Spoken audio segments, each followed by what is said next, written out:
Morning, everybody. Nice to have your company. Actually, I must thank Richard Spur, who's been sort of very happily sitting in my seat, keeping it warm and slightly damp for the last few weeks. Thank you very much indeed. So here we are, Bank Holiday Sunday. That's what I call it.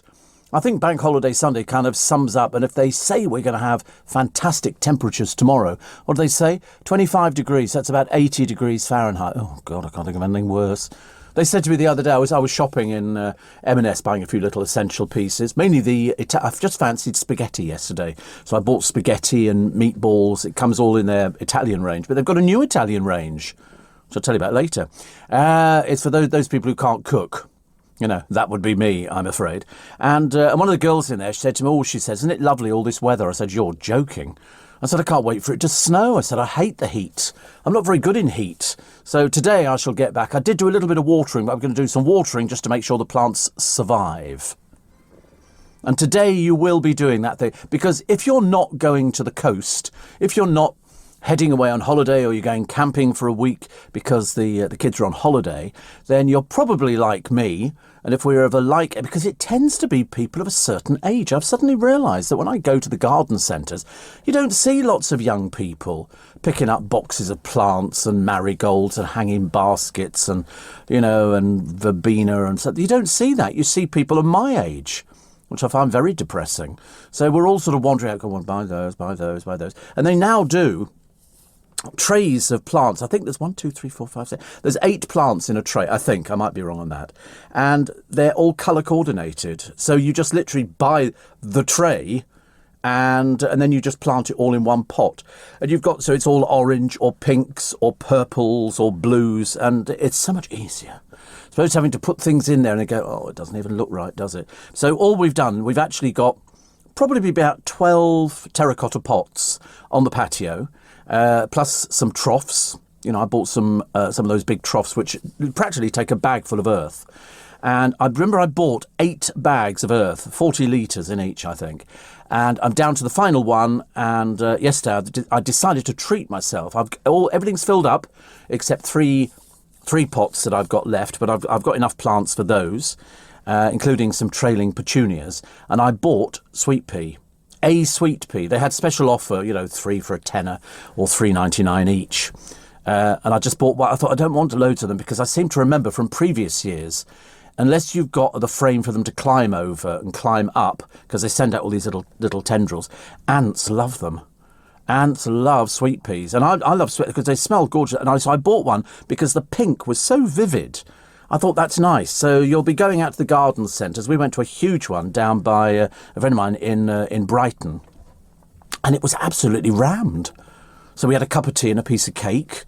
And because you go to a garden centre now, gone are the days where you just go in there and buy some plants and bugger off outdoor. You don't do that. You go there, you have a wander about. They've got a food section. This one had a restaurant, a cafeteria.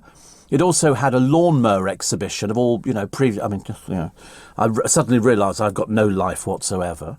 And they've got everything. And then they've got the big outdoor section. Indoors, they've got everything from solar lights to, couches and beds and umbrellas and just everything, all under these roofs. It's a day out shopping. Very difficult. So the only thing I bought was this sweet pea, and I shall plant it up today. And I shall plant up the other things. Then they're all done. And then I should give it all a drenching. Because if it's going to be, what do they say, 25 degrees tomorrow, today's probably going to be pretty hot as well. It was quite hot yesterday when I got back in the afternoon. But I had to go. I was looking for lemon. They do lemon juice and water in Marks and Spencer's. It comes in a sort of, I'm sure it's full of sugar. But ice cold, it's delicious. It's absolutely delicious. And I just feel as I'm doing myself some favours by having lemon juice. And I nipped into Iceland because they've started doing retro sweets, but in ice lolly and ice cream form. So they had blackjacks, fruit salad, all in ice lolly form. And I picked up one which said it was sherbet. What do they call it? It's a sherbet fountain. Made by Barrett's. It's got the stick of licorice in. So the lolly stick looks like a stick of licorice. It's not. And they've got this, I thought it tasted like lemon. And it was delicious. It was absolutely, they're only like £1 or something like that, which I thought, if you've got kids, keep them quiet on a journey. Years ago, it was a Calippo, wasn't it? because I quite like a Calippo, actually. They seem to last forever. It's just basically frozen ice. But Iceland have got all these different ones. And they also had a banana lolly. Love a banana lolly. And they've got all these other sort of retro sweets, but done in ice cream form. But they're so cheap. You can get 10 lollies, I think it was 10, for £1. Well, I mean, you'd pay more than that for the sticks.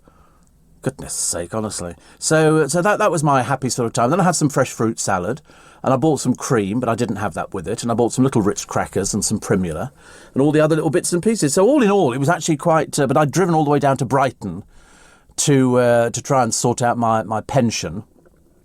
And that wasn't very successful because, unfortunately, the year I was born, they said they're all on hold at the moment. Not that particular year, but after 1951, the machine is on a go slow at the moment. So that was very exciting. Merci bien, thank you. Have you had a haircut? Yeah, a while ago, though. Yeah, well, I just thought I'd mention it. Thank you. Okay, don't make a big deal about it, for God's sake. Yeah, I did mention it before. Did I? I don't think you did. I don't think I did, no. Well, that's a shame. I wish I'd not mentioned it now. Didn't realise it was going to go on that long. It's only a blooming haircut. Also, what have we got? Somebody says, I've just got back. Jack in Hull, he says, just got back from DJing in the Student Union Bar, back in the newsroom from Monday. DJing in the Student Union Bar. Happy memories. Happy memories of a lot of very, very drunk people. Shane says, did your brother come over? No. Well, it was supposed to be today, but I've got so many bits and pieces to do that I'm just not going to get it all done if he comes over. So anyway, he spent a happy afternoon mowing his lawn. I bought him a lawnmower a few weeks back, and so he's been doing mowing the lawn. He said it's the first time he's had a proper lawnmower which doesn't give him backache, because he gets backache and things like that. Apparently, Ant McPartland's going to wed his fiancée in a low-key ceremony in August. I'm trying not to mention the other wedding because, to be quite honest with you, why is it, that you read a story about the Prime Minister and his intended, and he's got married again, but it's in secret, and you think, what's the point of having it in secret? How old are you? 3? You don't get. Did you do that? I can't say. Did you get married? I don't want to talk about it. Why not? You either got married. I mean, either it's the most miserable day of your life, love, or it's something to celebrate. In which case, what's the big secret about? Also, where did he get married? Was it a cathedral or something? Westminster Cathedral. Well, how does he manage that with the amount of divorces he's had? How is that physically possible? He could have got married in the House of Commons. They have a little place underneath in the Undercroft, which you can get married in. And that's only for certain people. He could have done that. But also married in secret. I thought, honestly, small wonder we're in the state we're in. Mind you, a very good thing to do, isn't it? To sort of detract from all the other stuff that's going on. What can we do to take it away from what old Cummings has been spouting off about? I know, we'll get married. And coincidentally, he makes every single front page. Every single front page has got Boris and his lovely bride-to-be, although she is the bride who's now been there. But they're not talking about it. It doesn't make any sense to me at all. Michael Owen, footballer, in talks to go on to Strictly Come Dancing. Perhaps he needs the money. I don't know. Amy Hart, you won't know who she is. She wants to make a show about trolls. She was on Love Island, and then she went out with somebody. They've got issues. Most of the people who've got these reality shows have issues. And I don't think they should really be allowed. They need to check these people, because she went out with AJ's brother on the show. It lasted about 2 minutes. And they said, I don't want to go out with you, you're boring. And she then immediately goes into meltdown. She has to have counselling because a boy finished with her, which I should imagine is probably the story of her life. Why do these people go on shows which sort of exposes themselves to something which anybody else would just go, OK, so you finished with me. I can find loads of other people. It's not difficult. It's like that old joke from years ago, which is probably best not repeated in mixed company. It's like the little boy and the little girl sitting in the bath. And the little boy looks at the little girl. They're only little people. And he goes, bet you've not got one of those. And the little girl goes, my mummy says when I grow up I can have as many of those as I want. I just thought, just imagine these two cute kids sitting in the bath doing it. And Steve, did he just say frozen ice? Yes, it's a frozen ice lolly, as opposed to a melted ice lolly. Yes, ice tends to be frozen, but unfortunately, the stick fell off 3 of these lollies. So it wasn't obviously as frozen as it should have been. I don't think their freezers in Iceland are as good as they should be. Because I've got a thing about ice cubes. I love ice cubes. I could suck an ice cube till the cows come home. I think there's just something about it. If you ever have a drink in a restaurant, which of course I was prone to doing some years ago, I always say to them, can I have fill up the glass with ice and then bring me another glass of ice as well? And I just suck ice cubes. I don't know if they're any good. It's just like frozen water, isn't it? It is like frozen water, only in smaller pieces. I've never seen anybody with a whole glass full of frozen ice, like the complete glass is frozen ice. But I picked up some water this morning because I just wanted some. And all I could find was fizzy water. Look at that. Oh, it'll make you feel good, doesn't it? And so I have had fizzy water on odd occasion, and it's quite nice. But I've discovered this presse at the moment, which is a cold press, which they do in Waitrose, and it's lime and lemon, fizzy. Well, freezing cold from the fridge, it's delicious. I'm sure it's not any good for a diabetic, but there's something about fizzy water, which is quite exciting, isn't it? I don't know why I get excited over fizzy water. But anyway, if you are going away to the coast this morning, or you're just, going on holiday, or you're doing something, you just want to get away from it, now would be a very good time to get up. Or if you are up, now would be a very good time to get down to the car and set off before the roads get... You do not want to sit in traffic jams, especially if you're heading to the coast. You don't want to sit in traffic jams because, believe you me, it's boring. So as long as if you're taking the kids... and they've got something to do like colouring in, or they've got their computer with them or something like that. That makes it a lot easier, doesn't it? Makes it a lot easier. 84850 steve@lbc.co.uk. Mull, as in Mull of Kintyre, is one of Scotland's best undiscovered Scottish islands, even though you've seen it on Balamory. What's the story in Balamory? Wouldn't you like to know? Wuhan leak is feasible, say UK spies. Well, there's a surprise. There's a surprise.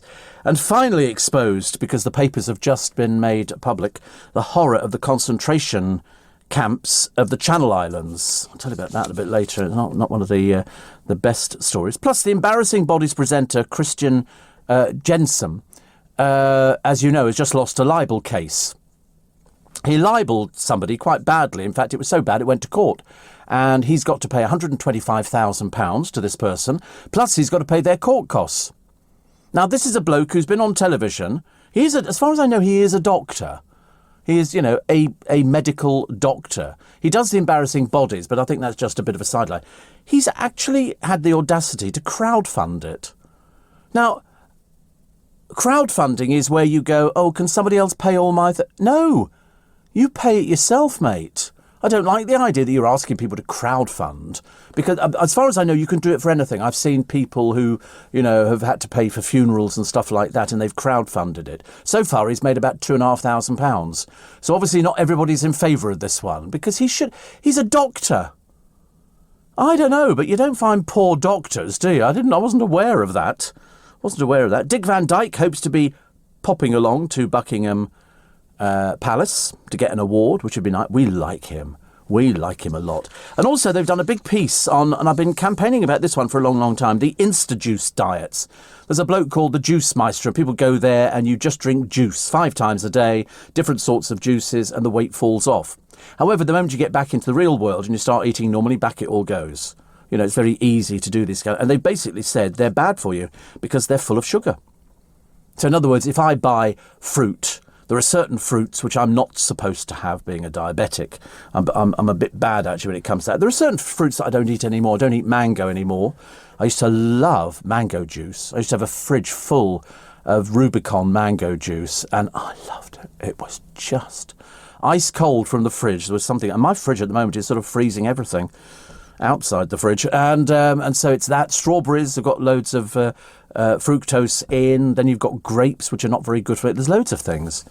You're not really left with anything, actually, if you're a diabetic. You look at the things you can have and the things you can't have, and it's all very boring. TV presenter Julia Bradbury has no regrets about being an older mum. The only thing she hates is being called geriatric, which apparently is a very common expression. I wouldn't mind being called geriatric. I wouldn't have any problem with something like that. It refers, though, that you're not all there in the head, doesn't it? Oh, geriatric. just, as opposed to just an elderly person. Elderly person's all right. I don't mind elderly person. I think it's quite a nice, sort of, or failing that, as you enter your twilight years. I was never too sure about twilight years. I wasn't sure about that at all. And things are looking all right for Jessie Nelson. Yes, you can't, if she concentrated more on recording music or going to the studio as opposed to posing on beaches wearing very little, it might be a lot better, but this is not going to go well, I can tell you. And what was the other one? Oh, yes, ITV will offer Holly Willoughby a big pay rise. You know why? She's in disagreement with her agent, who she wants to get rid of, but the agent still will be taking a cut of her money from this morning.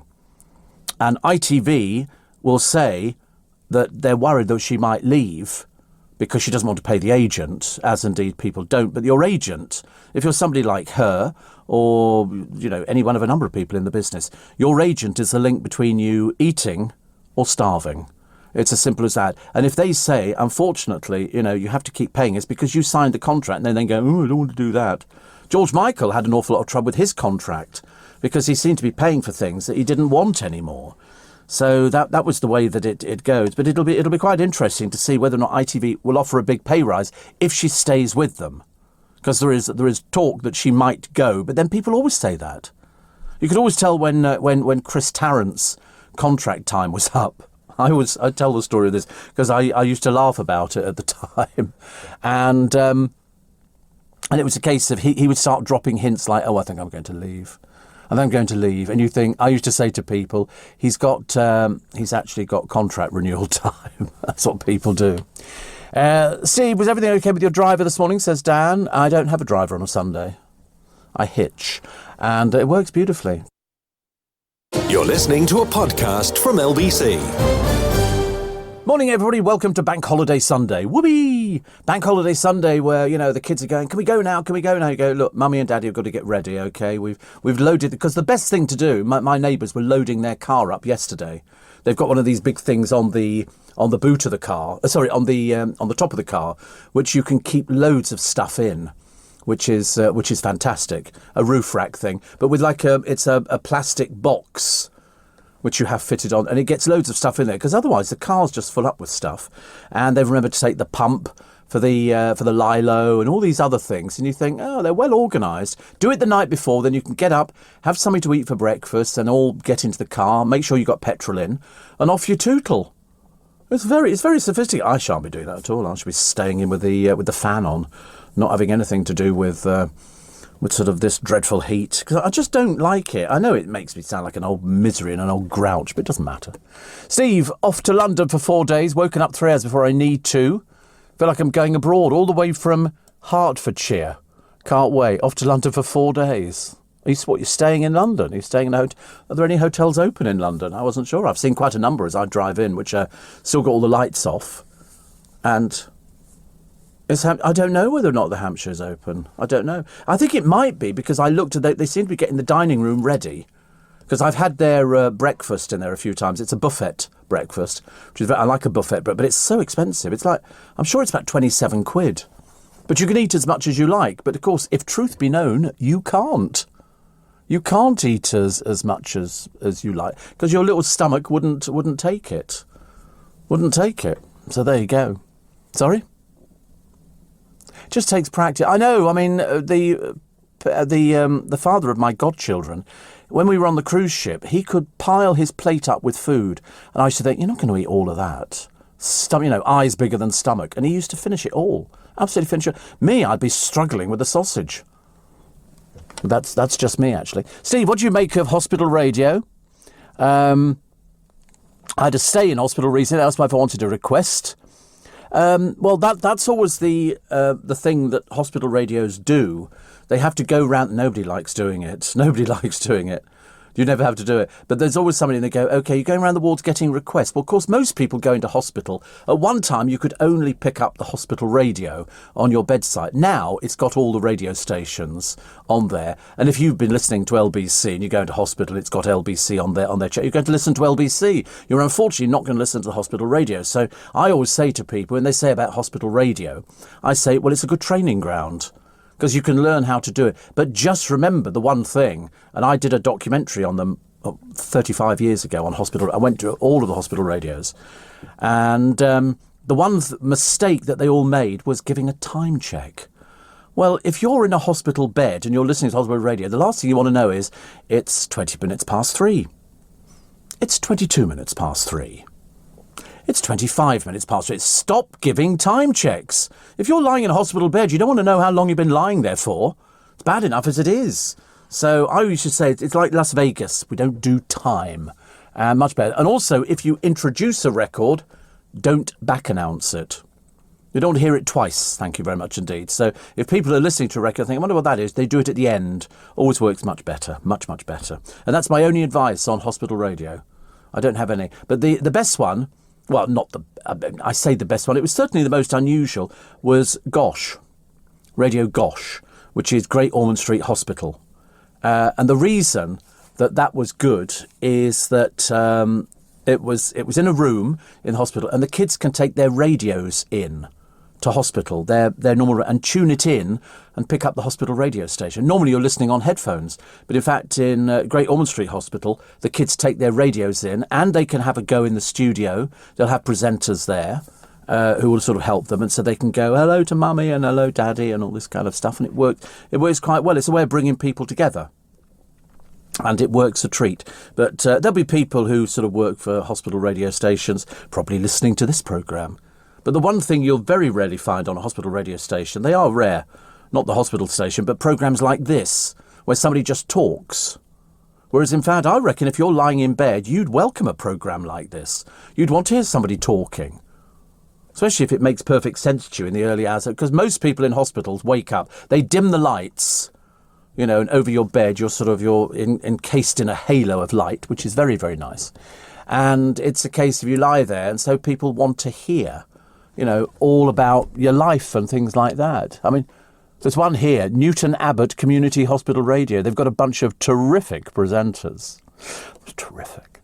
Currently willing to give their free time on a weekly basis. Would you like to join them? They're always looking for recruits. And here we go, we've got pictures. Steve Hughes. A lot of people on hospital radio are carrying a little bit of weight. Okay, Kerry Hughes is the secretary, and they've all got their posh tops on. Roger Harvey is the treasurer. Steve Hughes is the chairman. Who are the presenters, though? We want to see the presenters. We want to see who the presenters are. Oh, look, Kerry Hughes is a presenter. And Chris Jones and Barry Holmes as well. They're all presenters. Ken Goodsell, he's obviously a bit wild and wacky. Hello, Ken here, hello. And Roger Harvey, longest serving presenter, been with us since 2006. He plays you an hour of those classic country tracks. Ray Prue is there. He has two loves, Roy Orbison and Plymouth Argyle. But his programme's a whiz. Also, you got the Stephen Kerry show. She pops up again, does our Kerry. She's never stopped. Anna Todd is the latest presenter. She doesn't look like any other presenter you've ever seen before, but there you go. And Steve Hughes again. He's been with Tower Sound since 27. They've never had so much publicity. Seriously, they'd be saying, you were mentioned on LBC the other day. What for? Steve Allen was taking the Michael. Yes, my producer Nick was there in 98. Or he is 98. I can't remember. It's one of the two anyway. But I love the idea of the Stephen Kerry show. she must live there. She must live there. But their show is totally live, and they only find out what they're playing when they spin the wheel at the start of each hour. Honestly, that's like pushing the boat out. It's so funny because it seems not alien to me because I'm in the business of communication, but it just seems so strange that it's the one thing that's survived.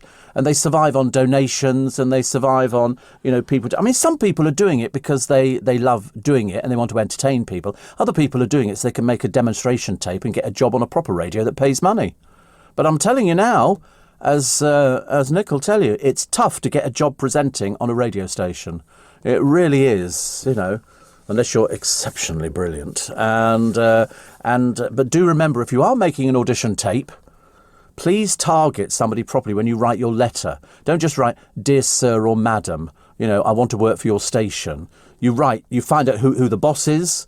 you write to them and you say, I've listened to the station for many years and I think I could offer I could be a contributor to your programmes, and I could sort of benefit the overall sound. That's what they want to hear. But don't do a 20-minute demonstration tape. 5 minutes maximum. 6.5 at a push. But if they don't like your voice, within a minute they won't listen any further, and you go into the "Thank you, we have nothing suitable for you at the moment" box, which is the standard rejection. They never like to say, "Would you like to disappear because you're rubbish?" They always say, "Unfortunately, we have nothing suitable for you at the moment. But, try again, another 10 years." I'm Elizabeth Day, host of the podcast How to Fail, where I explore what failures my guests overcame and what that taught them about how to succeed. And when you need that extra bit of motivation, have you tried Peloton? It's a fitness experience for your body and mind. From cycling and running to strength Pilates, meditation and boot camps, there is something for everyone. I can personally speak to that with my own Peloton membership. I always look forward to the various workouts, and best of all, you can fit them into your own schedule. That should give you more time to catch the bonus Peloton episode with Joe Elvin on my podcast, How to Fail with Elizabeth Day. Listen now on Global Player. You're listening to a podcast from LBC. I was trying to think, actually, a minute ago. You can help me. I know. It's called... I've forgotten it again now. Something... We're thinking of model villages. Because Nick went down to... where did you go to a model village? The only one he could remember is Torquay Model Village. And I said, no, there's one near Denham. And it's not... it's something Cot, isn't it? Can't remember. Model Village. It's very famous. But the trouble is it's quite old. And every so often they have to sort of paint it, and they've got gardeners and they've got a train that will run round it. What the blimmin' heck's it called? It's very famous. Very famous. But I said that most seaside resorts have model villages. You go there and you'll go to the model village. Can you think of what it's called? It's my one. No. It's Buckinghamshire. I can see it in my mind because it's in a village, and you go there. It's very well known. It's Beaconscott. It's in Beaconsfield. There's a model village at Legoland as well. Oh right, that's nice. A model village at Legoland. That's all. Do you know I've never been to? That's Luke. He's only out there. Oh, by the way, yes, and I did go to the consultant, and I have got to have a little bit of, let's just put it politely, surgery. Okay, that's all I'll tell you at the moment because I'm just waiting for the latest updates on it. Steve said, there we are, Beaconscott, Model Village and Railway, and it's got a little vernacular railway or funicular. And I think it's quite nice, actually. See, I like stuff like that. I'm a bit old. Torquay's better. Oh. Babbacombe. Ooh. Babbacombe. See, that sounds quite... Show me a picture of Babbacombe. I want to see what Babbacombe looks like. Because I like a model village. If you're looking for somewhere to go today, Port Merion's not a model village. I mean, it is sort of model, but not into... There, I knew you'd all know. Paul says Beaconscott. And it's very nice. But Babbacombe... I just feel that we should all go there today. Oh, God, it's huge. It's even got a sea and everything. What a marvellous model village. Even with real people, sunbathing. And it's got a funicular railway. Oh, that's nice, isn't it? It's quite posh. That's very posh. That's even better than Beaconscott. It's even got Stonehenge. Wow. That's very good. Oh, I like that one. I have to be honest, that does look better than the other one. I like the idea of the house being on fire and the fire engine there and the smoke coming out the roof. Very realistic. No, that's lovely. Very nice. There you go. I've never been to Torquay. There'll be people listening, getting together to go to Torquay together. I don't know, how long does it take to drive there? Is it very far away? In probably about South... Well, I don't know how far that is. Is that 3 hours, 4 hours? 4.5 hours. Stay the night. If you can find a B&B. In fact, if you are finding a B&B, find it before you go there. You don't want to get all the way down there. Oh, look, it's got crazy golf. See, I love a crazy golf course. You could spend hours, make you laugh. Oh, look, Babbacombe Model Village with snow on it. Oh, I like that idea. I'm all in favour of that. Best ever Christmas village, they say. Oh, is that lovely? I've always wanted, if I had a big enough place, to buy all these little models, you know, of the funfair and houses and have a train. You've seen the Rod Stewart one, haven't you? I mean, the Rod Stewart model. Have you seen the model railway for Rod Stewart, Nick?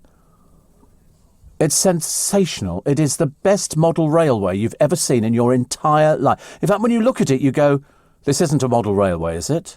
He loves model railways. It comes in bits and it was all brought over from the... Have you got pictures? Show me pictures. It is stunning. It is the most stunning...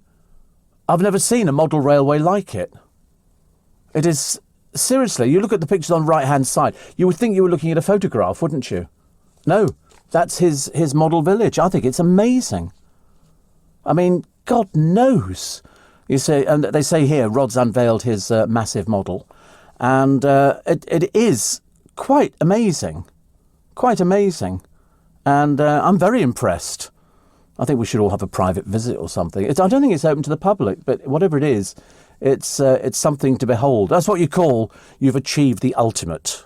The absolute ultimate model. Because you'll all be thinking today, won't you? Where should we go? What shall we do? The answer is try and find something that's good for the kids, because it's mainly the kids. The parents, if you're into the gardening, you'll be at the garden centre, because then you can have your lunch there at the same time. So they'll all be gearing themselves up for loads and loads of people, which is good.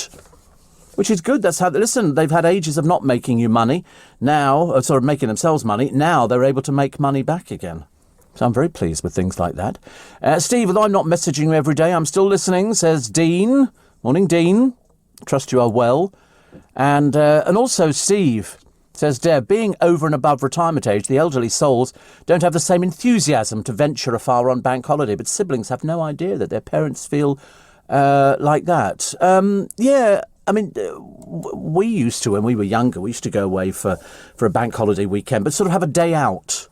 Go somewhere different. You know, there'd be lots of people going to National Trust properties. Whether they're all open, I don't know. Always check beforehand if you're thinking of going somewhere. Please go. Keith in Harrogate says a lot of people in hospital go to the theatre. So, you know, a show about theatre tunes would be very welcome. That would be a nice thing to have. Lots of show tunes. No, not the operating theatre. No. I think they go to the theatre, you know, as opposed to they don't do anything else. They go to, because they're of a certain age. When you go into hospital, you've got to be a certain age, you know, then you go to the operating theatre. Steve, did you see the piece on the news a couple of days ago about these bugs in America called Cicadus? What they do is they bury themselves in the ground for 17 years, and then they come out. But the noise they make, there's millions of them. Yes, I didn't think it was America. I thought it was... Is it America? Oh, I don't know. I thought it was Australia. And then somebody said, no, that Australia is the mice. They're overrun with mice. They've got millions and millions of mice. And here are these things, these millions of Cicadus. Oh, I can't remember how you pronounce them. But anyway, they bury themselves. They'll come out, and they have thanks. And then they have all these babies, about 500 of them, who then promptly bury themselves underground. And they'll stay there for 17 years. And that's what it is. They've got an exceptionally long, loud song, which when you hear them, when they come out, they're insects of the true bug order. And they're there. They're all over the blooming place. I mean, they've also been eaten. They've been eaten by humans in China. There you go. Oh, France alive! I don't like stuff like that. I don't like anything that crawls or makes a noise. I'm very funny about stuff like that. But they were saying about it, the life cycle can vary from 1 to 9 years. As underground larvae, the emergence above ground as adults is not synchronised, so some members of each species appear every year. But where are they? Where are they? Which countries do they inhabit? Even though they're eaten by the Chinese. But there again, I've said that the Chinese would eat everything. I mean, that's just another beetle, isn't it? And another bug. But I can't find anything. Oh, there you go. 2 species in Australia. I thought that's what they were talking about the other day. There's a North American species as well. Amazing, isn't it? So any predator that evolved to depend on them for sustenance might starve waiting for the emergence. And by emerging in such huge numbers, they will lose an awful lot of their... It's like, I suppose, any sort of insects like that. But the mice is a huge problem. Huge problem in Australia. Houses have had to be destroyed because there's so many mice in there. They fall through the ceilings and everything. Like millions of them. But these things add a new dimension because mice tend to not to make too much noise. So, oh, don't stop it. No, don't. It makes my flesh crawl. Greetings from Cyprus. Steve, you brought back some memories for me when I was in the delivery ward at Wexham Hospital. I had the hospital radio on listening to Chuck Berry and somebody else, which made me laugh and giggle. The nurses came to see if I was okay. They thought I was crying. Oh, a bit of a shame, isn't it? Oh, cicada. They're called cicada. Thank you, Scott. Cicada. And they make a noise, and we don't want to hear it again. It might frighten you in bed. Can you imagine if you were lying in bed and all of a sudden the ceiling opened up and all these mice fell through onto the bed? I would throw myself through the wall. Absolutely. Not very nice indeed. Alan, currently in Christchurch, said, did you ever go to the model village in Christchurch? No, I didn't, actually, but he's done a link to it, which is very nice. I love these model villages. I've always wanted... that if I had a big house with lots of grounds, I'd have a model railway, one you could sit on. Even if it was operated by the local, model railway enthusiasts club. I would allow them to use my grounds. I quite fancy them. Shane says those cicadas, we get them in summer. They're damn noisy. They look horrible. I wouldn't be a fan of those sort of things at all. Definitely not. Did you hear that the singer B.J. Thomas died? I know. He knew he was going to die. He had cancer, didn't he? And he knew that he was going to die. But in fact, actually, I spoke to a friend of mine this morning, and she said, he was very good looking, wasn't he? I said, yeah, he was. But he wrote that, raindrops keep falling on my head. That doesn't mean I'll be turning red, crying not for me. And that was from Butch Cassidy and the Sundance Kid. I watched The Sting yesterday on the television. Such a good film, actually, isn't it? Because you get caught up with the double bluff. The double bluff in it, which is good. And I've been on that roundabout. You know the roundabout that features in The Sting? That's on the pier at Venice Beach. That's where they filmed, and that roundabout is still there. You can go see it. In fact, in our hotel, we were in a hotel literally within 150 yards of it. They've got a big wheel as well with lovely lights on it. At night time, it looks fantastic. You could lie there in bed just looking at the lights, but it's got the roundabout from The Sting on it, which is used by the girls of the night as a bit of light relief. They just sort of sit on it, which is good. You're listening to a podcast from LBC. Lovely to have your company this morning. Welcome to Sunday. It's been ages since I've been here on Sunday. And Steve, says Carol, we love to have you back on a Sunday. Thank you very much indeed. We have those cicadas in Spain. They appear when it starts to get hot in July and August. So now you know. And also, if you want to ride on the longest miniature railway in England, visit the Cockcrow Railway, located not far from you. Opens 4th of July. I love a miniature railway. I think to be honest with you, I think I'm going backwards in time. I don't think I'm sort of heading into my twilight years. I think I've started going a bit peculiar. And also, Steve, we first encountered, says Dav Tran, the cicadas in Mallorca. And wondered for years what they were. You could hear them, but you couldn't see them. So strange as we drove by with incredibly big, juicy body with great big eyes. Have a look at I've seen the Google pictures, thank you. I don't like things like that. It's like locusts, isn't it? Whenever you get a plague of locusts, there's millions of these blooming things. They land on a bush, and they can devour it in seconds. It's like piranhas. Same kind of thing, isn't it, really? But so it's cicada. Cicada. So now you know. And there's loads of these model villages. Burton on the Water in the Cotswolds. See, that sounds quite nice, doesn't it? In fact, actually, I think, is it Country Life this week, the one that's just gone? They have a piece on the Cotswolds and some of the houses for sale. Do you know, I'd love to live there, but I just got a feeling it's a little bit insulated. Do you know what I mean? It's sort of, it's London is sort of big and vast and, you know, there's all sorts of different people here. I get the feeling in the Cotswolds, it's appealing to a certain person who wants to go and live there. It's very beautiful. I think it's absolutely beautiful. But if you remember, somebody was in one of these villages, one of these, you know, lovely villages where you look at it and you go, oh, I could live there. And they had a bright yellow car or something and the neighbours complained. They started putting notes on it going, can you put this car somewhere else? They thought it spoilt the overall look, and I can well imagine. Well, imagine. It's like you go to some places and you think, God, I bet you all spend your time gardening. And people love gardening. And I've only recently, within the last 10 years, sort of developed, not a passion for it, but I like it to look nice. I like it to look nice. Oh, this is the one this is Burton on the Water. Isn't that pretty? Look at that.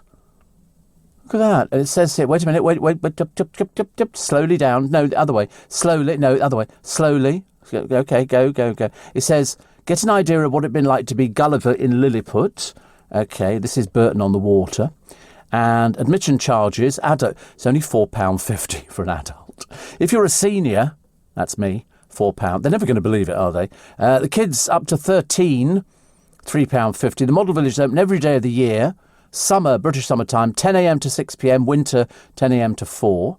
And then it's got various, they've got 2 large public car parks. The baby changing. Can you take a push chair? I bet that'll be a no. Can you take a push chair into the Model Village? Down, there. I bet you anything. No, along to the end. There you go. It says, unfortunately, due to narrow, I didn't think so, actually. But there is a stroller parking area. I think you have to take the kids with you. You can't just leave them. Lots of children. But it's quite pretty, isn't it? I think that's very clever. You get people who... And is that all it's got? One picture on there? Oh, come on. Come on, Burton in the Water. You can get a few more pictures. Because it's lovely. It's very pretty. I want to know more. Learn more about the Model Village. Wait a minute. Has that got many more? No, it still hasn't got any more pictures as far as we could see. Which is a shame, because I think it should have loads of pictures. But it looks very nice. The little bit that we've seen is very pretty. Thank you very much indeed. It's no Babacoom, is it? Oh, I knew we were going to have trouble over this one. I mean, the bushes are quite pretty, aren't they? Can you imagine if they really were that size compared to the size of the houses? Be taking over, wouldn't they? It's pronounced Borton on the Water, Steve, says Gillian Warwick. Oh, don't start that one. Oh, you can book a room. What's the booking a room bit? We like the idea of booking a room. Where's this? Months of hard work have gone into 8 wonderfully appointed bedrooms. It's very nice, isn't it? You can spend your time at the Old New Inn, and they've chosen great beds and bedding. There's a breakfast menu sourced locally wherever possible, served in a light, airy breakfast room, as opposed to sort of, Oh, I like the rooms. They're quite nice, aren't they? I like... Yes, there's more pictures of the rooms. One is called Pheasant. One's called Sheep. I'm sorry, we put you in the sheep room. I mean, I ask you. B. Lavender, the Duck Meadow, and I quite like the bedding on the duck, the Hare and the Stag Junior Suite. Change the names of the rooms. They're really stupid. It's not good at all. But they look quite nice, don't they? They look very sort of, As long as the mattresses are nice. But you can get a king size. How much is it to stay there? A king size double. It's got a 5-foot king size bed, ensuite bathroom with bath and shower over, mini fridge, safe flat screen TV, Dyson cooling fan. That'll find its way into somebody's car. Hairdryer, tea and coffee making facilities, and 16 square metres. Make a book it. But how much is it? See, I like to know these things. I'm always curious. So, when shall we book? Oh, let's book for, I don't know. But, yes, let's go then. Why does it not? It's so annoying when it doesn't put a price down, because I'm so keen. Oh, different sort of bed there. They still look very nice. But how much is it to stay? King size with Bath Riverview. Yeah, if it's Bath Riverview, they can see you as much as you can see them, I should imagine. But you get free Wi-Fi, which is very nice. But show price. There you go. Show prices. So all right. Check in 31st of May. Check out 1st of June. Check out 1st of June. 1 adult. Can we change to 1 adult? That's 2 adult. Wait a minute, how much is that one? Oh, there you go. Best price, 120 quid. That's not bad, is it? That's for 2 nights, isn't it? 31st. Oh, is it? No, we're checking out on the 1st. We're only staying there. I still think that's not bad money. That's not bad. For a night, that's okay, 120. I watched that 4 in a Bed programme, and some of those about £300 a night. Some of them in some of the seaside resorts are very inexpensive. But no, I think that's worth 120. It looks quite nice. I always use up the tea and coffee facilities. especially if they've got a packet of Bourbon biscuits. Steve, the model village in Beaconsfield is very realistic, as model villages go.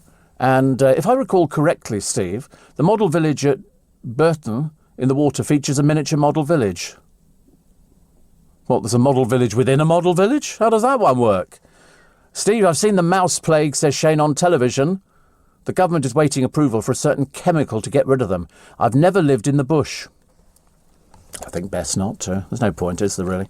But the government had to seek approval so they can spray them and get rid of them, because these things multiply at the rate of each mouse that can give birth 500 a year. 500 babies a year. I mean, a friend of mine had a couple of mice years and years ago, which, of course, a big mistake, because what do? They haven't got anything else to do. They don't want to go on the wheel inside the cage, so they do it. You know, mice, and it's over and done with very quickly. The next minute, you've got babies all over the place, about the size of less than the size of a thumbnail when they're born. Very, very sweet, but at the end of the year, you don't want all of them, do you? And Roger says, nothing wrong with being a bit peculiar. Makes the following day's spike much more interesting. I agree with you. I do like the spike, actually. I'm very big into the spike. I've become quite odd about that, actually.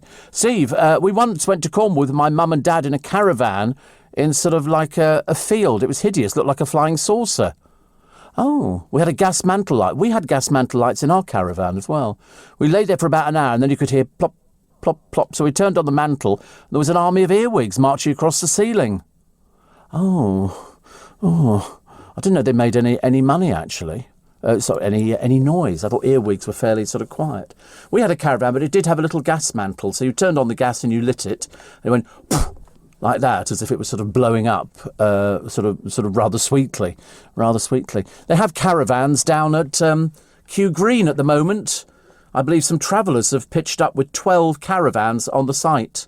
Can't wait to see the mess that's going to be left at the end there. The council have said they have to go through the procedure. So for all the people who live in these £2 million houses round Kew Green, you'll have to suffer with this. I don't know why they just don't stay in the same place. I suppose that's why they're called travellers, because they travel. But, I mean, you could stay in the same place. That's all right. You know, get used to it. And then sort of arrange the removal of your own rubbish, as opposed to leaving everybody else to do it, because the council have to do it. Why? I've got no idea. Oh, snakes. Oh, these hideous programmes on the television where they've got snakes. And you see these snakes and they want, oh, no, thank you very much indeed. I think it's much easier to have the news, which we're looking forward to. The key, do you remember I told you some while ago, the key to Hitler's private toilet has just sold at auction. It forced a frenzy, a bidding war frenzy. It eventually went for £11,000. A chocky treat is apparently very good for you. Reduces the chance of coronary disease. Producers go, oh, that's a good idea, you know. The parking con boss. This was the one who was taking people's money, parking them in fields and industrial sites and everything. He's got to pay back £185,000. Yes, that would be a good idea. And Fleur East says the X Factor should come with a warning. She isn't a singer anymore, I don't think. I think, surprisingly, she's become a radio presenter. So that's good news. You're listening to a podcast from LBC. Morning, everybody. It's Sunday. It's the 30th of May, and it's the bank holiday. So you had the bank holiday Friday, the bank holiday Saturday. Now you've got Sunday, and then you've got tomorrow. I mean, it's nearly a whole week. Finding things to do. That's why everywhere, when I came in last night, I mean, all the restaurants were heaving down here. Nobody's socially distancing. We've kind of forgotten about that kind of thing. So let's wait and see, shall we? We'll go through the papers in a moment. Guess what's on the front page of all the papers? Yes. Boris and Carrie getting married secretly. Shh. Not supposed to know. It's a secret. We're adults, but we're not going to tell you we got married. In case our mummies and daddies find out. You know, I mean, it's just ridiculous. I don't know why they just can't say, yes, we got married. I mean, it's a good detractor, isn't it? Very good detractor. All the other stuff that's going on with all this Dominic Cummings that we've had over the past few days. And then all of a sudden, just to make sure that the Sunday papers don't bother with that, let's let Bojo and Carrie get married. Secretly. Shh. Don't tell anybody, for God's sake. We'll all be in dreadful trouble. Dreadful trouble. Twitter fans are delighted that Kate, Duchess of Cambridge, is it Cambridge? Yes. Has had hers. It's just an injection. The whistleblower who exposed Martin Bashir set for £1 million payout from the BBC. That's good, isn't it? Should be. You're paying for it. The BBC haven't got any money. They spend yours. The Queen's going to be given a +1, so she won't be all alone during Trooping the Colour and things like that. It's going to be the Duke of Kent, I believe. And Priti Patel's come up with another brilliant wheeze. Let's tag all foreign crooks so they can't escape deportation. Brilliant. Brilliant. Never happened. But she's done it. Sherry Hewson, as I say, slamming snowflakes who whinge about naughty jokes on television. People don't seem that they sort of go, oh no, can't, and she's sort of going, oh, for goodness sake, honestly. We seem to have lost our sense of humour. And the whole idea about being British is that we do naughty jokes. We do naughty jokes about boobies and things like that, because apparently it's terribly funny. It always was. Look at all our film history. There's always, it's always sort of boobies and sort of innuendo and 90% of the comedy programmes. 90% of the comedy programmes were sort of double entendres. Most of the radio programmes were double entendres. I mean, I ask you, actually. I ask you. Steve, there's an island off the coast of Galway, millions of rabbits running wild. Now, where was it? There was something, I'm trying to think what it was, actually. There was one particular island, and they were overrun with birds, so they introduced snakes. And the snakes eat the eggs of the birds and the baby birds as well, so they can keep the population down. And every time I think rabbits, and if you talk about millions of rabbits, I think of Australia and myxomatosis, which was killing rabbits left, right, and centre. And I sort of worry about things like that. But they're looking for somebody to go and work on one of these islands to look after it until the tourists get there. So you'll be living there all by yourself. Oh look, there's somebody we haven't seen for a while on a very expensive yacht, and that'll be the president of Russia.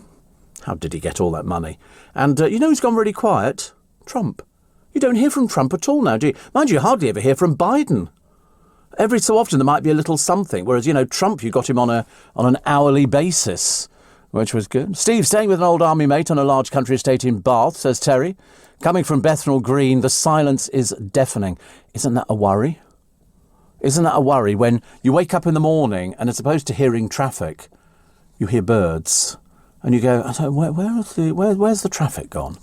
And they go, we don't have much traffic out here. You can go down little country roads and you won't see anybody else, apart from old Farmer Giles, who's on his tractor.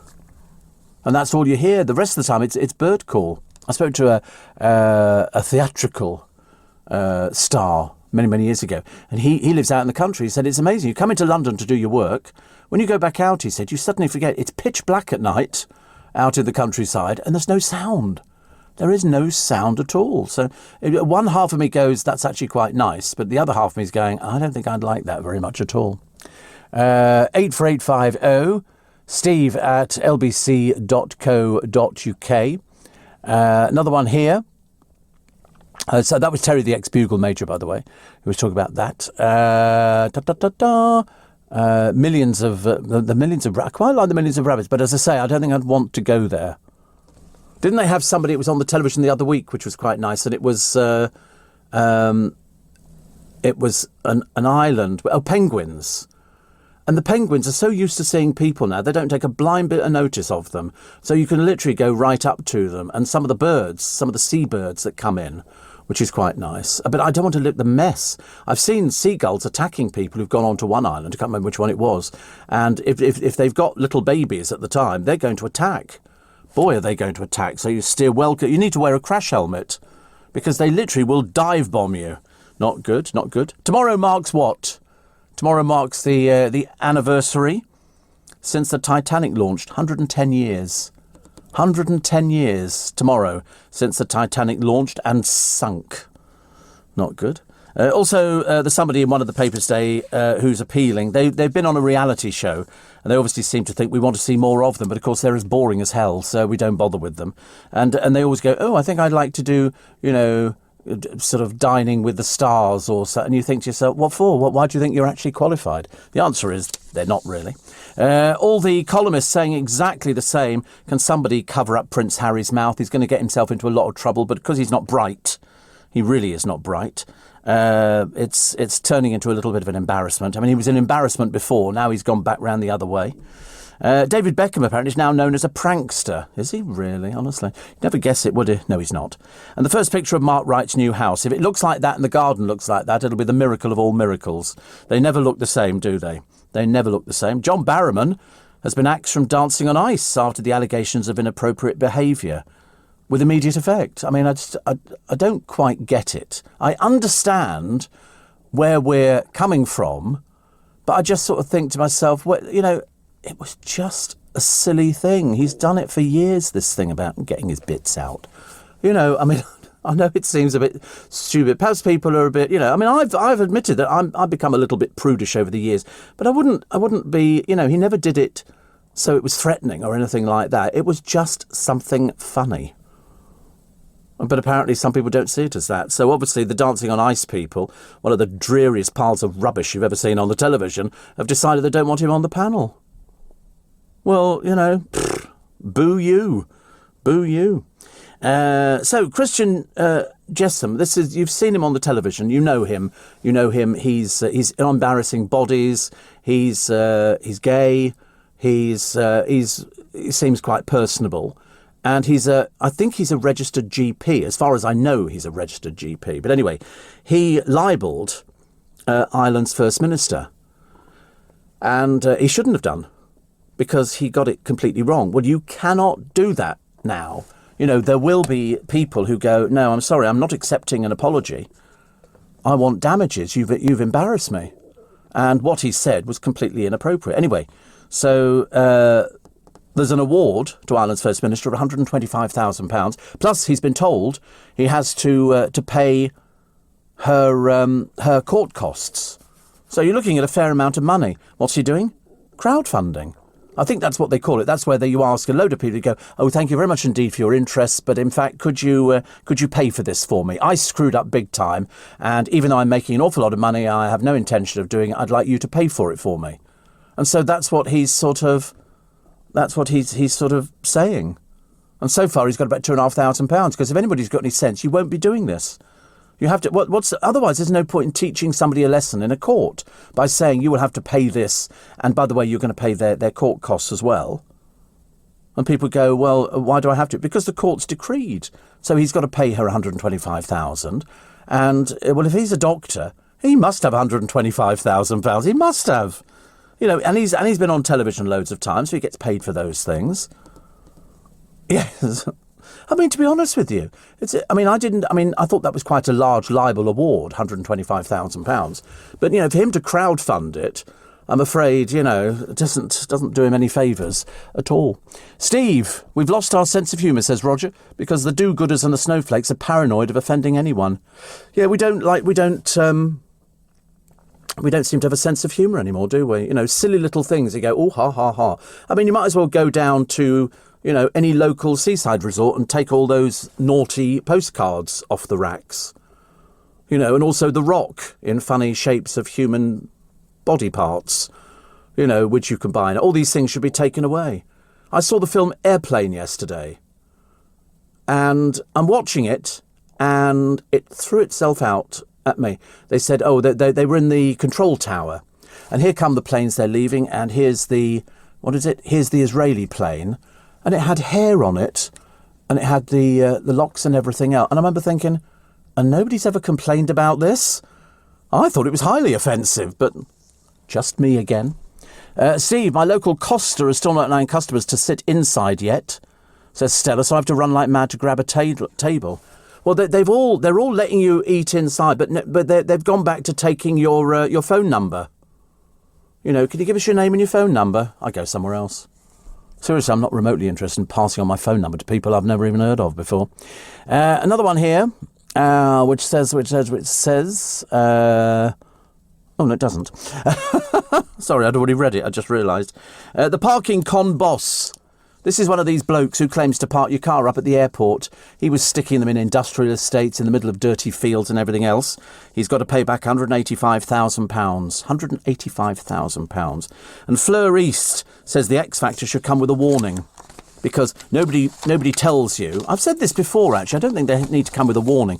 You just need to make sure the people you're putting on there have got half a brain cell. They seem to think, you know, I mean, she had one album and that was it. Because if they don't sell albums, they're not going to be interested in you. What's the point? They're not a charity. Psycho, she said, didn't do anything. Psycho have said, excuse me, but we did. We always said that we were there.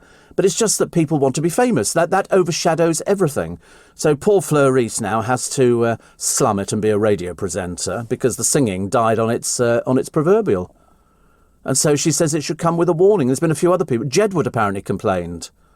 Well, Jedward milked it for as much as they could. The moment it all goes pear-shaped, they start going, oh, it should have, we should have been told about this. And you think, but surely you can't be that stupid. Unfortunately, in Jedward's case, they actually can be that stupid. Time check.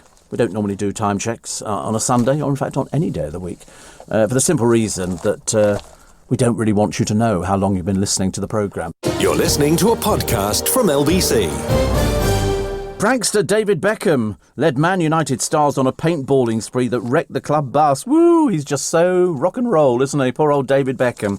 Just don't listen to him talking. A picture of the Duchess of Cambridge receiving her first jab. Ooh. Makes me cringe watching somebody having an injection. She had it at the Science Museum on Friday and posted a picture on Twitter. So somebody took a picture of her having her injection. This is Mummy having an injection. I mean, to be honest with you, I never felt anything, And Steve, I'm all for pulling up inappropriate behaviour, but if the snowflakes carry on, we'll all be beige. So we're beige now? What do you mean we'll all be beige? We're definitely going to be beige. So Boris and Carrie's secret wedding in the week that the COVID chaos was exposed. I mean, very good. It's very clever, actually, isn't it? What can we do? I wouldn't be surprised if Cummings came up with this one. He's been the advisor for such a long time. So him and Carrie got married. They're said to have been planning this for 6 months. And they tied the knot at Westminster Cathedral after what has been a nightmare week for the Tories. So good way to bury bad news, isn't it? And here they are, they've got married, which is lovely. Somebody said one witness told her the party was bundled into a car. I mean, why is he so embarrassed about getting married? I don't understand. Is he not supposed to get married, or is this the third marriage, isn't it, I think? Third marriage. So he's obviously got track record, hasn't he? Catwalk Queen Heidi Klum is in a fight with her dad, which could see him jailed for 6 months. It's over commercial deals. Oh, honestly, people complain about everything nowadays, don't they? And here's a con man who forged court documents to evict an owner from his flat. Then the police walked in and threw him out again. He's a horrible piece of work, this one. And the man who was seen riding an electric unicycle on a motorway was pulled over by the police. Where do these thickos come from? Officers then used motorway CCTV cameras to locate him before stopping the man on a trunk road. Northwest Motorway Police tweeted, couldn't quite believe my eyes this morning. Multiple calls received about a man on an electric unicycle. He was pulled over near Knutsford. Because an electric unicycle is classed as a powered transport and can't be legally ridden on the road, the pavement or the footpath. Hello, welcome to London. Welcome. They do all of those. They drive them on the footpath. They jump all the lights. They do everything. And some people even put somebody else on it. So you've got 2 people on one of these things. Ridiculous. The boss of the airport parking firm, his name is Asad Malik. Instead of parking vehicles in secure car parks at Gatwick, they were packed into fields and side streets. There was damage to most of them, which ran into thousands of pounds. He swindled air travellers using fake customer reviews and photos of a car park hundreds of miles away. Jailed for 14 months for defrauding customers. He's got to pay back £185,000 in compensation. He's thought to have raked in £400,000. Laughing, I should imagine. He gets all his free meals, bit of exercise at work. Just remember, Asad Malik, he will pop up again, because if you can get away with it, he's only got to pay £185,000 in legal costs, but he raked in more than £400,000. That's the only bit that they can work out. Probably much more than that. Much more. X Factor star Fleur East, well, not really, failure I would have thought, has weighed into the growing storm around the TV talent show, blasting the risks contestants face. She said successful contestants need to be given, she means herself, need to be given stronger guidance about the pitfalls of the music business. I mean, how old are you? I mean, have you ever read any books about the music industry? You know how it... I mean, surely you must know how it operates. You must know how it operates. You can't be this dim. There's people... people have complained about bullying and this and that. Psycho and ITV have denied it emphatically. She said, I think it needs to come with a warning. She says, I think from the start you need to be told of the risks involved. The risk being you're a failure. That would be the risk, wouldn't it? The risk would be you're not going to sell millions and millions of albums, and you're not going to be playing stadiums around the world. You're just somebody who's won a little cheapo talent show on the television here. You had an album out, you've made a little bit of money, and that's given you a pro fund. You've got a job on the radio. What are you complaining about? God in heaven. I mean, if it hadn't been for that show, we wouldn't have heard of you. You'd have disappeared. So, I mean, she signed in 2015. She had an LP out called Love, Sax and Flashbacks. Because the problem is with Psycho, and we knew this from loads of other people, that you go there and they've got an idea of what they want you to record. And she goes, oh, because I've written this. They're not interested in that. You've entered it. Did you read the contract that came with the X Factor? Probably not. Probably not. She said, Irish twins Jedward have alleged the X Factor contestants were poorly paid. Well, yeah, and if it hadn't been for the X Factor, nobody would have heard of Jedward. Please God. Most irritating duo. I mean, she's now a radio host. She said she uses her public platform to help protect younger girls dreaming of fame from being bullied. Yeah, but you were there as well, doing exactly the same thing. I mean, surely, you must realise that if you don't sell albums, why would a record company want to keep you? They want to keep somebody who sells albums. If your first album struggled along, but with loads of pushing, you sort of did all right. Well, then that's it. That's your bonus. You've had more than you should have done. And then they go, we're not going to make any more albums and we're going to release you from your contract. And then they go, oh, you should have warned us about this. What do you think it was going to be? Somebody was going to turn up at your house every Friday night with a barrel load of money and go, there you go. It doesn't work like that. It's the music business. The X Factor have a duty of care to the contestants. They say we have measures to ensure that they are supported. On Katie's claims, is this Katie Ferguson, I think? Is it Katie? Anyway, an X Factor spokesman said on Katie's claims, Psycho Entertainment said at the time, we asked Katie to lodge a complaint and detail the allegations. We suspended the person accused, but Katie chose not to make a complaint. So, what do you expect them to do? They have done what they wanted to do.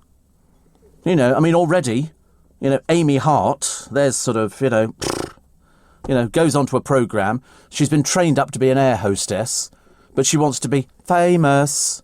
It's a bit tragic, really. And because she walked out of the show for mental health reasons, she says ITV's aftercare team saved her life. So she's so confident the series is safe that she'd go back on it. I think it would be best that you go nowhere near it, darling. You obviously not learnt your lesson at all, have you? Obviously not learnt your lesson. But when I finished my therapy journey, she said, this is just... She goes on a show, nobody's ever heard of her before. She's just a trolley dolly who flies the skies. And she gets her... I think she makes enough money to get her teeth done. £100,000, because apparently people had complained about her teeth. When? I never read any of that garbage. But... they've had incidents on these programmes. She said, I wouldn't have any hesitation in going back on it again. I think they wouldn't touch you with a barge pole, dear. You're far too risky. Far too risky. But, you need to take some sort of responsibility. Some bloke goes out with her on the programme, which I think was AJ's brother, finishes with her because she must moan all the time. And the next thing is she comes out of the programme and goes into rehab. Well, that's not what the programme's supposed to be about. It's supposed to be about an awful lot more than that, thank you very much indeed. It's been a good week for Brad Pitt, who was awarded joint custody of his children following the battle with Angelina Jolie. Do you know, I don't know why, but there's something about Angelina Jolie that I'm not wild about, and I don't know what it is. I like him, but I'm not wild about her for some reason. I don't know why. They seem to be constantly bickering at the moment. Syra Khan, we're still waiting, Syra, for all these huge jobs that you were getting after you walked out of Loose Women for, let's just call them, situations. I wasn't sure what the situations were, and you've never said. So obviously, you're sort of watching it, and people have sort of said, best not, dear. But apparently there were loads of other things she wanted to do. So far, we've seen nothing. Nothing at all. But there we go. You're probably doing it in your own time, aren't you? I should imagine. They were complaining about, behind the scenes at Loose Women. It's like this. It's honestly, we must be one of the very few places, LBC, where everybody's happy all the time. I mean, seriously. There's none of this backbiting, behind the scenes. But apparently at Loose Women, going to Syra Khan, that's what she said was sort of... And I thought to myself, oh dear, nobody had heard of you beforehand. Weren't you the failure from The Apprentice? You didn't win Did she win The Apprentice? I don't think she did. Producer throws his hands up in the air. He's going, I don't know. See? So if he doesn't know who she is, what's the point? Very worrying. Very worrying. A drama student who's officially homeless has become one of Britain's top TikTok stars with more than 10 million followers. Wow. Does that mean he makes money out of... Do you make money out of TikTok? I'm not... Yeah. But he says, he says, I'm still not in a position. He makes $3,000 a month from it. It's all right. $3,000 a month, better than nothing. Better than nothing. Prisoners tending Britain's first jail vineyard have been banned from turning the grapes into wine. Rather than convert their cells to cellars, they'll instead produce only grape juice, which can then be sold in the prison's farm shop. Didn't know prisons had a farm shop, but apparently they do. The vineyard is at East Sutton Park Women's Jail near Maidstone, based in a stately home. And they've got all sorts of things. Curry made in a kettle. And they've got all sorts of things. Somebody's knocking up some really good things. Historians have launched an appeal for memorabilia from a British airship known as the Titanic of the Skies. This was dating back to 1921. The 695-foot-long R38-ZR-2 exploded and crashed into the River Humber, killing 49 British and American crew. It came down due to be handed over to the Royal Navy. And it was the most advanced of its kind, says Keith Emmerich of Historic England. Well, the most advanced of its kind that crashed. So obviously not. A Tory councillor and former City Lord Mayor has been fined by his own authority. John Fareham comes from Hull. What was he doing? Fly tipping. He was fly tipping. What a buffoon. Calls have come to him to resign. One Facebook user said, "The man's an embarrassment. He was dumping electrical items in a compost bin." What a fool. What a buffoon. Goodness sake, honestly. We don't need things like that, do we? Definitely not. I mean, honestly, flight it, say, find him £400. I was very pleased about. Joe says, would you be scared of taking the driverless buses if they came to London? I don't know, actually. Safer on the inside than on the outside, is it? Right, OK. Safer on the inside than the outside. Steve, where were the parents in this Fleur East thing? My son wants to be a YouTuber and I've told him the chances of success are less than winning the lottery. Yeah, I mean, you thought... I mean, she said, nobody tells us, as if she was expecting us to say, to be playing Shea Stadium and stuff like that, as opposed to... She was just nobody. She was just a singer from the X Factor. And then because she didn't go anywhere, but as I say, it gave her a profile. It told people who she was. So now you know who Fleur East is. Might not have known beforehand. So that gave her the job on the radio. Otherwise, she wouldn't have got that either.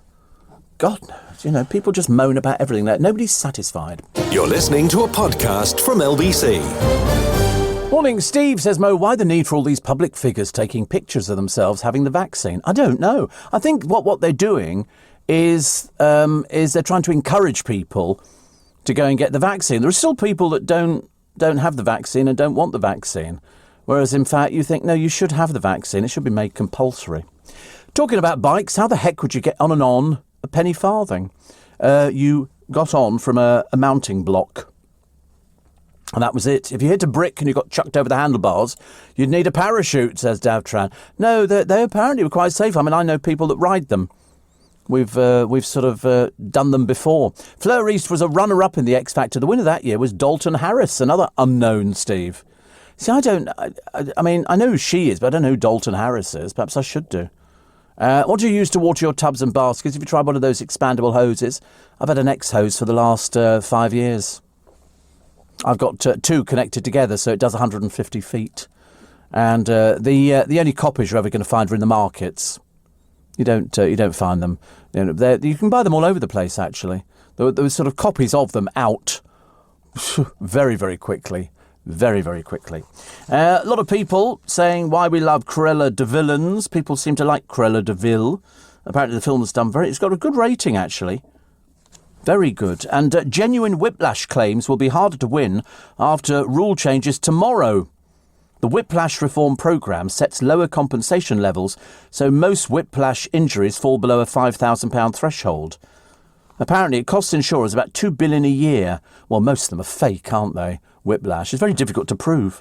Claimants seeking payouts of less than £5,000 will now have to pay for their legal representation. Wow. Accident management firm Call Bryan warned a solicitor may reject claims on the grounds the law firm would only recover a small amount of compensation for months of work. Yes, I mean, it is a case of it's very difficult to prove. Oh, I've got whiplash. Have you really, dear? Have you really? No, I haven't, but I just thought I'd tell lies, see if I get some money out of it. The meanest tippers in pubs and restaurants. Who tips in a pub? Who tips in a pub? Nobody. Customers in Cardiff leave on average £5.21 compared to £7.91, the most in London. Pfft, not when I'm out. To keep my business ahead of the game, I knew I needed some fresh ideas, and fast. That's why I decided to host a young person on a T-level industry placement. My student has already brought loads of new skills into the workplace. Plus, we're getting first pick of new talent coming into the construction industry right here in the east of England. It's been a total win-win. Go next level with T-levels. Search Skills Revolution.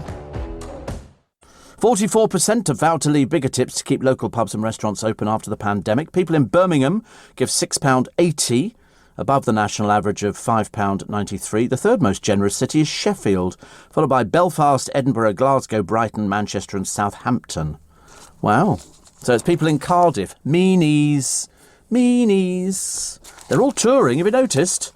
Gary Newman's off touring from April next year. Madness, the Lady Killers tour, with very fragrant guests, Squeeze. Texas, the Kooks. Blimey, there's loads of people who are touring next year. Culture Club, there appears to be only 3 of them now. And their special guests are Bananarama, Lulu, Kim Wilde and Gabrielle. So that's what? It's basically an 80s lineup. Yes, but Gabrielle's 90s. And Kim Wilde, apparently, is, what does it say? Not all performances. Look at that. Englefield House at Thiel. Audley End, Saffron Walden. Van Morrison and the Waterboys are out this year, August. James Blunt this year at Audley End, obviously a very popular venue, and he'll do very well. Ragabone Man is out as well. He's very peculiar, isn't he? And he's doing June at Kenwood House. Doesn't quite go with the image, does it? Night at the Heritage Proms with Russell Watson and the Royal Philharmonic Concert Orchestra, plus the NHS Choir. Oh, they'll love that. That'll be really good. You'll love that. That's fantastic. And they're doing July this year and August. Couple of dates. Loads of things at Kenwood House. David Rodigan and the Outlook Orchestra with Bitty McLean, Gentleman's Dub Club, Channel 1 Sound System, Yolande Brown, Norman J, MBE and Don Letts. Supergrass are playing Englefield House. And what's the other one? Oh yes, here we go. The Sensational 60s Experience with Mike Pender. I defined, but I didn't know who it was, actually. The original voice of the Searchers. Noreen will know that. Oh, are we doing the emails? Have you got the emails up? Have you got my emails? Yes, can you find the emails? You might need... you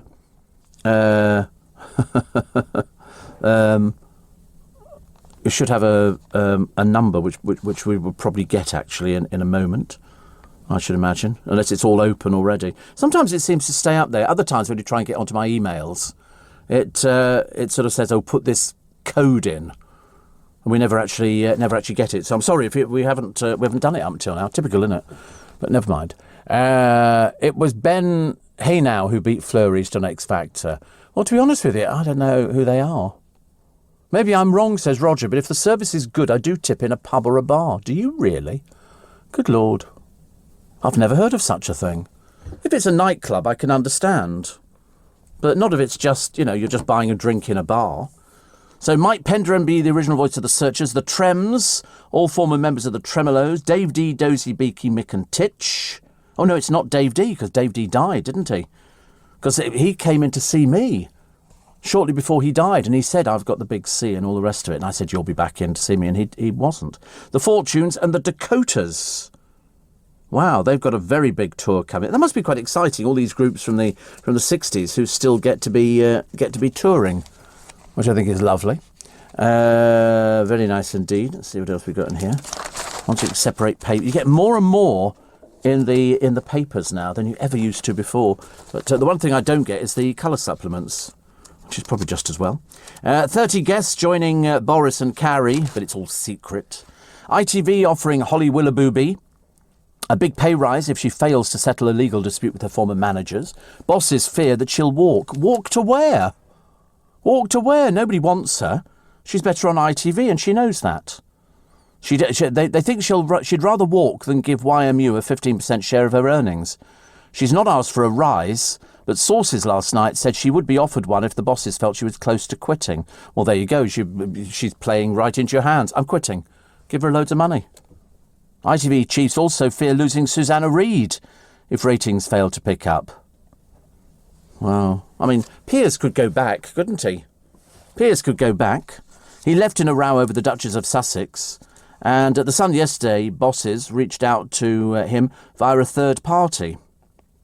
Well, Holly, incidentally, has now launched Roxy Management. She's sort of decided she wants the money herself. I don't know why, because she's earning loads of money. Her hubby's earning loads of money. They're doing very, very well, but, never enough, is it? Never enough. Former England striker Michael Owen. I do know of him. He's in talks to Waltz on this year's Strictly Come Dancing. They're desperate to land a high-profile former footballer for this year's cast. He's high-profile, is he? Oh, well, there you go. I'm obviously out on a limb. Went on our honeymoon, Steve, to Babacombe. 59 years ago. Saw Roy Hudd at the theatre there. He was a very tall, thin young man. Very talented, said Cynthia. Yes, definitely. Wayne the Trolley Dolly says, fabulous to have you back on Sunday. You've been missed. Hope you're feeling better. You sound like your old self. I am my old self and my new self as well. And from Mike in Kings Langley, said we drove home from our holiday gaff in Cornwall very early yesterday morning. Even before 7:30, there was heavy queuing traffic going the other way, south on the M5. This year's traffic is going to be biblical. I agree with you. Yesterday, I got to the point of boredom. When you're sitting there and it's just stop, start, stop. You're on the accelerator, on the brake, accelerator, brake, accelerator, brake, brake, brake, brake. And you just sit there and then you think, why is this traffic so slow? It's so annoying. And so I got quite frustrated, actually. And I don't often. I couldn't care less, actually. If I sit in a traffic jam, I'm really not bothered. I'll just sort of make a phone call to somebody, which is okay. Dave D died, didn't he? Try saying that without your own teeth. Could be Craggy Island, Steve. I finally got English TV in Vienna. And the first thing I had to see was Love Island and Towie. I'm shocked. I'm going to have a go at the Real Housewives, purely, though, what you on what you say. Which I like, actually. I like that. And where is Gemma Collins from? Who knows? The planet Zog, I should imagine. I've never even seen a picture of her, only from what you say about her. My wife watches Luther, another great series, in English. Even Scandinavian movies with English subtitles. She can't understand a word these people are saying. It's a different language. I'd be fuming if I had to pay a licensee for all this garbage. There are some things you can't unsee. Have a great week. Thank you very much indeed. I hope so, actually. It's going to be a short week, isn't it? Well, for many of you over here, you'll be having a 4-day week. But just listen, 4-day week's nice. But do something. Don't stay in. Steve found the YouTube clip of Dale Winton in Knowles' Gotchas clip.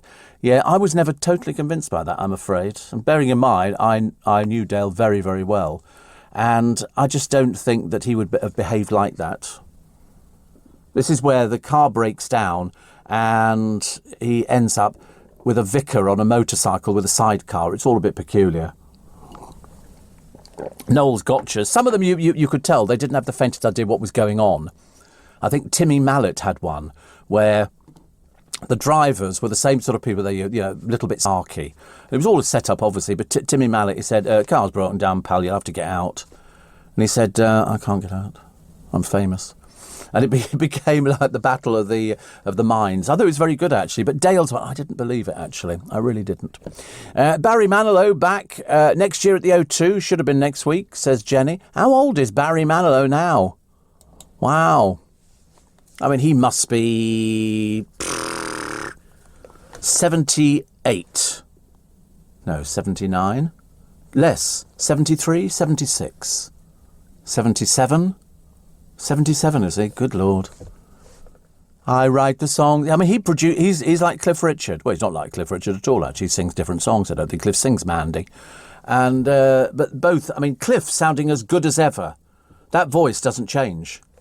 Really doesn't change. He's a natural singer. Nigel said, my friend realised his son's girlfriend was not too smart when she said she wanted to go to rehab for her summer holidays.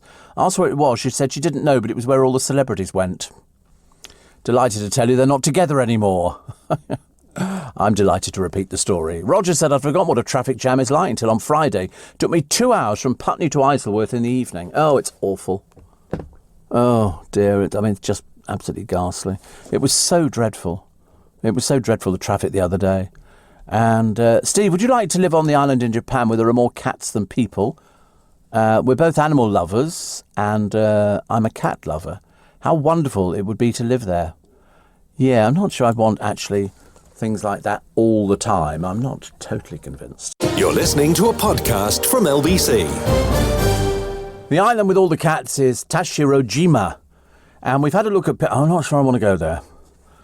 There are loads and loads of them. And they reckon that the cat population there is just... I mean, even though 83% of the population is classed as elderly, 50% of the population are over 65, the survival of the village is threatened.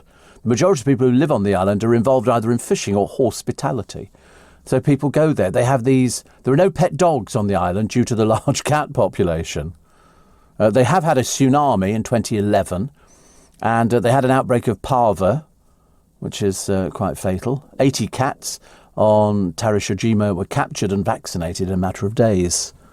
So no, but people go there for sort of a holiday kind of. I suppose if you love cats, that would be the kind of thing you would want to go to. But I mean, wherever you look, there are cats. There's even a cat shrine known as Nico Genja. Nico Genja. And in the middle of the island, roughly situated between the two villages. And the islanders raised silkworms for silk, and cats were kept in order to keep the mouse population down. But they've learnt to go and beg for food from people. They're quite good cats like that. And then they just go back to sleep again. They don't stay awake very long, actually. I mean, there is an inn for travellers called Hameya. They started a blog about the island and the inhabitants.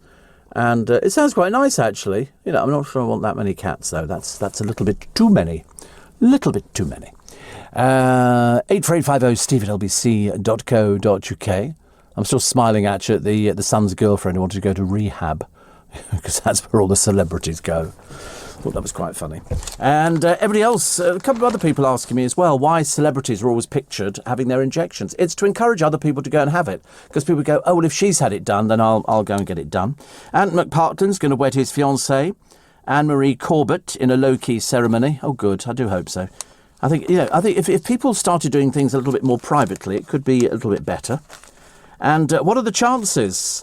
A relieved couple went to... Lake Windermere in the Lake District, and her white gold and diamond wedding ring slipped off the finger as she posed for pictures where her husband proposed and fell beneath the waters. But surprisingly, an amateur diver took over with a metal detector and found it in 20 minutes. I didn't know metal detectors worked underwater, but apparently this one does. Amazing, isn't it? And they actually found it. My father had that years and years ago. We were on a beach somewhere and there was a couple crying. And, my parents being naturally, inquisitive, said, what's the matter? And she said she'd dropped her wedding ring in the sand. Within 10 minutes, my father had found it. Seriously, I mean, we were quite amazed, actually. I was dying out on that one. Oh, look, Amy Hart again. Yawn, yawn, yawn, boring. She says, when I went on the show, I didn't realise I'd lived my whole life believing I'm unlikable, ugly, a failure and not good enough. I'm sorry, you were a trolley dolly, dear. What do you mean? What a load of old... for goodness sake. How have you lived your whole life believing you were unlikable, ugly and a failure when you're working as a trolley dolly? I mean, how can that be? A few more home truths would be better. But then she had the decision time with poor Curtis, because he didn't want to go out with her. And a lot of young people troll because they're drunk with friends, which shocks me, because when I'm drunk with friends, we dance around to Come On Eileen. Who would your friends be, dear? I sometimes wonder, perhaps they're not guiding you properly. but they need to guide you properly. And so she wants to make a TV documentary where she's obviously running out of ideas of what to... You can't listen. There's a limit to how many times you just get your kit off. Becomes a bit tedious, doesn't it, really? But she wants to go and confront trolls. See, that's my idea for a television programme. I wanted to do that. I wanted to sort of, get together and then go, oh, right, so we're going to go up to this house today, and this is a person who writes filth. Could be one of hers, could be one of anybody's, actually. Because once you find a troll, they won't just have trolled the one person. They'll have trolled a whole raft of people because they're lonely, they smell, and they don't have any friends. And so they sit there by their computer into the wee small hours of the morning, and they watch pornography and stuff like that. And then when they get sort of suitably bored with life, they decide to send and they troll different people. Doesn't matter whether it's me or whether it's Amy Hart or whether it's anybody else like that. And my idea of a television programme was to do it live on the television in the morning, get one of the breakfast programmes, and you could do it on the radio, a big tie-in of sort of going up there and exposing, knocking on the door, and then the moment they open the door, put all the floodlights on and go, hello, these are all from you, aren't they? And really humiliate them. Because there was one person who wrote to somebody the other day, can't remember who it was now, but they're a teacher. They teach maths in a school. And you think, well, you won't be having a job by the time this has been exposed by the national newspapers. You have to stop people like that. It's like the libel case. If you libel somebody, then they're entitled to take you to court. And if you lose, you've got to cough up and pay for it. Sad to hear the passing of Freddie Marks from Rainbow, says Rip. Yeah, Mo, I heard that as well the other day. He was married to the girl in the group as well. And they played at my 40th birthday. At my 40th birthday, we hired the Players Theatre, and Rod, Jane and Freddie came along to it. Jane was previously married to Rod in it. But, yes, I mean, I also thought that was very sad as well. But he was 70, I think, 71. But, yeah, they were at my birthday party together with Paul O'Grady and Bobby Crush played. We'd paid a pianist to play for us. There was a piano there. But once Bobby Crush discovered the piano, he was off and running. So he played. I mean, it would have been cheaper just to not bother paying the pianist, but we did. And Rod, Jane and Freddie were there because my neighbours at the time were the parents of my godchildren, and they couldn't believe that they were actually sitting in a theatre with a glass of wine, and standing less than 2 foot in front of them were Rod, Jane and Freddie singing "She'll Be Coming Round the Mountain When She Comes," and doing all the woo-woo and all that kind of stuff. It was fantastic. So I feel a kinship, and our commiserations to Jane. So very sad to hear the passing of Freddie. Very fond memories. Apparently there's a rabbit island in Japan as well. Is there? My sister-in-law has 5 cats and shredded furniture, says Sue Ann in Brixton. Rabbits, I think, just breed, don't they? They don't. I think they're a bit like cats. They just sort of breed and then go to sleep. But they're always there first thing in the morning. When I worked the Hampton Court Flower Show years and years ago when it first started, I drove through the park, which you access via the bridge.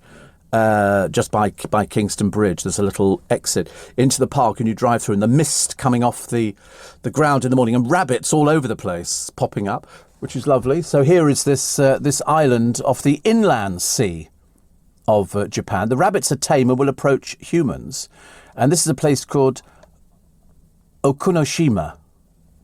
My Japanese pronunciation's getting better, I think, by the day. And it played a key role in World War II as a poison gas factory for much of the chemical warfare that was carried out in China. So for now, they've got tame rabbits, feral, which roam the island. So on Okunoshima, it was a cultivated. They had 10 forts on it, and a chemical munitions plant was built on the island between 1927 and 1929. They produced 6 kilotons of mustard gas and tear gas, and the buildings are still there, now infested by rabbits all over the place, and they're very friendly. I quite like rabbits. I don't really have a problem with... I don't want, to go to an island where it's all rabbits. That would just be silly, wouldn't it? Billy Piper reckons it'll take at least a decade before the Oscars fully embrace women.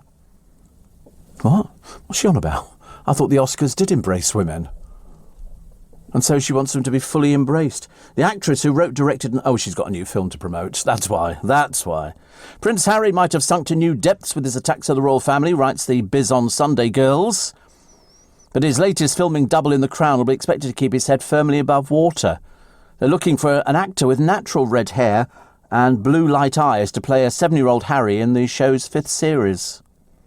So there you go. He's got to be a strong swimmer as well, because apparently he's a strong swimmer. And what's this other one here?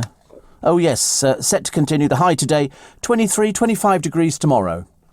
25 degrees tomorrow for the bank holiday Monday, which is okay. That's okay. If you like that kind of thing, it's just not for me. I seriously, it just... I might go to the fun fair, actually, at Hampton Court at some point, or just go and have a look at it, because I just like looking at fun fairs. And I might have an ice cream. I don't know. My treat of the day, an ice cream. How exciting. Jane Atkinson, the guest columnist in the Sun on Sunday today, says, time to let go, Harry. You know, by constantly having a dig at your relatives, the chances of the family being reunited are slim. They don't like him. I don't think he likes them. I think he's all he's got is Meghan Markle. That's all he's got.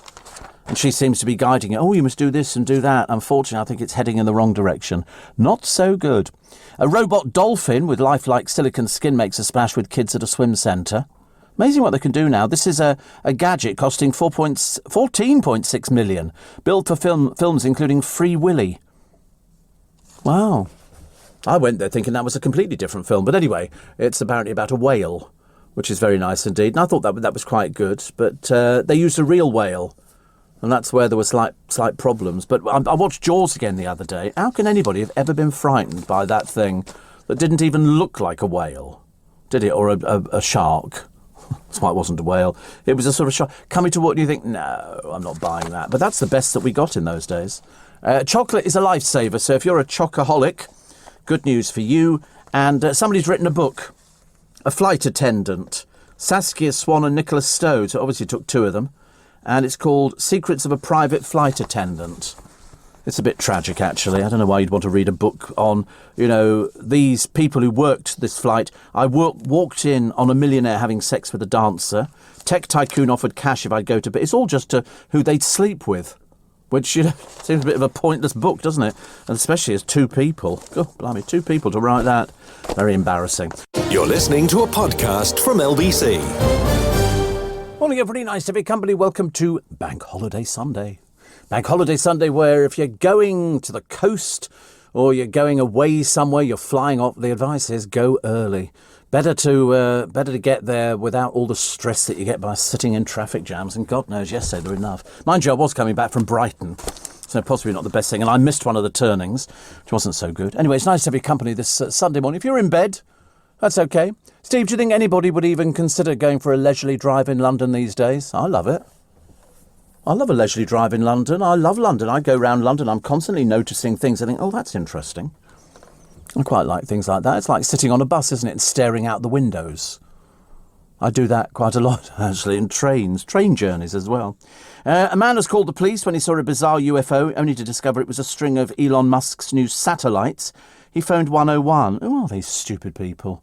What for, dear? Although he later found out it was a group of SpaceX satellites, police said they encouraged calls from anybody concerned about suspicious activity. Oh, well, there you go. You just encourage them. He spotted 6 or 7 white lights moving in a convoy over his house in Bristol before disappearing beyond trees. No. Said it's the strangest thing I've ever seen. He's obviously never seen lights before. And everything's offensive. Sherry Hewson has slammed snowflakes who whinge about cheeky jokes on television. The saucy actress loved making comments when she played... The actress loved making saucy comments when she played Mrs. Slocum. Oh, she played it in a remake of Are You Being Served? Lots of gags about her, cat and things like that. Just like when Molly Sugden plays the role in the original. Sherry said they were outraged that Jason Watkins was camp as Mr. Humphreys. I don't get that. Look at RuPaul's Drag Race. We're going to have to stop that as well. I know it is bizarre. People complain about everything nowadays, don't they? Absolutely everything. Which I love it. Steve, 24 degrees sounds good. Winter's on its way here, says Shane. Yeah, I mean, for us, it's okay. I think so. We can all cope. Kim says apparently the 2 cygnets that died were the runts. I know, sad, but nature apparently does her thing, I guess. The infamous Canada geese have turned up over the dam, 50-minute walk from here, with their cute as button goslings in toe. Saw them on Friday past, off to feed them all over again later. Peas, corn, sunflower seeds and pine nuts. Packed away in my trusty backpack. Steve, a Greg's pink jammy for myself. Happy days. Get a whole box for £1, don't you? Is it about £1? I think that's about how much these things are nowadays. Come here, telephone. Did you have fish and chips by the sea? No. I had a piece of, what was it, raspberry cake, like a Victoria sponge, but it was quite nice, actually. And I had a cup of hot chocolate. And then we went back shopping into the shop again. It was good, very good. And then I missed the turning on the way back. It was off on, I was sort of pootling down the road, and the right, and I thought, oh yeah, I thought, oh, blow me down. I'm back onto the motorway, heading in the wrong direction. I was going back into Brighton again. Not so good. Not so good. So good luck with your winter over in Australia. Good to hear you back on air, says John. Thank you very much indeed. And somebody else was talking about this Rabbit Island. The Japanese seem to have rabbit islands, they've got everything, haven't they, really? Why can't they have £50 note islands? That'd be quite nice. I'll go and collect some of those. Never going to happen, does it? Never going to happen. Barry Manilow back, Steve. Cannot wait. Cannot wait, which I think is very laudable. Also, wait a minute, let me just push my little button. Boris's sense of entitlement and arrogance was evident when visitors to the cathedral were thrown out. Do they not just carry on doing it? They don't throw visitors out? I mean, you know, is he that important that they do it? I don't know. It's what? You can only have 30. Yeah, that's what. Oh, yeah. But is that 30 people viewing it or 30 people involved in it? I love the way that he's got his arm through hers. It's not the other way. Normally it's the other way round, isn't it? What does that tell us? Nothing. Absolutely nothing. Nothing at all. Also, who are the new characters showing off their moves in The Masked Dancer? Who cares? Who cares? The idea is, I mean, Jonathan Ross, Oti Mabuse, Davina McCall and Mo Gilligan are trying to guess the celebs in the costume. But the trouble, you know, because they've got Rubber Chicken, Beagle and Squirrel. And there was one other, I can't remember which one it was actually, and that was Jordan Banjo. I thought, oh, not another programme he's on. I know it's not their fault because they do all these things. They just happen to go out at the same time. The conspiracy theories that haunt the doomed liner. This is the Titanic. Because tomorrow, 110 years since the Titanic was launched in Belfast, the unsinkable vessel was lost when she struck an iceberg on her way for the maiden voyage. I wonder if they'd managed to close the doors in the ship. They were all the way down the ship, these big doors which they could close down underneath, and that would apparently stop the water from spreading. So that might have been a lot easier, but they didn't seem to work. There's a host of conspiracy theories. One theory goes that, I'll start from the top. The flaming wreck. Some say a fire was the real cause of the sinking. The theory goes that a blaze which broke out in one of her coal bunkers weeks before her voyage had continued to rage, damaging the ship's structure and leaving it fully embarrassed. And so that's why it was weak. Too weak to withstand the iceberg's impact. What amazed me was the fact that on the Titanic, they actually had somebody on the crow's nest. You know, they didn't have all the equipment you thought that they would have had. And he was going, iceberg ahead, and somebody else downstairs, iceberg ahead, and you reverse engines. You think, there's this poor man standing, he must have been frozen to death. Frozen to death. The mummy's curse. They say there was a cursed Egyptian mummy, the remains of Prince Amen-Ra on the ship, said to be linked to a series of deaths. I mean, I don't know. They would know that, wouldn't they? Also, they think it was a submarine that sank the Titanic. I think it came up from the depths. Also, the RMS Olympic Double Dare was damaged in a collision with another vessel in 1911. Murder mystery and alien attack. That's my favourite, the alien attack.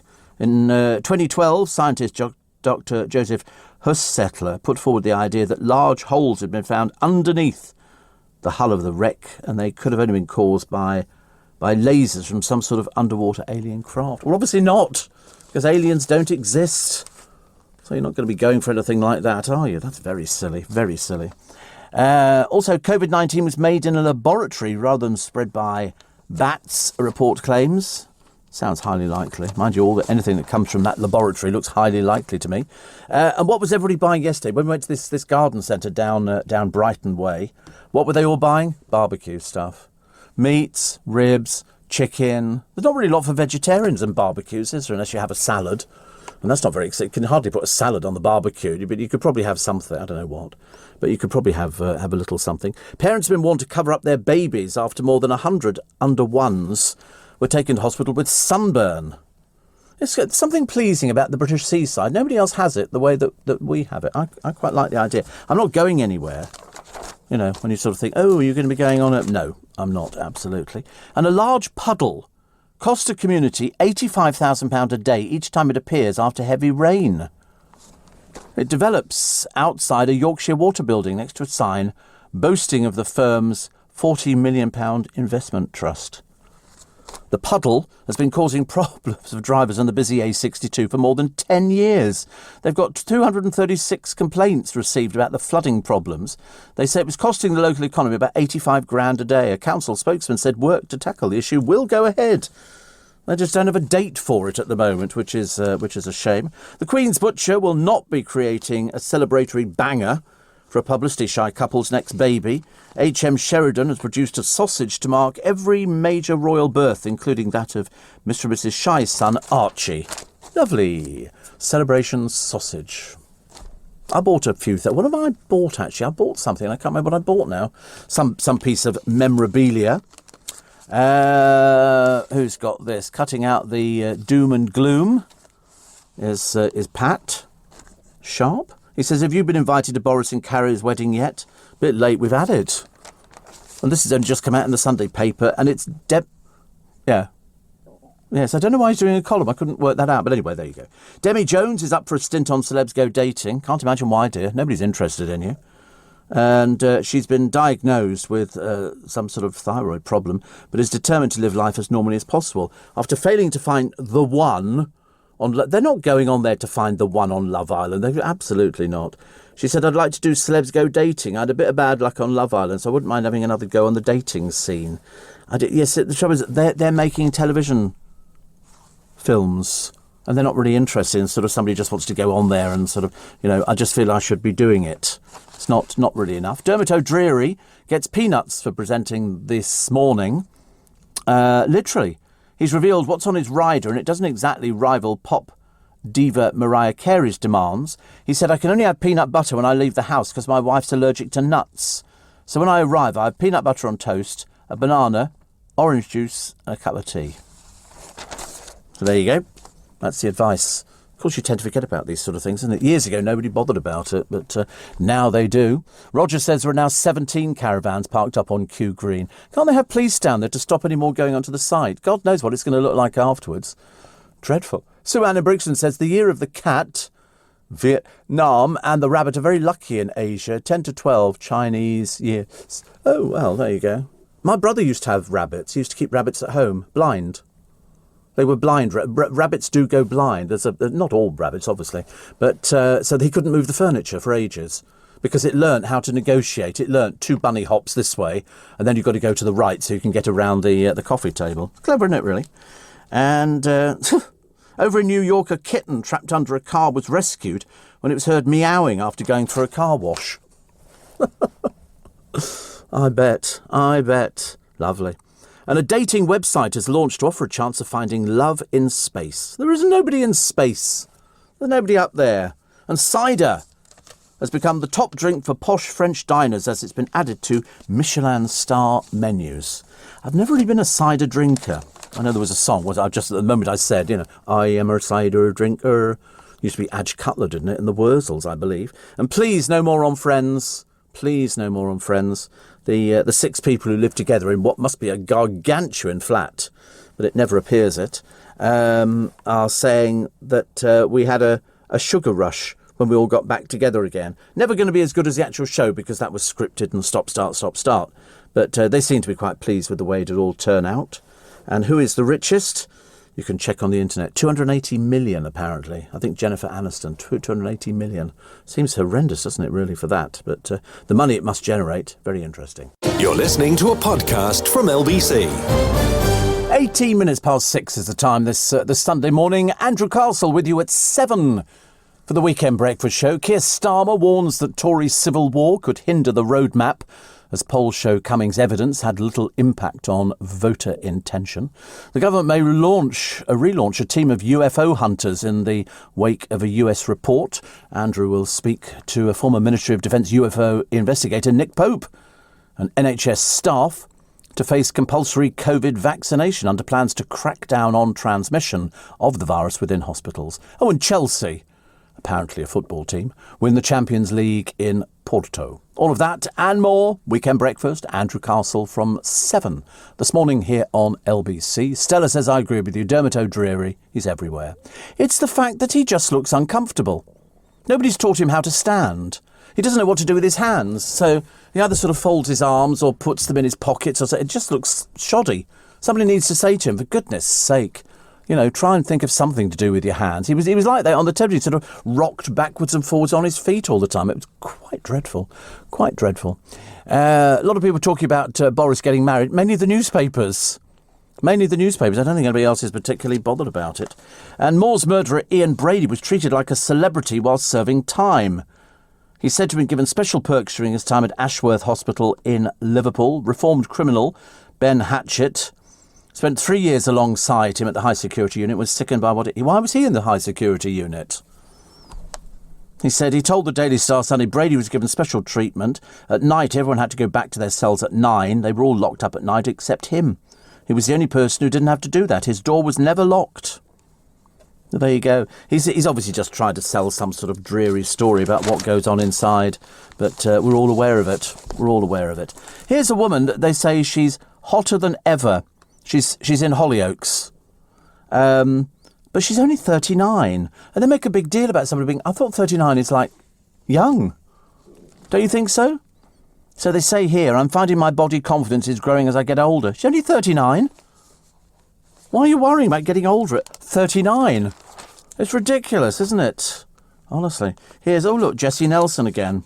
Stripping down to her bikini for this sizzling snap. I'm sorry, what do you do for a living, love? Would you like to remind us? Oh, you were in a popsicle group. OK. And it was a well-earned break for her. She's been working on solo music. Yeah. Shame you're not concentrating more on that than the sort of leaning up against a rock. Steve, if somebody was to interview Carrie Simmons about her new hubby, would they call it Carry On Boris? Possibly. I mean, obviously, listen, I mean, well, I don't know. I just don't understand why they're sort of making it sort of secret.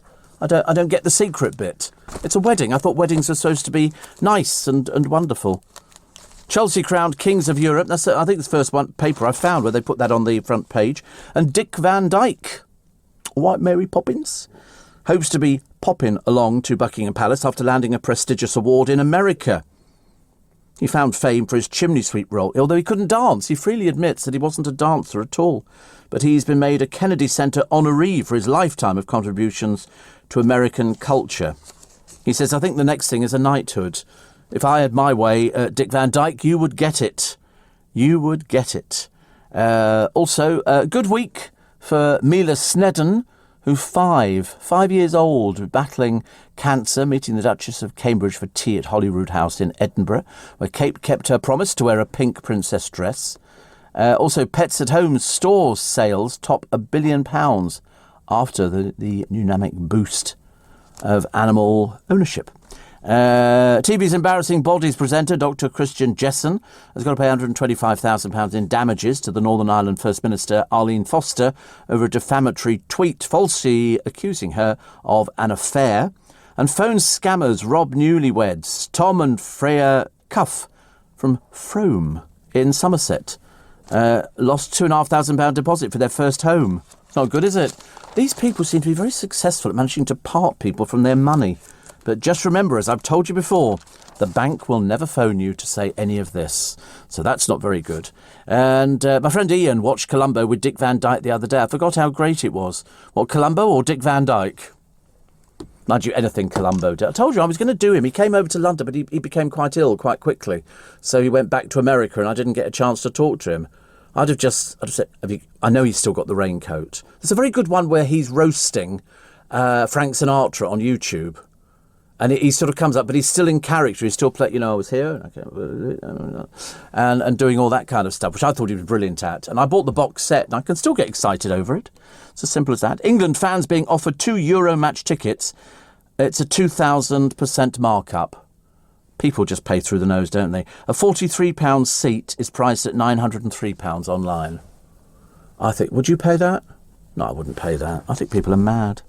Norwegian Atle Baulup indicated in ticket scandals in the 2012 Olympic and World Cup, offers tickets via his German-registered T-Combo site. Scotland tickets cost up to £1,355. Dick Van Dyke in Colombo? Oh, right. Oh, I watched the Colombo with Dick Van Dyke. Dick Van Dyke in Colombo. What is he doing in it? Was he a baddie? Because you can never imagine Dick Van Dyke playing a baddie. He's always, as far as I'm concerned, he's always been absolutely perfect. He is the nicest person. I thought he was always nice, actually. Even though he's done loads of other things, and I've seen him being interviewed loads and loads of times, which is lovely.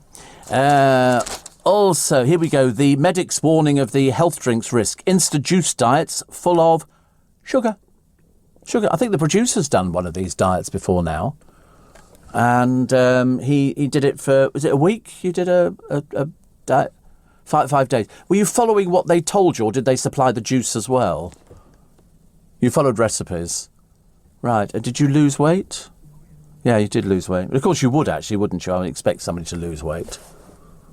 And then, did you crave carbs? Yes, I can imagine. Dale went on some peculiar, he was constantly on a diet. He went on some tablet and he could only have certain things, but which I found terribly tedious. Steve, Colombo gets a lot of circumstantial evidence, which isn't enough to convict him. So he has to trick Dick Van Dyke into convincing himself he's a great baddie. And he's really horrible, which makes it even better. He kills his wife. Woo! That was lovely, wasn't it? Very nice, cheery little programme, which is lovely. 84850 steve@lbc.co.uk. It's called Negative Reaction. I do like David. Do you know, honestly, is it still his own hair? Do you think it's still his own? It looks like his own. I don't know. I mean, I don't know at that age. He looks very sophisticated for 90 plus. And then he kills a bloke who just got out of jail and frames him for it. Sorry about that. I should have actually given you a warning on it. But I mean, to be honest with you, it was filmed donkeys years ago. Colombo's been dead for ages and ages. But do not have post-lockdown juice diets loaded with up to 5 times the recommended intake of sugar. Very bad for you. And they have all these different people, and people say, oh, no, it's really good for you, juice and all the rest of it. Unfortunately, it's not. They've got all sorts of different companies that they talk about. So in the paper today, if you want to know more about it, then you better get yourself... Oh, where's this gone to? Better get your copy of the Sunday People today, because they've got it in there on pages 18 and 19. Here's Russell Howard, the comic, on kicking off his tour Down Under. I like him. He's had all his teeth done. I remember looking at him on the television going, he's had his teeth done. He said, I pretended to be Australian to avoid talking about Harry and Meghan. It's very difficult for comedians, not to talk about Harry and Meghan. I'm sure that Harry will be absolutely delighted and will revel in the fact that he's been talked about. It's never in a good way, is it? And a breathless news announcer. Did you hear this one? This is a fantastic story. This is from... where was it? I can't remember. Anyway, I'll read you the story. A breathless news announcer announced the death of William Shakespeare. 405 years too late this week after confusing him with the first man to receive a Pfizer jab. William Bill Shakespeare, 81, passed away on Thursday after suffering a stroke. The former Rolls-Royce worker from Coventry hit headlines around the globe when he had his COVID vaccine in December last year, but Noella Novilla told TV viewers in Argentina one of the most important writers in the English language had died. She went on with all got news that has stunned all of us given the greatness of this man. We're talking about William Shakespeare and his death. She was announcing William Shakespeare's death. Playwright Shakespeare died, of course, aged 52 in the year 1616. So, announcing it on the television, that's Noelia Novillo, was really possibly one of the worst mistakes you could ever make. But it doesn't matter, does it? Have you ever been to the Grand in Brighton for afternoon tea? No. And Zach says, surely you're not telling us the Titanic sank. No. Still taking bookings. Still taking bookings for that one. I was wrong the other day. Well, I wasn't wrong, but I thought there were loads of cars on board. Turns out there was only one car on board. Presumably it's still down there. Wonder if it'll start. They'll have to empty the engine out, won't they, I suppose. When my daughter started primary school, says Becky, she had a picture of Columbo on her coat peg, where all the other kids had pictures of characters from kids' programmes. I can well imagine. And she had a picture of Columbo. He was nice. I liked him. I miss people like that. You know, he was good. Sometimes things that are your type on paper don't always turn out to be for you in real life. That's why T-Levels, which mix classroom and on-the-job learning, can help you decide what to do next while you're doing it. Designed with employers, they can help you get the jump into work, an apprenticeship, or university. With subjects covering software production and design, construction, and health and science, to name a few, search Get the Jump and see what's out there for you.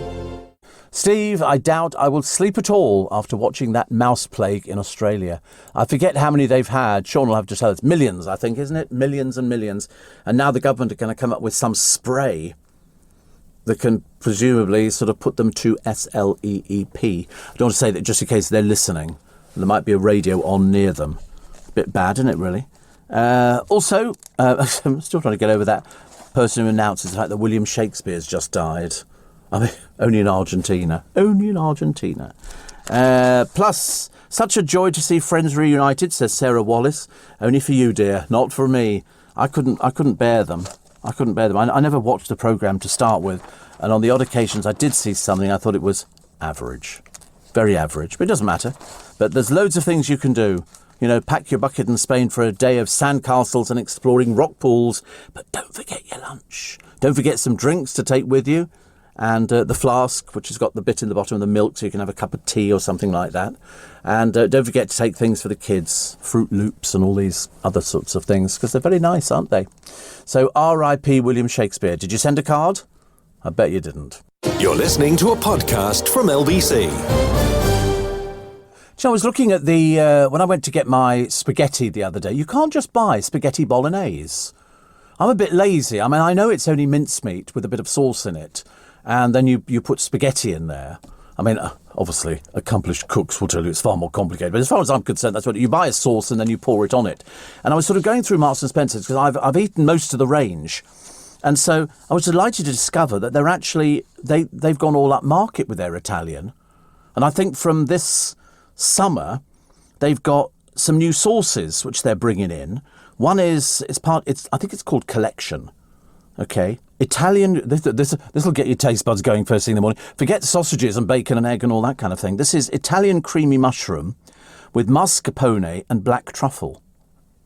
The other one that they've got is Italian 4 cheeses, quattro formaggi, because I used to love the quattro formaggi pizza.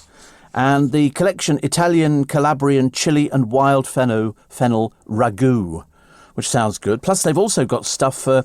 Because the one thing that we do get is we get complaints from people saying, you know, what about all the vegan stuff? And to be honest with you, it's getting a lot better. A lot better. They've now got... And I can't pronounce any of this. It's all part of this collection. But... and it's all £2.50. The sauces are £2.50 as well. So it's the right price. So we'll all be trying that one, I think, especially because my ex-producer, Luke, is vegan. Well, I say vegan. He's a bit flexitarian. And he'll like all this stuff. He'll definitely like all this sort of stuff. I mean, some of them, the single grain, is it called Conchiglione? My pronunciation is getting worse and worse. Spirulotti and Spaghettone. Spaghettone, yes. Slightly thicker version of spaghetti. Perfect, they say, for capturing tomato or mushroom sauce. Ooh. Which sauce have you got? Which one have you got? You've got the... Oh, you've got the ragu. That sounds quite nice. Because you do cooking at home, don't you? You wouldn't normally use a regular salt, but you're going to try it. Oh, good boy. That's what we like to hear. I was in Brighton too yesterday, says Jemima. A gull stole a chip from out of my hand. Have you seen the size of gulls? My God, they're like this big. They're enormous. Absolutely huge. But always entertaining to watch. But they are quite brazen and quite brave. So be very careful. I've got a magazine. I don't normally get magazines. They seem to sort of, they disappear before I actually get to them. Oh, look, Stacey Solomon again. Not the full ticket. And she's moved in with the hat-wearing boyfriend, who I'm not sure what he's earning at the moment, or if indeed he's actually doing anything at all. But he always wears his hat. Do you know why? Because the hair's hilarious. You know, just shave it all off. Makes it so much easier. Best of British, full steam ahead for the next Brexit flagship.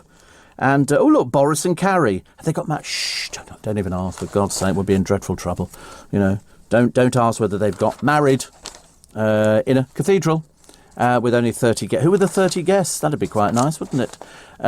Also, artificial intelligence fights, real threats in Navy debut. And what was this one here? Traffic brought to a standstill in Dover by protesters angry at migrant crossings. Honestly, we're just constantly complaining, aren't we, in this country? I've never known anything like it. Also, I'm trying to find something there's so many disappointing stories in here. Although Nick Ferrari's column today talks about the picture of Prince Charles doing the gardening in a coat he first wore more than 20 years ago. Most people like that. You know, most people have got gardening coats or clothes that they wear for doing. When we were doing the plants the other day, both Lynn and Lindy were wearing gloves. So they don't, because you get dirt under your fingernails and it drives you mad. You've got to get a little scrubbing brush out and everything else. And also it says how wonderful to see the courage displayed by Dame Maureen Lipman last week when she resigned from Equity over its absurdly misjudged support for pro-Palestinian demos and anti-Israeli boycotts due to tensions in the Middle East. The role of a trade union is quite simple. It exists to protect its members, ensure their safety at work and negotiate for better pay and terms. It is not a left-wing debating society dictating to its members what they can and cannot support. We like Maureen Lipman. And also, he's obviously got a bottle of rosé. Do you know, I've never drunk rosé. Have you drunk rosé? You must have done. We had stuff on Thursday. There's one here. It's a 2020 Kuhn Rosado Rioja from the Co-op at £10.45. Is that about reason? See, I don't know. I haven't bought a bottle of wine for ages because I don't drink. He says, being all sanctimonious. Would that be about right for a bottle of rosé, £10.45? Yeah. Would you pay that for a bottle of wine? Right. Ooh, so rich. So rich. Seriously, I don't know anybody as rich as him. And I am missing this Halston programme. I think it's on Netflix about the iconic fashion designer. Because everybody I speak to goes, oh, it's fantastic, you've got to watch it. He encouraged all of his models to show off their personalities. He was not the kind of uncle that we all loved. It's sex scandal orgies and celebrity parties. It's Halston, yeah. Halston, yeah, some sex parties. I mean, honestly, I must have missed out on stuff like that. I never got... Sorry? No, it's I tell you it is. It's Ewan McGregor. Ewan McGregor, apparently he's very good. Very good. Priti Patel's very good as well when she gets anything done. She says, let's tag all foreign crooks so they can't escape deportation. Well, they'll just take them off, then they'll walk out. I mean, I don't see where these people are coming from. It's a lovely idea. They'll be forced to wear them so they can't escape deportation. There's 4,500 overseas offenders by the end of next year. She says it will deter foreign criminals. You're having a laugh, aren't you? Of course it won't. Why would it... put it this way. You put the thing on... and then you just cut it off and you stay at, you go out and do home and all the rest of it. They'll find a way round it. It's not going to stop people doing anything. They found a mass grave in Canada. Did you hear about this one? This one knocked your socks off. Containing the bodies of 215 children. They say it's a legacy of genocide towards indigenous people. The youngsters, some just 3 years old, were taken from their families by the Roman Catholic Church to be schooled and assimilated. Their remains were discovered after a ground-penetrating radar survey in British Columbia. There are fears more bodies or graves could be found as the searches continue. The Prime Minister, Justin Trudeau, said the news breaks my heart. It's a painful reminder of that dark and shameful chapter. They think 3,200 children died from abuse and neglect at Canada's residential institutions. They had reports of at least 51 deaths at the Kamloops school alone between 1915 and 1963. Good Lord. So they found the bodies of 215 of them already, and they think there's more. Outrageous. Isn't it? Absolutely outrageous. Lord. Canada. I've heard of dreadful stories coming out of Canada's. I thought I'd recognise the picture. This is the lovely Diana Dawes, who was one of the first stars to be targeted in a government purge on the negative portrayal of British life in post-war films. Wow. She was in all sorts of things. The 1948 Good Time Girl. She made her screen debut aged 16 as a wayward teen who gets mixed up in a murder. The film was banned by some councils, even in those days. 3 in 4 older people think key moments in their lives fly by. Oh, how many people have you said, where does life go? I've said it before as well. I feel a bit embarrassed, actually, having to sort of say, they go, life goes so quickly. And especially if you're coming up 30. 30 to 40 whizzes through. Before you know where you are, you'll be at 50. And once you get to 50, then the next big one is 60. And that's very depressing. Because after 60 comes the, how are you feeling today? You get a lot of that, I'm afraid. So, and when you get to sort of, 70 plus, I think it's almost borrowed time. I think you have to start checking the obituaries in the newspaper. If you're not in there, get up. That would be a good idea to get up. But they always say, I remember hearing that phrase so many times when I was younger, act your age. I never knew what that was meant to be. And I remember saying to people recently, if I acted my age, you'd be talking to a pile of dust. Because I've got no idea what you're supposed to be. Do you have to change your wardrobe when you get to a certain age? If I'm lucky enough to make it to 80, highly unlikely, but if I do make it to 80, do you think I'll have to go out and start buying sort of old men's clothes or something? Start shuffling and things like that and waving at the bus driver and going, wait for me, I've fought for you. Because that's the thing that you can't do now. The older generation can do it, but the modern generation can't do that, can they? West End legend Gary Wilmot. Sometimes things that are your type on paper don't always turn out to be for you in real life.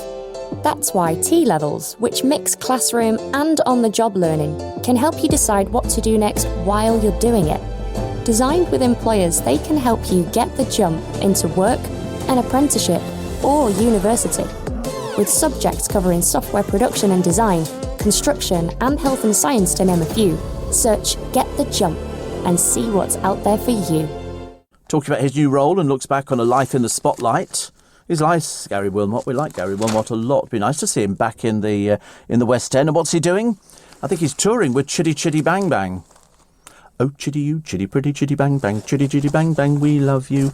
Oh, and so it goes on. I thought it was a good film. I nearly watched it the other day. I've got it on a box set, and I thought, should I watch Chitty Chitty Bang Bang? And I thought, no. So I watched The Sound of Music for about the umpteenth time. I'm a bit bored with that. The hills are... And all the stories to go along with it. I can practically repeat all the words.